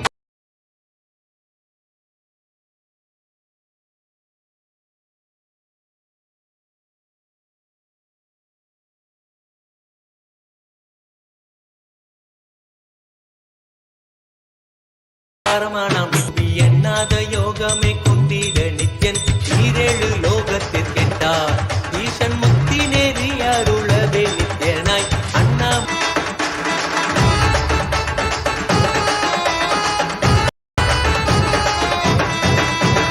ஆப்த வாக்கியங்களான அருள் கவிதை ஒன்றிடும் நித்யன் ஆப்த வாக்கியங்களான அருள்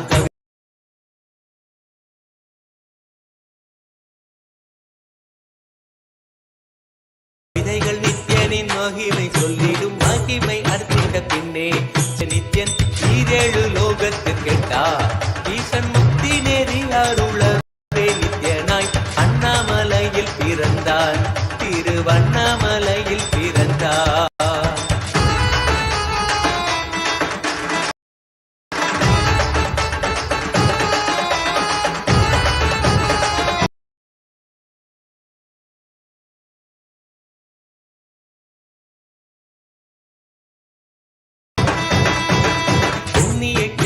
தனிலே நித்யன் உன்னத தனிலே நித்யன் உன்னத நீலை கூடத்தில் வருமே விண்ணவர் மன்னவர் ஒப்ப அகிலம். So with this, I bless you all.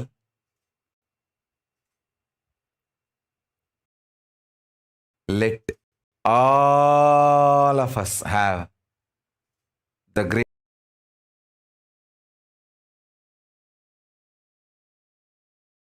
auspicious punya power chala smarana. Smaranat mukti arunachalam, smaranat mukti arunachalam, smaranat mukti arunachalam. The great liberation which comes by just remembrance of Arunachala.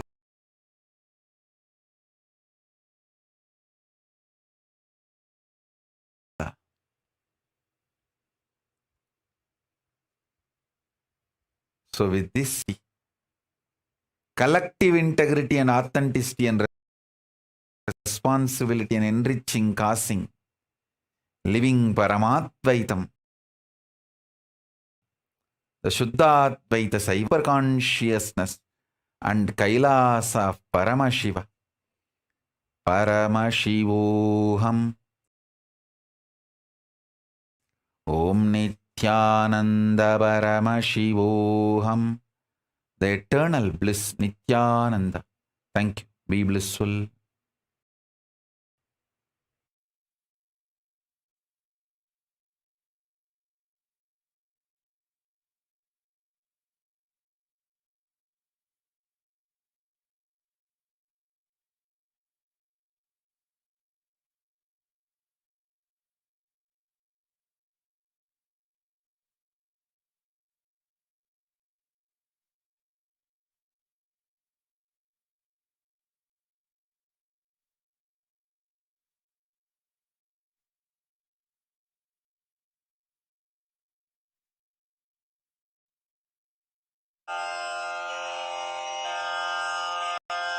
श्रीकैलासोन्नतद्वादशान्तश्यामला पीठारूढ